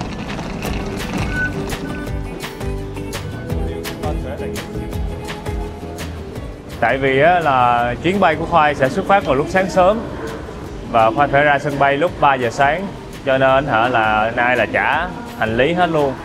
Rồi mình sẽ đi chơi cho tới 11, 12 giờ khuya luôn, rồi mình ra sân bay luôn mọi người. Vì hôm nay là ngày cuối tuần cho nên là Hồng Kông thường sẽ rất là đông khách. Khách từ Trung Quốc đại lục nè, rồi từ khắp nơi trên thế giới ta về đây người ta du lịch. Nên nếu mà mọi người qua Hồng Kông mà dịp cuối tuần thì nhớ đặt khách sạn từ trước nha, đừng có để gần ngày đặt. Thường khách sạn mà dịp cuối tuần ở Hồng Kông người ta sẽ tăng giá gấp nhiều lần. Với lại mình đi ăn mấy quán nổi tiếng bên đây cũng sẽ xếp hàng nhiều hơn gấp mấy lần so với những ngày trong tuần. Cái ga tàu trung tâm này cũng chính là cái điểm kết nối mà mọi người có thể đi ra sân bay bằng một cái tàu cao tốc đi sân bay. Nhưng mà Khoai nhớ là 2-3 giờ sáng thì cái tàu đó sẽ không có chạy. Và Khoai sẽ canh cái chuyến cuối cùng. Mình có thể đi xe buýt vào cái tầm 2-3 giờ sáng đó nếu mà hết tàu. Đáng lẽ sáng nay Khoai cũng tính gửi hành lý vali này nọ ở khách sạn Khoai ở, nhưng mà thứ nhất là không có tiện đường, thứ hai nữa là ở trong khách sạn đó người ta nhận gửi đồ theo kiểu có một cái phòng giữ đồ á, nhưng mà không có ghi phiếu hay là một cái phiếu đảm bảo nào hết, mà chỉ bỏ vô phòng đó rồi người ta khóa cửa lại, thì cũng không có gì chứng minh được hành lý đó là của mình hay của người ta, nên Khoai cảm giác không an toàn, nên Khoai quyết định là không gửi ở khách sạn mà đi vô trong trung tâm ga, trung tâm để mà mình có thể kiếm chỗ gửi đồ. Và đây, cái bảng chỉ dẫn tới chỗ gửi đồ, mình cứ đi theo hướng này thôi mọi người. Băng qua cây cột này là nhìn thấy cái chỗ gửi đồ của Khoai nằm ở bên kia. Khoai đang thấy có một vài người khách đang vô gửi trước Khoai. Ơi, 9 giờ tối phải lấy sao rồi? Phải lấy đồ trước 9 giờ tối, không trễ hơn 1 phút, nếu không muốn đồ của mình sẽ ở lại trong kho tới ngày hôm sau. Và chỉ thanh toán bằng tiền mặt, không có chuyển khoản hay quẹt thẻ nha. Và đây chính là bảng giá, khoảng 300.000 tiền Việt Nam nếu mà gửi từ 3 tiếng tới 24 tiếng. Vị khách lúc nãy chính là vị khách cuối cùng mà nơi này nhận, vì người ta nói là bây giờ đầy chỗ rồi, không nhận thêm được nữa. Khoai sẽ thử chờ 15 phút nữa, nếu mà không có thì Khoai sẽ suy nghĩ một cái kế hoạch đi du lịch ngày hôm nay. Đâu đó cỡ 15 phút sau thì Khoai thấy có 2 vị khách tới để mà lấy hành lý. Thì chắc là tới lượt mình được vô gửi rồi.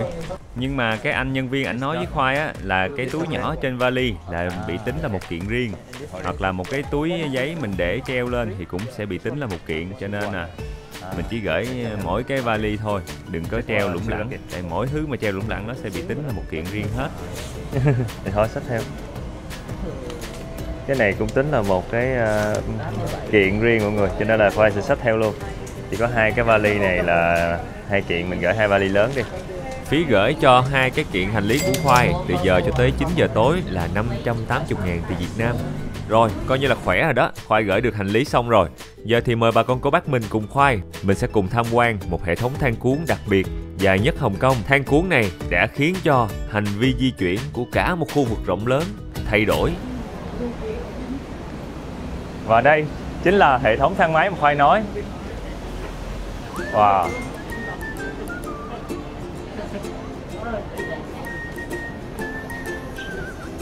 Dài lắm luôn. Và mọi người sẽ để ý nó chỉ có một chiều thang duy nhất đang chạy lên. Tại vì bây giờ là sau 10 giờ sáng rồi thì thang sẽ đổi chiều đi lên trên hướng núi.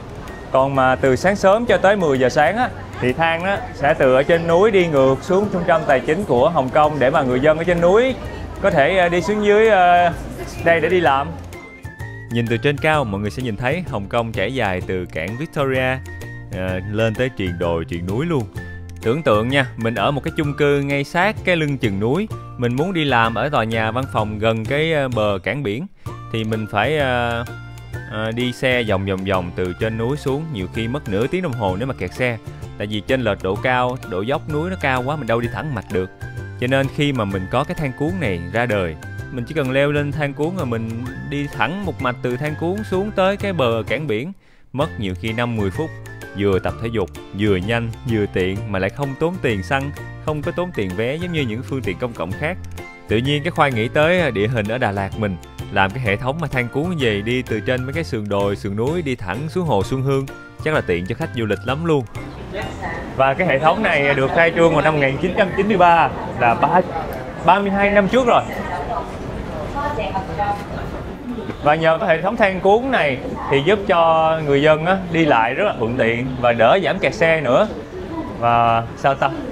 Phải định nói gì quên một cái điều đó là có mái che rồi chống mưa chống nắng nên là người dân đi cũng rất là thoải mái và thuận tiện. Nó bao gồm tới 20 cái than cuốn khác nhau và 3 cái băng chuyền dài tổng cộng chiều dài của nó là 800 m và chênh lệch độ cao là khoảng 135 m. Nên là bà con cô bác mình mà có đi du lịch Hồng Kông á thì có thể đi cái than này, dọc hai bên than toàn là quán ăn nổi tiếng, toàn là những cái điểm tham quan. Mình nên dành một ngày trời để mà mình tham quan cái chỗ này luôn.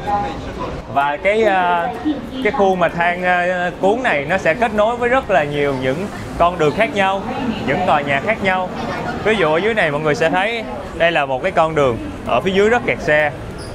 Ở bên đây là một cái những cái bậc cầu thang đi vô cái tòa nhà bên kia. Nó giống như một cái hệ thống phương tiện công cộng mà kết nối rất dễ dàng để cho người dân có thể di chuyển qua lại. Vì cái than cuốn này á, nó cũng dài quá chừng nên là để đi hết cái than nó mất thời gian, nên là Khoai nghĩ là mình sẽ rời khỏi cái than ở cái đoạn này để mà mình đi kiếm một cái quán ăn đặc sản, một món ăn mà Khoai rất thích ở Hồng Kông. Đây mới là điểm bắt đầu của cái than cuốn thôi, lát nữa mình sẽ khám phá tiếp sau. Trước mắt là giờ đói bụng của mọi người, mình cùng nhau đi ăn sáng. Một quán ăn bán một món có màu đỏ mà nó có vị chua chua. Đố mọi người đó là món gì? Và cái quán đó tầm 3 giờ, 3 rưỡi chiều là người ta đóng cửa rồi, nên là mình phải tranh thủ đi nhanh. Cách cái chỗ than cuốn này khoảng tầm 300-400 m thôi mọi người. Và bên tay trái của Khoai, một cái hàng cũng dài không kém, dài thòn lòn luôn. Bên đây cũng có một cái hàng nhỏ của hai bạn nữ đang xếp. Và trên này cũng có một cái hàng xếp hàng nữa luôn. Và cái tiệm của chúng ta ăn chính là tiệm này mọi người. Cái tiệm mà ngoài trời thôi. Tiệm nhỏ này. Khoai cũng sẽ đứng vô xếp hàng chung.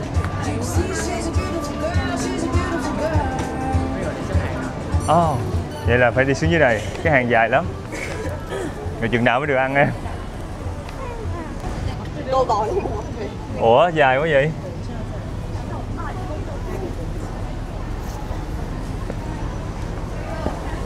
Bữa nay là thứ Bảy cho nên là mấy cái tiệm mà nổi tiếng á, khách du lịch đông dữ lắm. Ở phía đối diện mọi người có thấy cũng có một cái hàng nhỏ. Đó cũng là một nhà hàng nổi tiếng không kém. Mà nhà hàng đó có một cái mối quan hệ mật thiết và liên quan tới nhà hàng bên đây từ lâu đời rồi. Nhà hàng bên đó từng bán chung quầy với nhà hàng bên đây, hai món khác nhau. Nhưng mà sau này thì bên đó người ta mở một cái cửa hàng rồi người ta tách riêng đối diện vậy.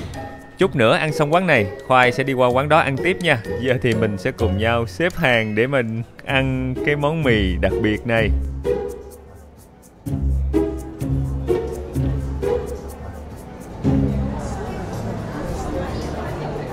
Cuối cùng thì Khoai cũng đã tới được cuối hàng và chúng ta chuẩn bị được vô ăn rồi. Một cái quán đơn giản thôi và người ta che chắn rồi dựng lên bằng những cái khung tạm. Sắp tới mình rồi.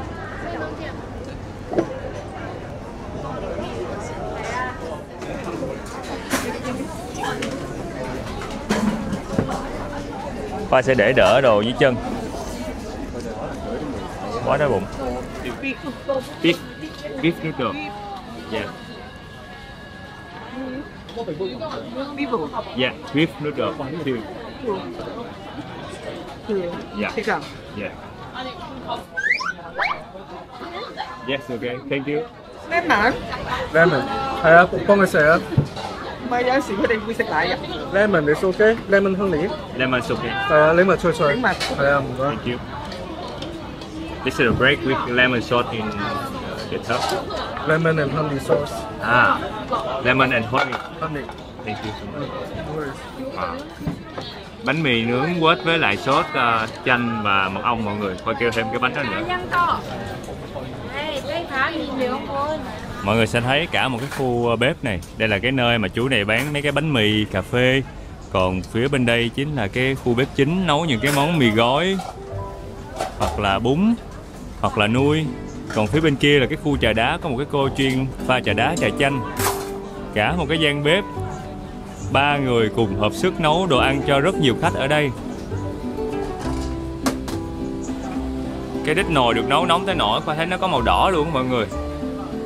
Đây là một trong số ít những tiệm mang phong cách lề đường còn sót lại ở Hồng Kông. Có nguồn thì nói là tiệm mở từ năm 1957, nhưng mà cũng có nơi thì nói là tiệm được cấp phép để mà kinh doanh vào năm 1959. Những người nhân viên ở trong tiệm này có những người làm 30-40 năm rồi, và người ta coi nơi đây giống như ngôi nhà của người ta vậy đó. Và hàng ngày mọi người ở đây vẫn đều đặn bán một cái món ăn rất quen thuộc. Đó chính là mì gói, nuôi, bún, và được chế lên trên một loại nước lèo màu đỏ đặc biệt. Trong bếp thì Khoai thấy có một cái cổ đứng nấu chính. Một mình cổ là cổ làm hết tất cả những cái món mì, những món nuôi mà khách kêu ngoài kia. Ở trên cái tô mì của mình thường sẽ có thịt bò nè để lên trên, hoặc là có trứng, hoặc là có thịt nguội, chan thêm nước lèo từ nước hầm xương, và đặc biệt một cái loại nước lèo sền sệt màu đỏ chính là bí quyết của tiệm này. Và cái sốt này một phần là cà chua tươi và một phần là cà chua đóng hộp. Nhưng mà mọi người nhìn thấy cái màu nó nổi bật không?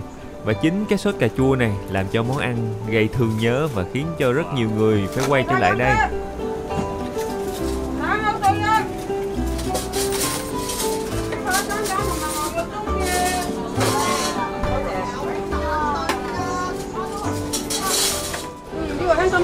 Oh, thank you. Oh, I like you too. Thank you so much.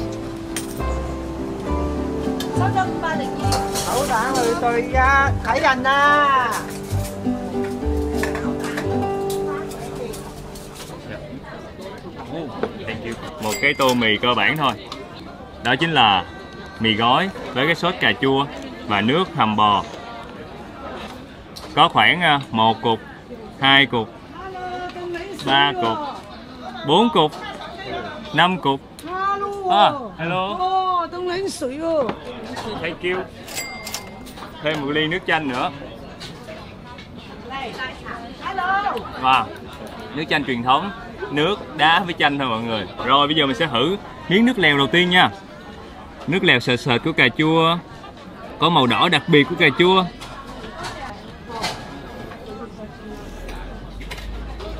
Wow. Chua chua thanh thanh của cà chua, thơm mùi bò mà có vị ngọt nhẹ nhẹ động ở trong cái cuốn lưỡi của mình. Bò ở đây cô cắt dày đó mọi người, và mình sẽ lấy miếng bự nhất mình ăn thử. Bò mềm, dù miếng bò rất dày nhưng mà mềm, thơm.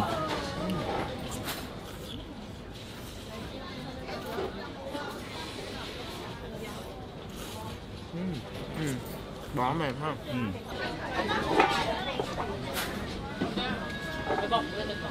Nó không hề dai. Ở đây có 2 loại mà phổ biến nhất, đó chính là mì gói bình thường và nuôi. Cho nên đó là Khoai thì Khoai thích ăn mì hơn nuôi, nên là Khoai kêu cái mì. Giờ mời mọi người ăn mì với Khoai nha.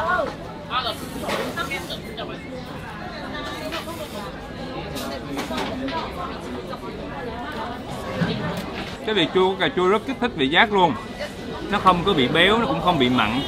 Nó chỉ hơi mặn nhẹ nhẹ và chua thanh của vị cà chua. Cộng với cái sợi mì gói nó đã béo sẵn rồi, nên là mọi thứ Khoai cảm giác nó cũng cân bằng với nhau. Cái đoạn ăn mì đợt này Khoai ăn không có được gọn lắm, tại vì cái cọng mì nó dài hơn bình thường. Mình cứ tưởng nó ngắn, mình ăn như thói quen, ai về kéo 3-4 lần nó mới hết được sợi mì.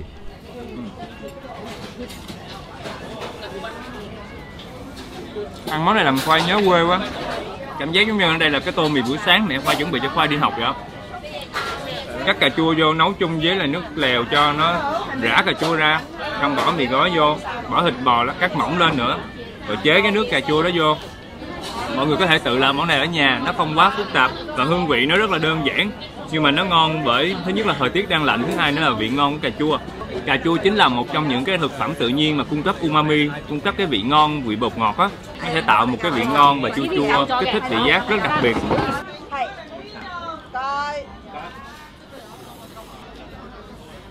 Cà chua trong đây á không chỉ là cà chua được xay nhuyễn nó không đâu, mà còn những cái cà chua mà còn nguyên trái luôn, nó được nấu nhừ.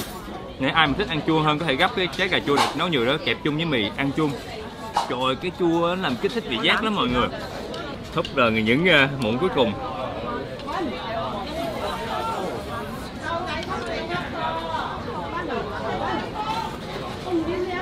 Ở đây có cái bánh mì mà quết với lại mật ong và chanh. Được nướng giòn tan bên ngoài, thơm bơ. Nhưng mà cái vị chua của chanh ở trong đây nó chỉ hơi nhẹ nhẹ thôi. Chủ yếu là vị ngọt của mật ong.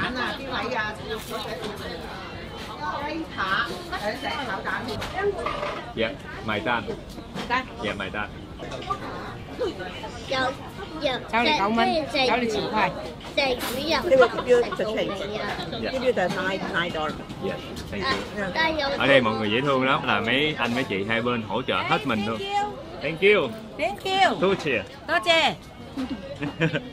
Thank you, bye bye. No. Dạ. Have a nice trip. Oh, thank you so Enjoy. much. Yeah. Thank you. You're welcome. Đi thôi mọi người ơi. Rời khỏi quán bên đây, Khoai đang có dự tính qua bên kia xếp hàng tiếp mọi người. Một cái hàng dài không kém. Ủa sao cái hàng này không có ngắn đó Su ơi? Nó dài xuống mấy bậc thang luôn. Ủa sao xếp nổi? Ủa?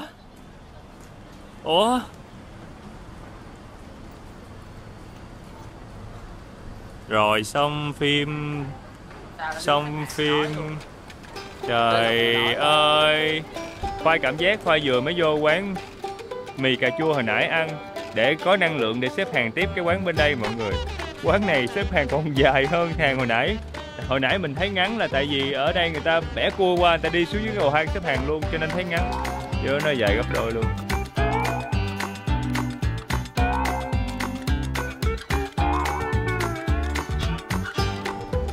Tiệm này với tiệm mì bò lúc nãy á, hồi xưa là hai tiệm đó bán chung chỗ. Xong rồi sau này người ta mới bắt đầu tách riêng ra để bán ở phía đối diện. Có điều là cái món này sẽ là khác món nãy nha. Hồi nãy là mì, bún hoặc là những thứ liên quan tới cà chua. Thì tiệm này là một cái loại cái cọng của nó gần giống như cọng phở Việt Nam mình. Ở đây Khoai hay kêu là hủ tiếu của người Hoa đó, nhưng mà bản chất nó sẽ gần giống như sợi phở và người ta nấu rất lèo, ăn chung với bò hầm. Khoai cũng rất là muốn thử nên là thôi cố gắng xếp hàng mọi người.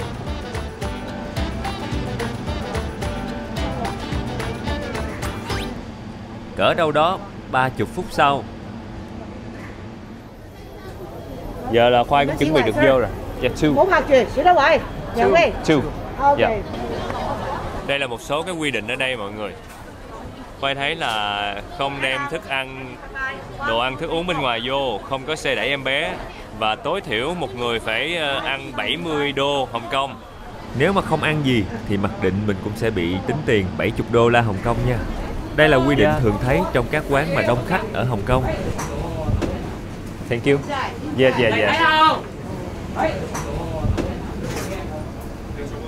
Chắc là ngồi đây quá. Hỏi cô đó phải không nè? Dạ, đúng rồi Su ơi. Wow, cái tiệm hơi nhỏ đúng không? Em vô ngồi đi. Quán siêu chật mọi người và Khoai đang ngồi chung bàn với hai anh chị kia. Chịu khó xíu thôi, quán đông quá nên cũng không có đòi hỏi gì thêm. Ở đây thì mọi người sẽ thấy á, một cái tô mì sẽ có giá khoảng 70-75. Rồi mấy cái tô đồ ăn thêm thì khoảng tầm 200-230. One this and one side of this. Thank you. Mọi người ơi, Khoai nghĩ là nếu mà mình đi qua đây du lịch đó, mình có thể bỏ quán này ra khỏi danh sách đó. Tại vì ở đây người ta phục vụ hơi kỳ á. Mấy cái chị phục vụ ở đây ai cũng kiểu nhăn nhó hết với hầu hết tất cả các thứ. Và 70 đô Hồng Kông là một cái tô thì nó cũng giá ở mặt bằng cũng trung bình khá ở bên Hồng Kông rồi, khoảng gần 300.000.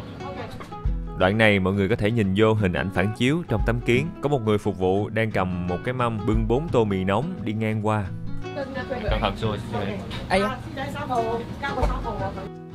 Để Khoai tua ngược lại một lần nữa để bà con cô bác coi kỹ hơn nha.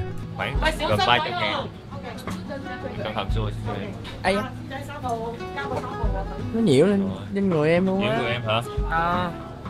Có sao không? Kỳ quá, ở đây phục vụ kỳ thiệt á. Đổ nước sôi người xu rồi mọi người ơi. Ngay cái lối đi luôn, mà chỉ còn đúng khoảng không biết được 4-5 tấc để đi không nữa. Và người ta đi qua đi lại rồi người ta bưng đồ ăn đụng xu liên tục luôn. Mà cái bàn này là cái bàn ngay cái đường đi và người ta bắt mình ngồi ngay góc. Khoai, chỗ ngồi của Khoai cũng chỉ phải ngồi vậy luôn.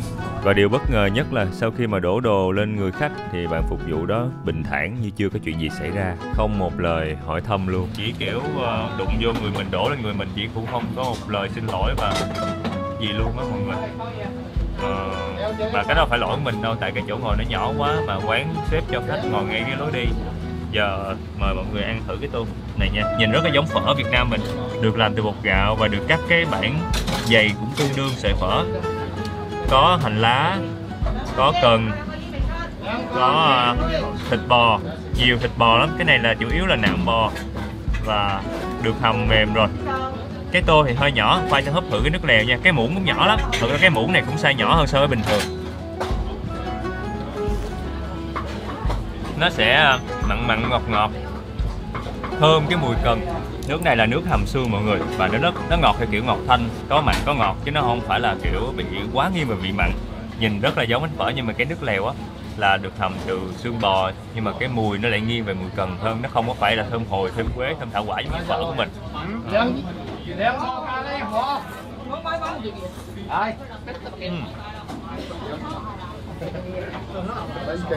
Cái sợi này Khoai hay kêu là sợi hủ tiếu của người Hoa, tại vì người ta cũng để phân biệt với sợi phở Việt Nam mình, nó sẽ hơi dai hơn sợi phở Việt Nam mình một chút. Vì ngoài bột gạo ra, Khoai nghĩ người ta có thể pha thêm một vài loại bột khác để tạo thêm độ dai.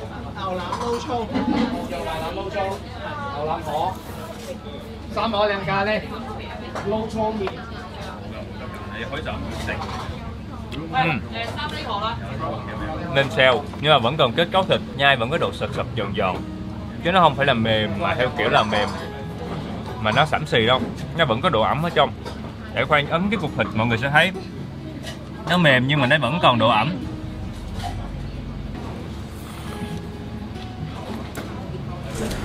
Còn Su á thì Su kêu một cái tô mì bò kho. Mọi người sẽ thấy cái sốt màu đỏ đỏ, nhìn màu đỏ là biết cay nhiều rồi.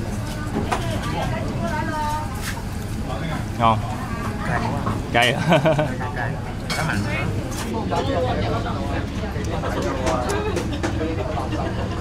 Su ngồi ngay cái đường đi tội thiệt. Cố lên, cố lên, cố lên. Chỗ của Su nhỏ xíu rồi mọi người, ngay cái đường đi luôn, nên là người ta đi qua đi lại người ta đụng hoài à. Mà ngay chỗ cái bếp người ta bưng đồ nóng nữa nên cũng nguy hiểm. Khoai nghĩ một phần là do quán đông khách quá cho nên là cũng không có kiểu quý khách đó mọi người. Ví dụ như cái chú này á, chú kéo bàn ngay lúc mà khách vẫn chưa ăn xong luôn. Kỳ quá. Ta đang ăn rồi. Ta đang ăn rồi đổ rồi sao? Tự nhiên thấy kéo cái giật luôn á. Thôi kệ đi em, thôi đi tính tiền đi. Mà không phải là do mình ăn lâu đâu mọi người, tại vì thời gian ăn của Khoai nhanh lắm. Khoai chỉ mất có vài phút ăn tô mì đó, Su thêm vài phút nữa là hai đứa đâu đó khoảng 10 phút à. Nhưng mà tôi nghĩ là mọi người nên cân nhắc khi mà tới đây. Tại vì với 70 đô la Hồng Kông và với hương vị này mình có thể tìm được rất nhiều những cái quán ăn, những cái nhà hàng tương tự như vậy, thậm chí ngon hơn và phục vụ tốt hơn ở khắp Hồng Kông. Và cũng tương tự như cách phục vụ của tiệm này, người tính tiền, Khoai nghĩ có thể là cô này là cô chủ quán, cũng thu tiền với một phong cách rất là lạnh lùng và hầu như cũng không giao tiếp hay nhìn vào khách hàng luôn. Và khi mà về nhà Khoai đọc những cái bình luận ở trên mạng á, thì rất nhiều người trải qua tình huống tương tự giống như Khoai.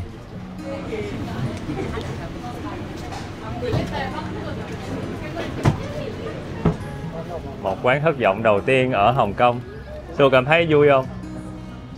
Không bao giờ Ghét. có quay lại, không bao giờ giới thiệu, không bao giờ.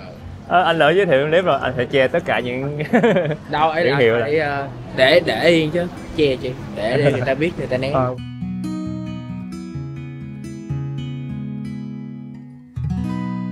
Thôi không sao, chúng ta còn cả một ngày dài thiệt vui ở Hồng Kông phía trước. Chúng ta sẽ cùng nhau đi hết cái thang cuốn này, coi tận cùng cái thang cuốn sẽ là gì. Và tất nhiên, điểm cuối cùng của than cuốn này sẽ là bí mật. Lát nữa, Khoai sẽ bật mí ở nửa sau clip nha. Trong ngày hôm nay thì mình còn đi uống trà sữa vớ đặc biệt nổi tiếng của Hồng Kông nữa. Và mọi người đoán thử coi, với cái ngày thứ Bảy Chủ nhật cuối tuần ở Hồng Kông thì cái tiệm này có đông không? Tối hôm đó, Khoai còn được tham quan cái máy ép nước mía lâu đời của một trong những tiệm bán nước mía cổ nhất Hồng Kông, ăn món bánh làm từ nước mía. Và cuối ngày chính là màn trình diễn laser đầy ánh sáng, đầy màu sắc và nhiều bất ngờ ở cảng Victoria mọi người, bất ngờ dữ lắm luôn. Nên là bà con cô bác mình nhớ coi tới cuối clip nha, màn trình diễn bất ngờ lắm. Chính quyền Hồng Kông nói là nhờ có cái than cuốn hệ thống này á, nhờ có hệ thống than cuốn này á mà giảm được kẹt xe rất nhiều giữa cái khu mà ngay chỗ lưng chừng núi và cái khu trung tâm tài chính của Hồng Kông. Và nó không chỉ là một cái đường đi thẳng đâu mọi người, mà nó còn tẻ ra nhiều nhánh để mà đi qua đi lại, để kết nối với những cái con phố chính, kết nối với lại những nơi mà mang tính biểu tượng. Và văn hóa của người dân Hồng Kông á, bị ảnh hưởng qua lại giữa văn hóa của người Hoa và văn hóa của người Anh rất nhiều. Cho nên là cái cách ăn uống mọi người sẽ thấy có những cái bánh ngọt, có những cái bánh mì, có những cái bánh toast để mà ăn chung với trà, với cà phê. Vậy nên bây giờ Khoai mời bà con cô bác mình cùng Khoai tới một món ăn có trà, có bánh toast. Quán này cũng có truyền thống mấy chục năm rồi và được coi như là một cái quán di sản của Hồng Kông. Đặc biệt là nếu mọi người tới đây, mọi người sẽ được nhìn thấy quán pha trà bằng vớ lọc, tương tự như cà phê vợt ở Việt Nam mình. Nhưng mà tính ra cũng hay mọi người, có cái thang này á, mình đi đỡ cực, leo núi vậy nè. Mai mốt phải Đà Lạt của mình ha. Đà Lạt mà làm một cái hệ thống thang về, cái giúp cho người dân đi lại mà đỡ phải đi xe buýt nè, đỡ phải đi xe taxi, đi xe máy, đỡ kẹt xe hơn. Ôi, Khoai nghĩ là Đà Lạt mà có một cái hệ thống thang gì cũng vui lắm á. Mà thời tiết Đà Lạt mình cũng đẹp nữa, vừa đi vừa ngắm cảnh hai bên. Xong rồi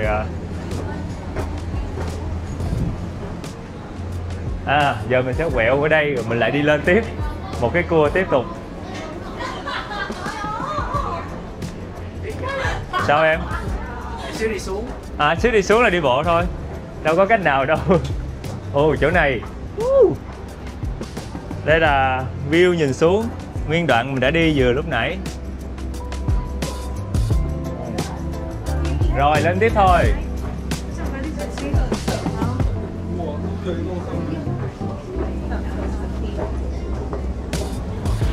Hình như là mọi người đang xếp hàng dài ra ngoài đường để Khoai đi lên phía trên coi thử có phải không.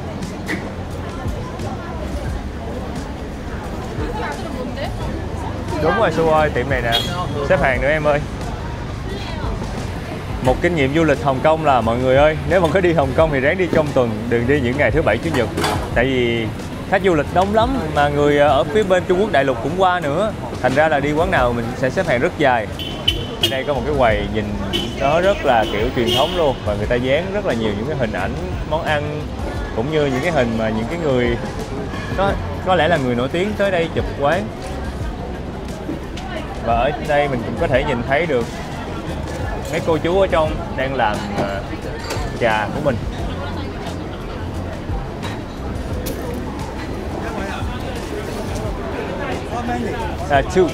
Two people. Dạ. Một con khoai nha, lấy nhau xíu bao nè. Sorry. Do you have umbrella? Yeah, no. No, just come in. Thank you.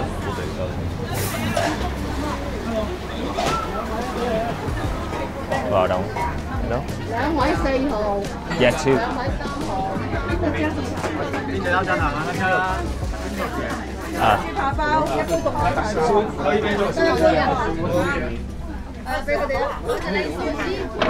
Wow. Ít nhất là cái bàn này vẫn là bàn riêng của mình, không phải ngồi chung với người ta, đỡ phiền mọi người. Anh nói là phải chừa một góc này, tại chỗ này còn có thể ngồi được một người nữa. Trà sữa đá truyền thống, trà sữa nóng, có đậu đỏ đánh với lại đá, có nước ngọt bình thường và các loại bánh đó mọi người. Nếu mà mọi người tới đây ngồi mà không ăn gì thì chúng ta sẽ được tính tiền 40 đô một người cho cái phí chỗ ngồi. Tại vì quán đông quá mà không có chỗ ngồi, cho nên là người ta ra một cái mức chi tiêu tối thiểu là 40 đô một người. Nên là một cái ly trà sữa hình như ở đây là chỉ có 20 mấy đô à, nên là mọi người tới đây nếu mà mình kêu món á, mình ráng kêu tối thiểu 40 đô nha, chứ không là bị tính tiền nó cũng uổng lắm. Giờ thì Khoai sẽ kêu món của Khoai. Two. Yes. Em ăn chè không? Just one. One of this. Yes.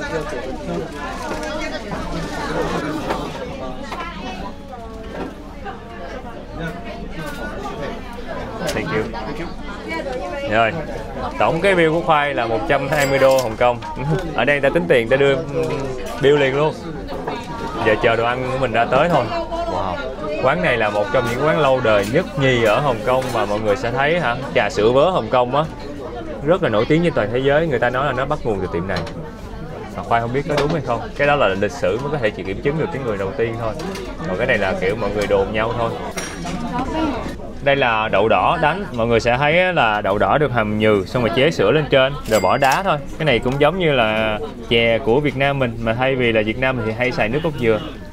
Đây, đậu đỏ người ta hầm nhừ rồi nhưng mà mọi người sẽ nhìn thấy nó vẫn còn hột nha, nó mềm nhưng mà cái hột đậu nó vẫn còn giữ nguyên. Cái muỗng dễ thương, cái muỗng này bằng cây mà nhỏ xíu à mọi người.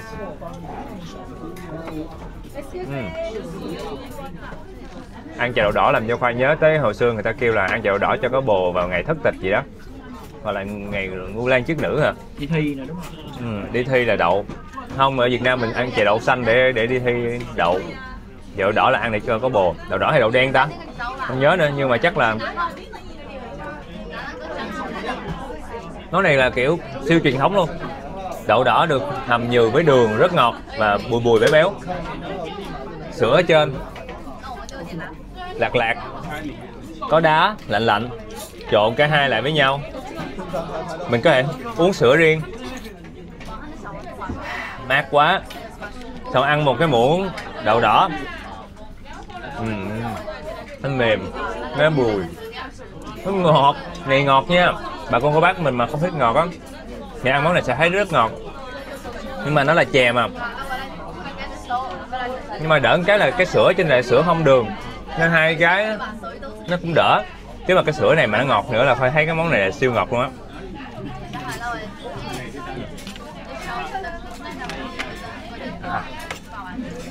Rồi, phải để cái menu trên bàn đó là anh dọn menu kiểu rất là gọn gàng luôn. Mình là một người rất là hay bày mọi thứ lên bàn. Rồi Khoai sẽ chờ cái món quan trọng nhất ngày hôm nay chính là trà sữa vớ. Nhưng mà thường người ta cũng hay uống trà sữa vớ mà trà nóng á, để cho cái mùi trà vị trà đậm hơn. Nhưng mà Khoai kiểu Khoai còn trẻ mà nên Khoai mê uống cái gì lạnh lạnh, nên Khoai đã kêu phiên bản trà sữa vớ đá. Vô trong quán á, làm cho Khoai cảm thấy giống như mình lạc vô một cái tiệm dành cho mấy bạn học sinh, sinh viên, nhưng mà vẫn xen lẫn mấy cái hình ảnh rất là người lớn nha. Và đây chính là cái hình một cái tờ báo mà mọi người nhìn thấy cái cách người ta làm nên cái trà vớ ở đây. Cách nấu trà này á, ảnh sẽ múc trà vô trong cái bình bằng inox nè, xong rồi đổ nước sôi vô. Sau khi mà nước sôi đầy rồi thì thay vì như bình thường á, mình sẽ ủ trà đúng không? Nhưng mà ở đây người ta không ủ trà theo cách bình thường mà người ta nấu trà tiếp tục bằng nhiệt độ cao luôn. Sau khi mà châm đủ nước sôi rồi thì anh sẽ bắt đầu cầm cái bình trà đó để lên trên bếp. Và cái bếp này có ga, anh sẽ bật ga dưới đốt lửa để cho nguyên cái bình trà inox của mình nó sẽ sôi luôn ở trên bếp. Và nó tương tự như cách nấu trà chai ở Ấn Độ. Trà được nấu ở nhiệt độ cao sẽ ra được nhiều mùi hương hơn, sẽ chát hơn và đậm vị trà hơn bình thường. Và tất nhiên cái vị trà này thì sẽ có người thích, người không thích. Tại vì cái vị chát trong trà rất là rõ luôn. Mặc dù là quán có dùng một cái kỹ thuật để mà rót trà từ trên cao qua lại nhiều lần để giúp cho trà tiếp xúc nhiều với không khí, dễ bị oxy hóa hơn, làm cho trà giảm độ chát và tạo ra nhiều hương vị hơn. Nhưng mà khi uống thực tế thì trà này vẫn có vị chát rất đặc trưng. Và cái cách rót trà từ trên cao này làm cho Khoai liên tưởng tới cách pha trà, ủ trà của rất nhiều nước trên thế giới. Điển hình là cách nấu trà chai của người dân Ấn Độ. Khoai sẽ để cái clip mà người Ấn Độ người ta nấu trà chai ở đây nha. Phương pháp có rất nhiều nét tương đồng. Nấu trà ở nhiệt độ cao trực tiếp bằng lửa, bắt đầu rót trà từ trên cao xuống để tạo thành những cái dòng chảy giúp trà tiếp xúc được nhiều với không khí, oxy hóa để tạo ra mùi hương. Cách này cũng tương tự giống như là mình dùng cái dụng cụ tạo bọt hay là cái cây đánh bọt trong cà phê hay trong trà ở Việt Nam mình vậy á. Và sau khi mà trà đạt độ rồi thì người ta cũng đổ ra cái lưới, một cái lưới lọc, rồi người ta chắc lấy cái phần trà, bã trà ra riêng bên. Mọi người thấy có sự tương đồng không? Và có một cái điểm rất đặc biệt nữa là cái tiệm này cũng từng công bố là tiệm có sử dụng trà đen có nguồn gốc từ Ấn Độ. Vậy nên cách pha trà này có khi nào có ảnh hưởng qua lại bởi nguồn gốc trà nhập từ Ấn Độ của tiệm hay không? Cái này thì chắc phải hỏi người sáng lập ra tiệm này, chứ Khoai cũng không chắc. Thank you. 2 ly trà của Khoai đã được đem ra, 1 ly của Su, 1 ly của Khoai. Trà đơn giản là trà được pha bằng vớ và sử dụng nước nóng và một cái vớ lọc để mà lọc trà. Nó sẽ tương tự ở Sài Gòn của mình cũng có trà, cũng có cà phê vớ đó, cà phê vợt á mọi người. Nó đúng nghĩa là cái vợt á, nghe cái vớ thì nó hơi kỳ. Người Việt Nam mình hay kêu là cái vợt á, người ta sẽ dùng cái vợt đó để mà pha trà. Và ở Sài Gòn mình thì có cái kiểu là cà phê vợt, nó cũng cách pha cũng tương tự như vậy. Ở trong có sữa và trà, mình có thể quậy đều lên cho đá nó lạnh hơn. Wow, rất là đậm vị trà đen luôn. Trà rất là đậm, mùi sữa thoang thoảng, hơi béo nhẹ nhưng mà không bị quá ngọt đâu. So với cái chè hồi nãy thì cái này chắc khoảng tầm 30-40% độ ngọt so với chè thôi. Cái này mà phải quán mà có bán thêm trân châu ha, phải đảm bảo luôn là cái tiệm đông hơn nữa. Tại vì cái này rất là hợp uống với trân châu. Hay là do mình kiểu còn trẻ nên là mình mê trân châu ta. Nhưng mà ngon mọi người, trà thơm. Dù đã được pha với đá nó đã lỏng ra hơn rồi, nhưng mà trà vẫn là thơm. Và vì thường á, trà mà pha bằng vớ, bằng vợt thì nhiệt độ nước khi mà ủ trà hoặc là pha trà nó rất là nóng. Nó gần chạm ngưỡng 100 độ, gần ngưỡng nhiệt độ sôi luôn. Nên là mọi người sẽ cảm giác cái vị trà nó đậm hơn, cái vị chát nó cũng sẽ nhiều hơn bình thường. Và cái màu trà nó cũng sẽ đậm hơn so với cái cách pha hoặc là cách ủ ở nhiệt độ 80-90 độ C bình thường. Nên là dành cho những người mà thích uống trà đậm, thích uống trà có vị đắng đắng nhẹ, vị chát nhẹ thì chỗ này rất là hợp.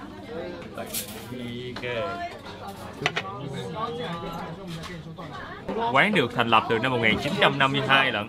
Và Khoai cảm giác á, tất cả những món ăn, những cái menu trong quán rất là giống một cái menu dành cho mấy em học sinh, sinh viên. Mì gói nè, bánh hamburger nè, bánh mì chất bơ nè, trà sữa nè, chè đậu đỏ nè. Rồi Khoai sẽ ăn thử cái bánh mì quết bơ nha mọi người. Rất là thơm, bơ phía trên mặt. Mình có thể chét bơ ra cho nó tan đều ra. Hoặc là nếu không thích ăn bơ thì bỏ cục bơ này qua một bên. Ít bơ thôi. Giống bánh sandwich quá vậy. Giống bánh toast á. Thật ra nó là bánh toast á mọi người. Đây, ở phía giữa nó cũng có nhân luôn. Giống trứng muối á, ca vé. Nhân ca vé mọi người. Thôi, cổ mới đem thêm ly soda chanh muối mọi người. Chanh muối được dầm ở dưới, xong rồi chế soda vô uống thôi. Thôi từ từ mình phải ăn cái bánh mì ca vé của mình.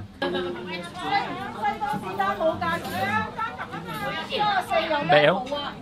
Điều đầu tiên là bơ kết hợp với lại cái vị mặn mặn cộng với nhân ca vé béo ngọt ở trong. Bánh mì á mềm ở trong, giòn nhẹ nhẹ bên ngoài. Mà hơi béo nha. Béo lắm. Lớp bên ngoài người ta chiên á cho nên nó thấm dầu. Khoai cảm giác là giống như Khoai ăn quẩy á, ăn một cái quẩy nhiều dầu mà có nhân ca vé nhẹ nhẹ. Bởi vậy người ta phải bán thêm trà sữa với là bán thêm soda chanh muối.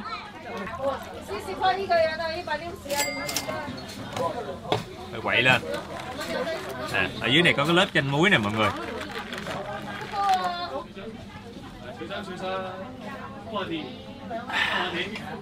Trời ơi, quán thật là có ý đồ khi mà bán soda chanh muối ăn chung với cái bánh này. Cái bánh này nó béo quá, nó ngán dữ lắm mọi người ơi.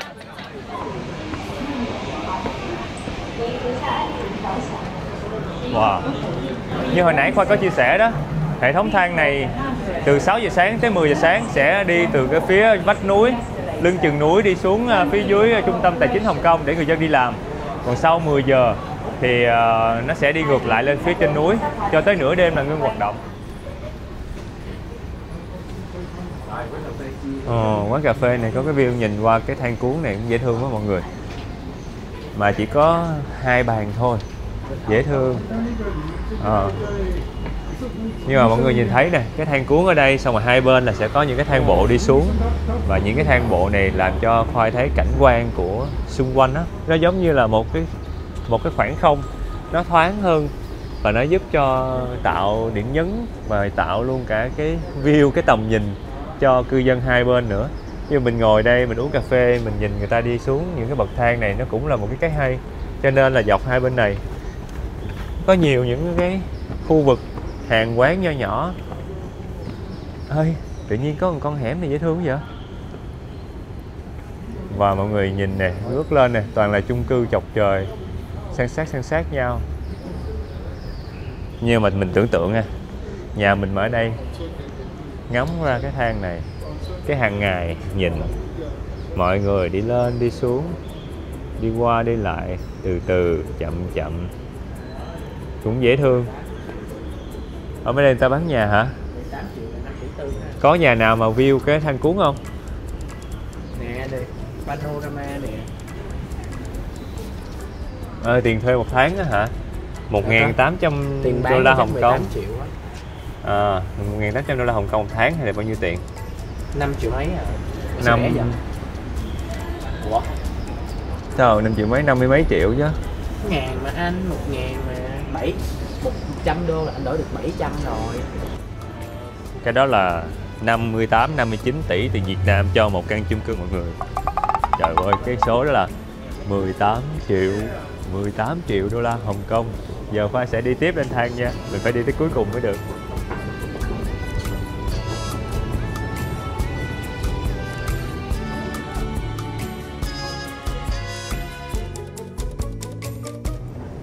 Mà một cái hay giữa cái thang này với lại xe buýt hoặc là tàu điện á, là không phải chờ tàu, cứ leo lên rồi đi một mạch thôi. Với lại được cái là mình cũng có thể vận động cơ chân thêm một chút. Sắp rồi mọi người ơi.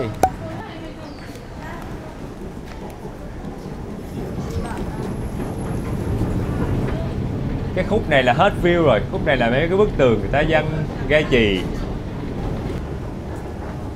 Siêu thị luôn hay sao, lớn lắm.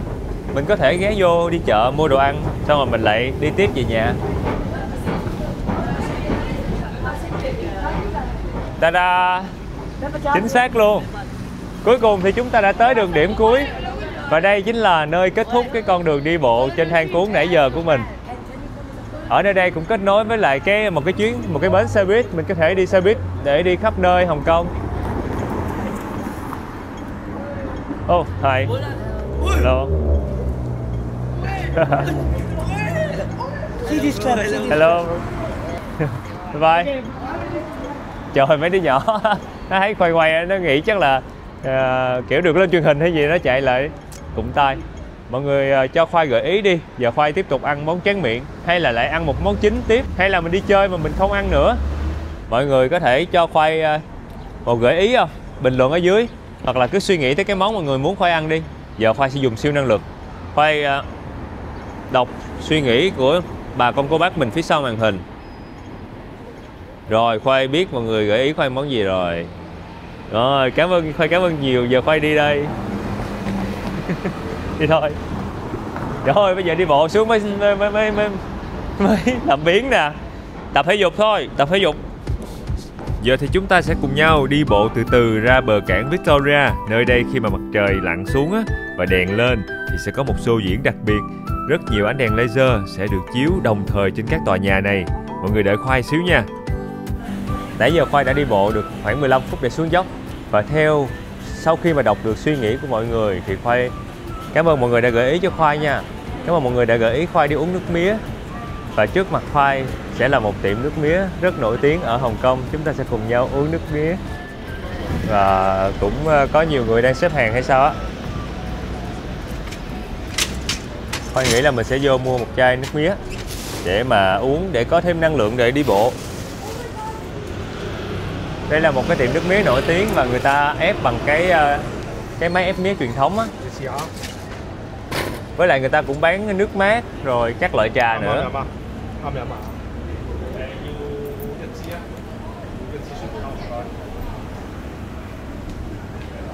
Xu uống gì? Có trà bông cúc. Có trà mận chua chua với lại nước mía. Việt Nam, Việt Nam. Dạ, Việt Nam.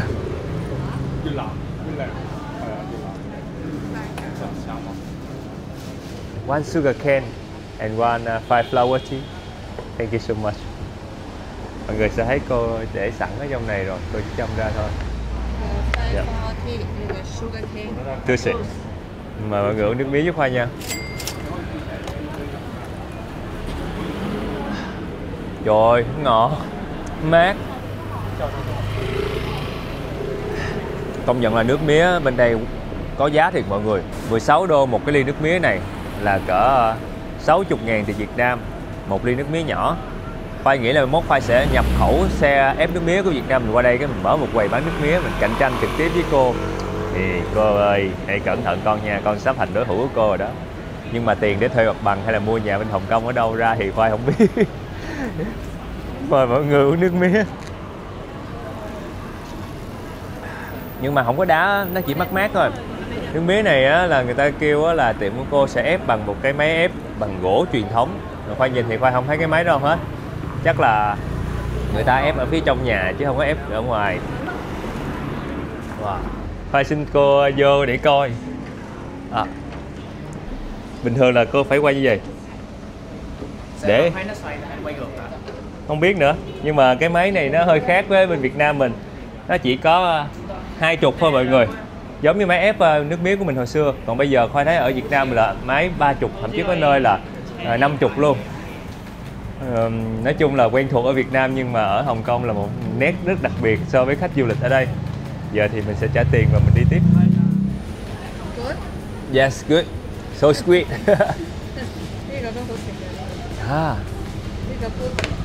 What is this? Làm từ đường mía nè mọi người. Khoai sẽ mua một hộp này nữa. Yeah. Thank you.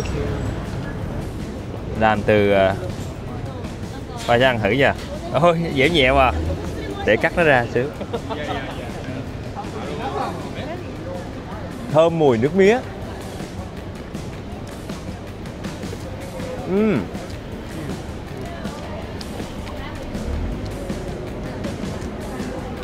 Nó dẻo dẻo, giống ăn bánh đúc mà có vị nước mía mọi người.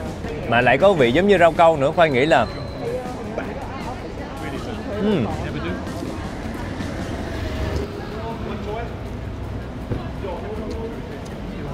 một cục bột có hương vị nước mía. Nhưng mà cô kêu đẹp da, anh nghĩ là nếu mà đẹp da thì nó phải có cái gì đó liên quan tới collagen, rong biển, rau câu hay gì đó. Nên anh nghĩ chắc là cô cũng có bỏ những cái nguyên liệu đó vô. Công thức bí mật mà. Giờ mình sẽ đi tiếp. Chắc là Khoai sẽ đi ra ngoài bờ, ngoài cảng để mà mình ngắm một cái màn trình diễn laser rất là đẹp ở ngoài kia. Hy vọng từ đây ra tới cái cảng đó để mà ngắm thì có thể kiếm cái gì đó ăn hay uống nữa. Mọi người đi với Khoai nha. Đi.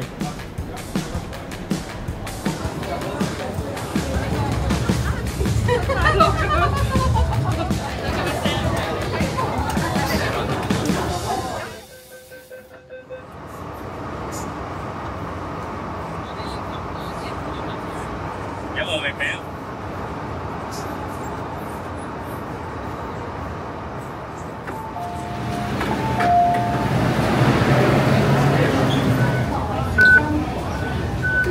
Đâu đó cỡ hơn nửa tiếng nữa thôi là cái chương trình trình diễn ánh sáng kết hợp với laser trên mấy cái tòa nhà cao ốc ở Hồng Kông sẽ bắt đầu. Nên là Khoai đang tranh thủ lên khỏi ga tàu và mình sẽ đi bộ qua đó thêm khoảng vài phút nữa là tới. Ra sớm sớm kiếm chỗ đẹp, nhưng mà hôm nay là cuối tuần, Khoai nghĩ là cũng không kiếm được chỗ đẹp đâu. Bà con cô bác chắc đứng từ đó từ lúc chiều tới giờ rồi. Hình như lại chỗ hôm bữa rồi á. Chỗ đổi tiền đúng không? Chỗ đổi tiền quen thuộc của chúng ta ở trong tập đầu tiên chính là ở phía trước, mọi người còn nhớ không? Giờ mình sẽ đi bộ ra ngoài phía bờ cảng. Đông người quá trời đông luôn. Đông quá chừng đông trời. Mà trên đường mọi người thấy là toàn xe buýt thôi. Mà người ta đi bộ nhiều dữ lắm. Vì màn trình diễn này chỉ diễn ra vào lúc đúng 8 giờ tối nên là Khoai phải tranh thủ. Thứ nhất là mình tới sớm mình sẽ có chỗ đẹp nè. Thứ hai, nếu mà mình lỡ tới trễ là coi như mình không có được coi. Tại ngày mai là mình bay về Việt Nam mất tiêu rồi. Nên cái cảm giác là cái cơ hội cuối cùng trong cái chuyến đi này nó cũng đặc biệt lắm mọi người. Chúng ta đang đi ra cảng Victoria của Hồng Kông và chuẩn bị có một màn trình diễn ánh sáng thiệt đẹp ở đây. Ui, chỗ này có chỗ trống nè. Wow, nhiều. Vậy hả? Hình như cái đó cái bến tàu hay sao á.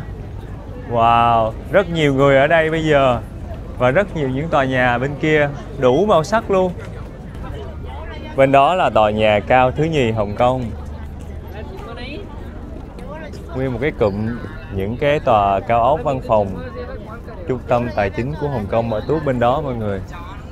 Nhìn rực rỡ thiệt sự luôn. Tự mình rọi đèn mặt mình. Ghê quá. Đang quay bằng cái đó. Còn khoảng 10 phút nữa thôi thì chỗ này sẽ tràn ngập ánh sáng và mấy cái tia laser từ những cái tòa nhà xa xa kia sẽ kết hợp với nhau để trình diễn một cái bữa tiệc ánh sáng trên cái cảng Victoria của Hồng Kông. Nơi đây không có thu vé gì hết nên mọi người cứ 8 giờ tối mỗi ngày có thể ra đây để xem cái màn trình diễn đó. Ngày trong tuần á, thì mình có thể tới trước 10-15 phút là có chỗ rồi, nhưng mà những cái ngày cuối tuần giống như hôm nay á, thì Khoai nghĩ là phải tới nửa tiếng đồng hồ mới có chỗ á. Để như Khoai nè, Khoai tới đây bây giờ là Khoai không còn chỗ đẹp nữa, chỉ có cái chỗ này tạm thôi, nhưng mà không sao, mình sẽ cố gắng quay lại những hình ảnh lấp lánh nhất của cảng Victoria để mà chia sẻ với bà con cô bác mình nha. Khoai cũng đang rất là mong đợi để được ngắm những cái ánh sáng rực rỡ từ mấy tòa nhà tài chính bên kia. Bên kia là tòa nhà cao thứ nhì của Hồng Kông. Và bên đây mọi người thấy có mấy cái du thuyền không? Mấy du thuyền này là chạy đúng khoảng 8 giờ kém để mà chở bà con cô bác đi ngắm cái bữa trình diễn này. Nhưng mà thường á, du thuyền này là phải đặt trước cả tháng trời lận. Cứ thứ Bảy Chủ nhật cuối tuần là hết vé à. Còn những ngày trong tuần thì dễ đặt hơn.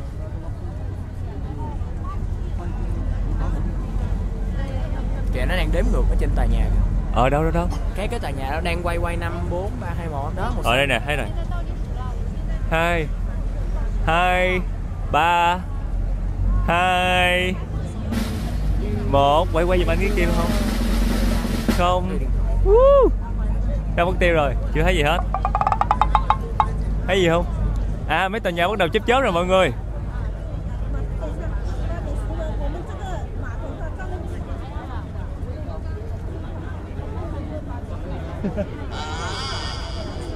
Khoai chưa thấy gì hết, mới bắt đầu chớp nhẹ thôi. Đâu? Quay bằng cây này nè Su, anh gửi em nè. À, bên kia bắt đầu có vẫn chưa thấy gì nổi bật. Nè, bên đây nè, tí laser cái tòa nhà. Bên đây có mấy tòa nhà bắt đầu chiếu laser mọi người.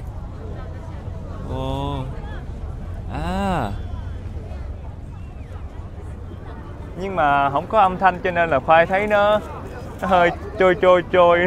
Để Khoai ghép nhạc vô cho nó sôi động nha. 2, 3.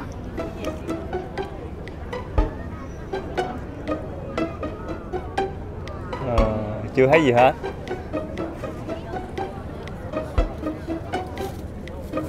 Su có thấy gì đặc biệt không Su?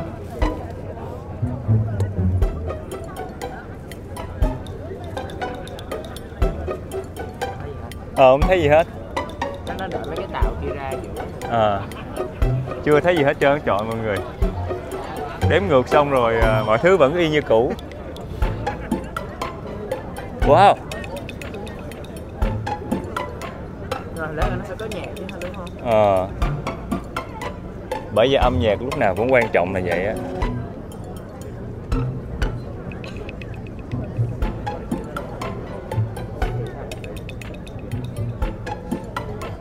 Bắt đầu mấy cái tòa nhà nó hình như là sáng hơn bình thường rồi kìa Su. Anh cũng không biết nữa. Nó kiểu không có trên mà cũng không có thấp, không có cao mà cũng có thấp, mà người nó lửng á. Mình cảm giác là wow, ánh sáng kiểu chớp ha, laser chiếu mấy tòa nhà lấp lánh, mà xung quanh thì âm thanh nó cứ trầm, không có miếng nhạc nào. Mấy tòa nhà lên xuống kìa, đẹp. Nhưng mà Khoai nghĩ cần có thêm âm nhạc để mà nâng cái buổi trình diễn này lên nữa thì Khoai nghĩ nó sẽ xịn hơn nữa. Màn trình diễn của chúng ta tới đây là kết thúc. Cảm ơn bà con cô bác đã coi màn trình diễn ánh sáng này.